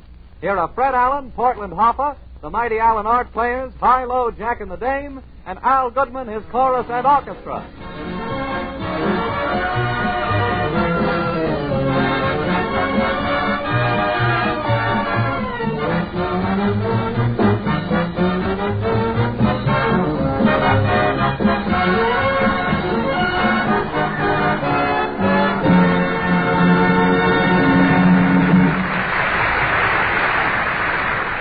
Ladies and gentlemen, the giant plane Constellation flew from California to Washington, D.C. in the record time of 6 hours and 58 minutes. Tonight we bring you a man who knows a man whose brother-in-law saw the Constellation pass over Butler, Missouri. He's Fred Allen.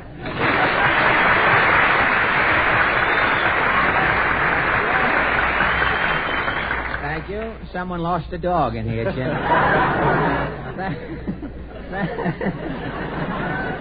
Thank you, and good evening, ladies and gentlemen. And, Jimmy, you're wrong about that new transport holding the record. The record cross-country flight from California east was made by a man I know. What man? Well, Jack Benny holds the record, Jimmy. Jack Benny? After he made his last picture at Warner Brothers, Benny went from Hollywood back to Waukegan in 3 hours flat. That's a much better time than he... So Jack made some time, didn't he? He lays eggs on our program, too, doesn't he?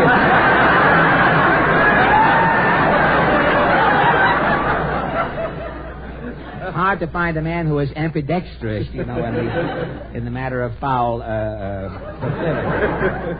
You said Jack made some time. Oh, he was really going, wasn't he? Yes, he was. He had, well, of course, he had a tailwind coming out of Hollywood, and the Warner Brothers in person chased him as far as Albuquerque. 2 nephews of the Warner Brothers took it up from there, and that's really how Benny made his record. You know, Mr. Allen. well, Portland.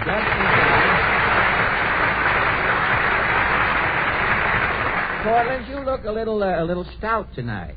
Yes, Mayor LaGuardia made this potato week. Oh, potato week, huh? Uh-huh. And Mama and I have been eating potatoes 3 times a day. 3 times a day. Well, there's a lot of starch in potatoes. I know. Mama has a stiff leg. Oh, fine. Well, after eating potatoes for 7 days, your stomach must think you're in Idaho. Did you observe... Now, wait a minute. Let's thrash this out. Now, what was wrong? Of course, people in Idaho don't mind eating potatoes. They lay around. They have a big Davenport in the States, you know.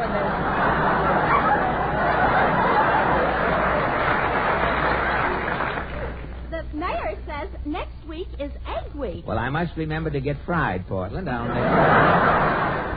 Tell me, why is the mayor having these different food weeks? There's a surplus of potatoes, and the hens are laying too many eggs. Well, why doesn't the mayor speak to the hens? He isn't tall enough to look over a nest. Well, he can poke a hole through the bottom of a nest and look up, and good luck to him.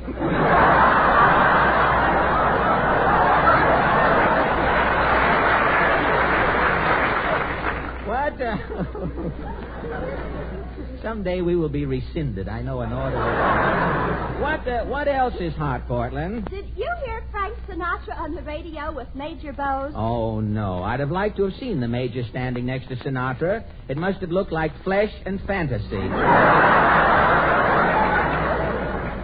And after that gag, I think I'd better get down to Allen's Alley, Portland. What is your question tonight? Well, the big thing in New York right now, as you know, is the circus at Madison Square Garden. The Ringling, Barnum, and Bailey show is bigger and better than ever. And since everyone is clamoring to get in to see the big show, our question is, what feature of the circus did you like best this year? Shall we go? As the big wasp said to the little wasp, let's buzz along.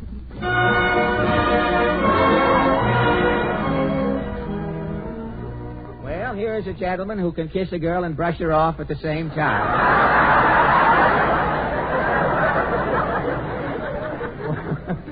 Well, here we are back in Allen's Alley, Portland. Let's see if our friend, the senator, is in. Yes? Senator, that beer doesn't strain your voice, does it, as you talk? Senator Bloat, how do you feel about the circus this year? Oh, the show is great. Just one thing bothers me about the circus. Oh, what, Senator? While the lions are eating, crowds stand around outside the cages pleading with the lions. Oh, you want these crowds broken up? Yes. If my bill, the Bloat bill, goes through, yes, a sign will be placed in every lion's cage. And that sign will read? Attention, lions. Do not throw meat out to people. Yes, they do. Well, the senator will probably get Frank Buck's vote this year. Let's try this next door here. Well, what is it? Mrs. Prawn. Mrs. Prawn, did you enjoy the circus? No. I had too much trouble with my old maid sister. Your sister's an old maid? For 40 years, she's been trying to trap a man. She's still trying. Well, what happened at the circus? We just got inside. Yes? A bunch of midgets went by. I see. My sister shrieked, "Not that! Not that!" and fainted. Well, why should your old maid sister faint seeing a few midgets? She thought they were rationing men.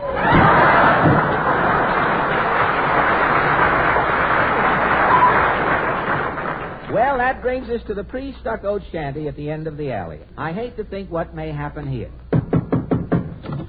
Let whistles blast, let sirens scream. Here is Falstaff on the beam. The Manhole Minnesinger Openshaw. You have more odes tonight? My briefcase is straining at the zipper.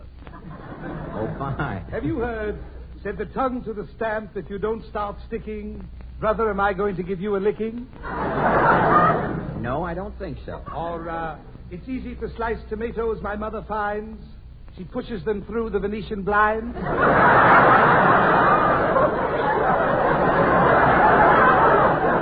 No. My grandfather has a wooden leg. My grandfather likes to rumba. And every time he starts to dance, does Grandpa shake his lumber?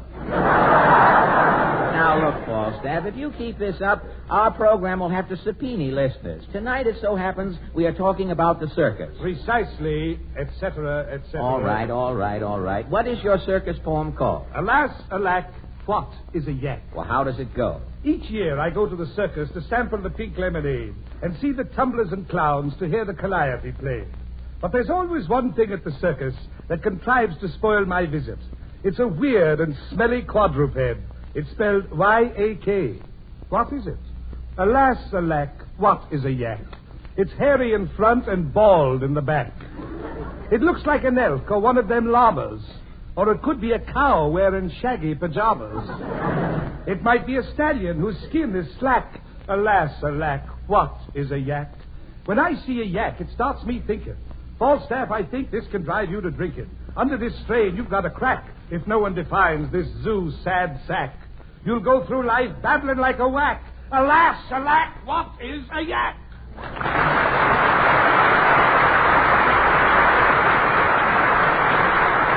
And as Falstaff takes his departure, Maestro Goodman beckons to Hilo, Jack and the Dame. Their song, dedicated to Mr. Morgenthau, is Take It Easy.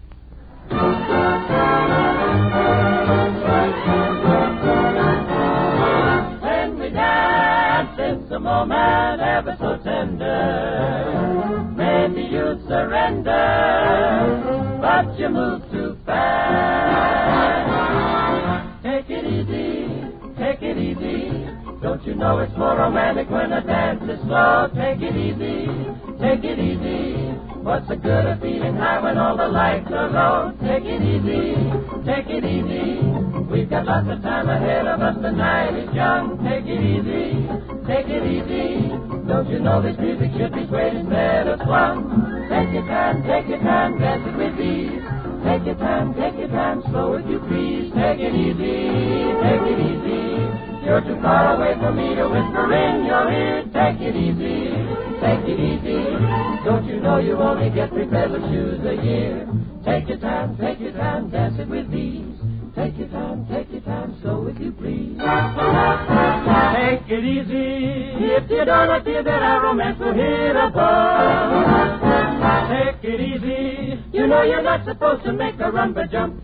So take it easy, take it easy. Take it slow now if you want to please me. Take it easy, take it easy. If you want to hear the number, better learn to do the Ramadan song. Take your time.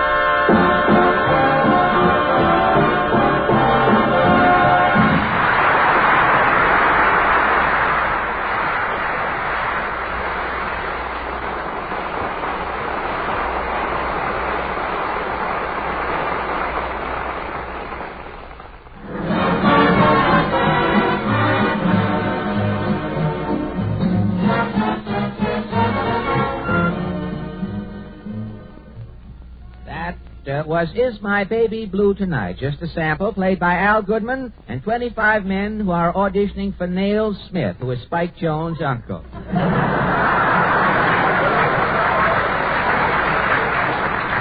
Tell me, does your mother like baseball? Yes. You know, Mama would have made a good umpire. How do you mean? Mama never thinks a man is safe if he's out. Well, enough about baseball, Portland. I have something on the fire. You know, I may produce a big Broadway show shortly. I have the story all written. I have the actors. All I need is the money. Did you find an angel? No, but I think I've got a pigeon. The other night, I happened to go into Lindy's to get a fast calorie. As I passed the table, I heard a voice say, "Hey, Fred, Oscar Levant."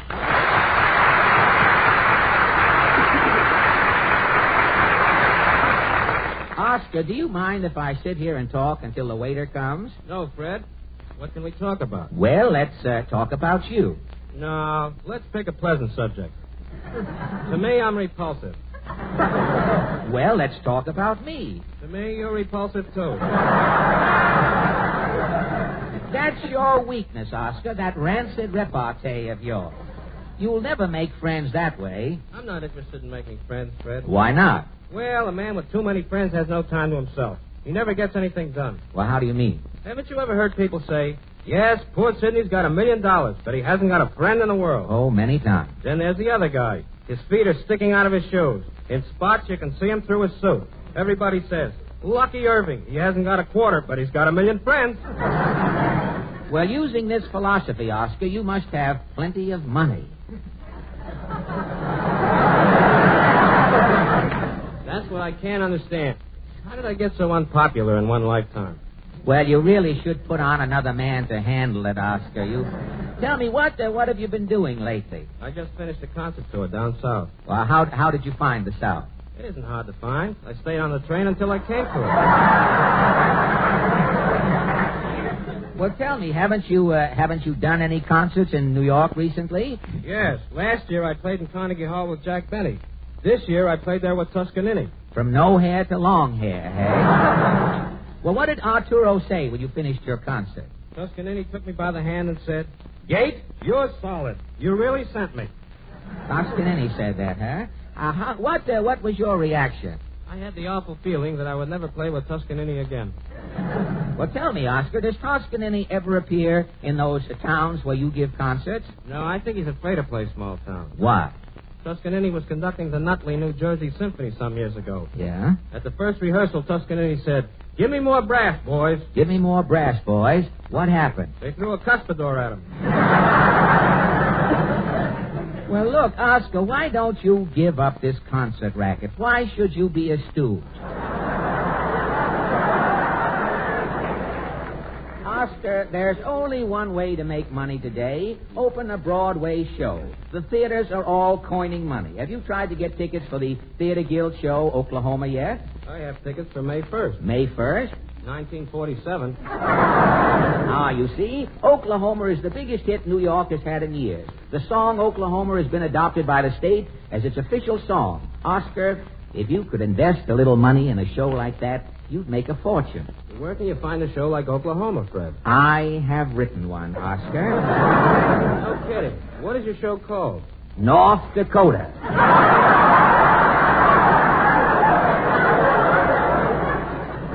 North Dakota, that's an original title. My show's all original, Oscar. The music is sensational. One scene, just to give you an idea, one scene is a farmhand's ballet. The whole stage is a wheat field.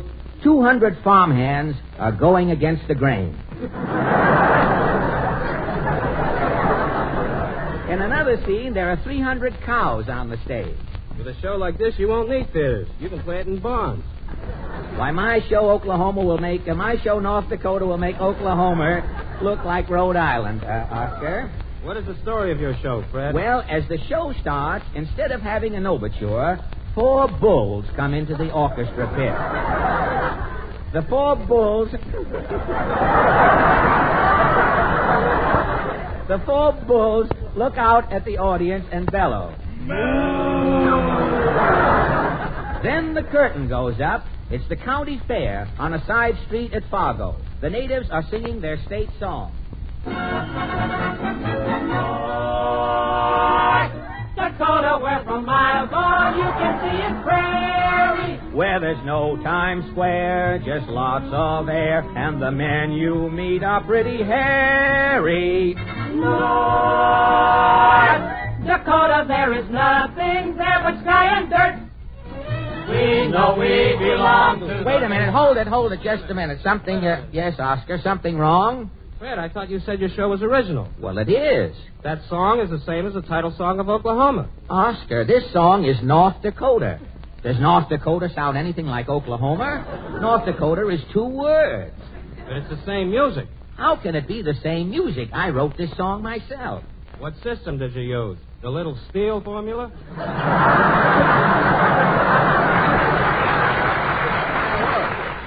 Look, Oscar, why worry? This is only the opening number in the show. We can advertise the show to start at 8:30. We can ring up at 8:15.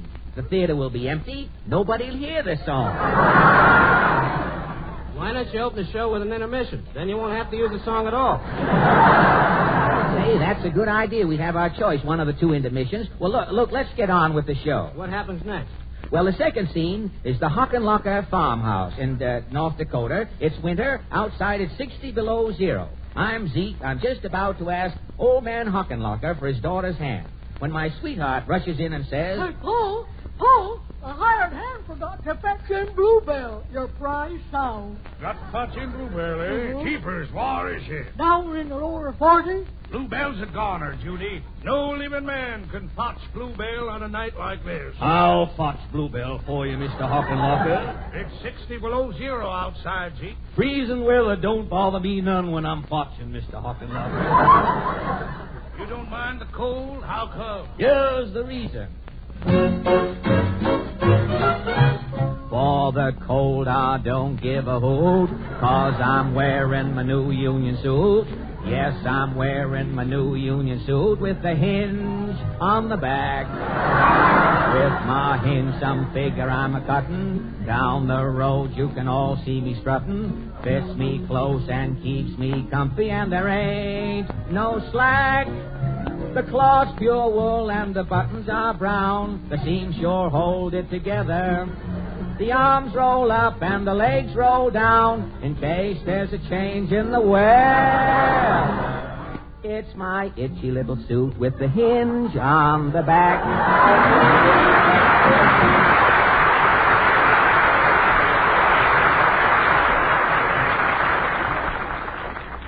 Fred, wait a minute. Now, Oscar, don't tell me that this song is reminiscent. Fred, did you hear the song Surrey with a Fringe on Top? Surrey with the fringe on top? It's in Oklahoma. Again with the Oklahoma. What has fringe got to do with my union suit, Oscar? I wouldn't know. I mean the melody. The melody. How does this other song you mentioned, how does this Surrey go? Chicks and ducks and geese better scurry when I take you out in the Surrey. Chicken, ducks, and geese. That's a barnyard sonata. My song is the saga of a union suit. But the music. Look, Oscar, who'll know it? A couple of musicians like you and Rogers and Hammerstein. And Rogers and Hammerstein. And their lawyers. And Well, all right, let them sue. You know, it's possible the two brains might have the same idea. Only it took your brain a year to get warmed up. But look, Oscar, if you want to pick on my show, why don't you wait until I finish? Now, the next scene is the big wedding. The justice is saying, Do you, Zeke Allen, take Judy Hockenlocker to be your wife? I do. And do you, Judy Hockenlocker... Hold on, Justice, hold on. This letter just come for Zeke. Who's the letter from, Zeke? It says selective service. Hold on, folks. The wedding's off. What's the letter say, Zeke? You're pale. I'll tell you why I'm pale. His arthritis is bad and his feet hurt. Oh, his tongue's like a motorman's glove. His life isn't gay. What a start for a day. With that old local draft board a look in his way. Oh, what a miserable morning. Oh, what a horrible day. Instead of getting married, they're putting me in 1A. Yes, they're putting me in 1A.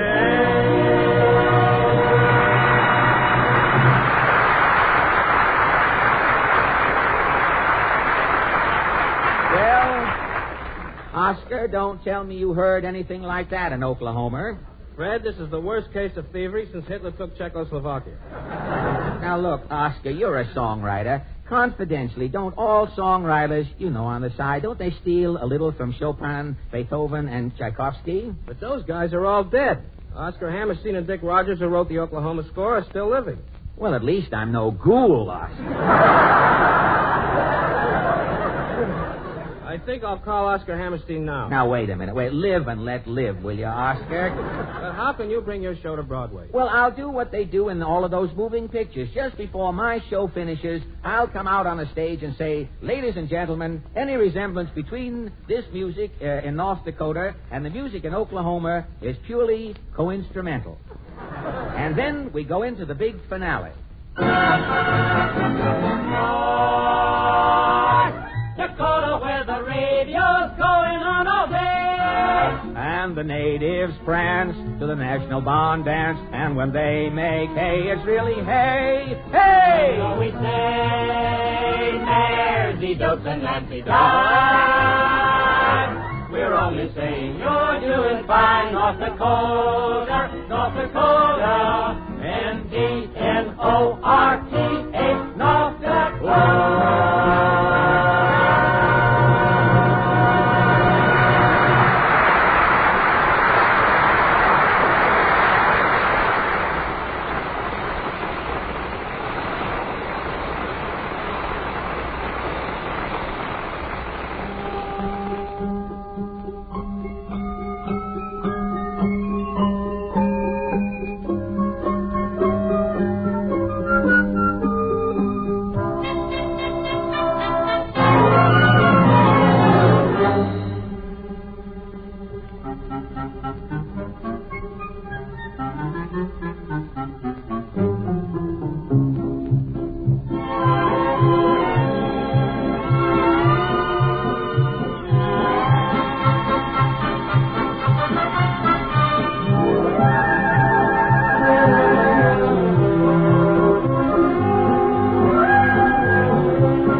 This is the Armed Forces Radio Service.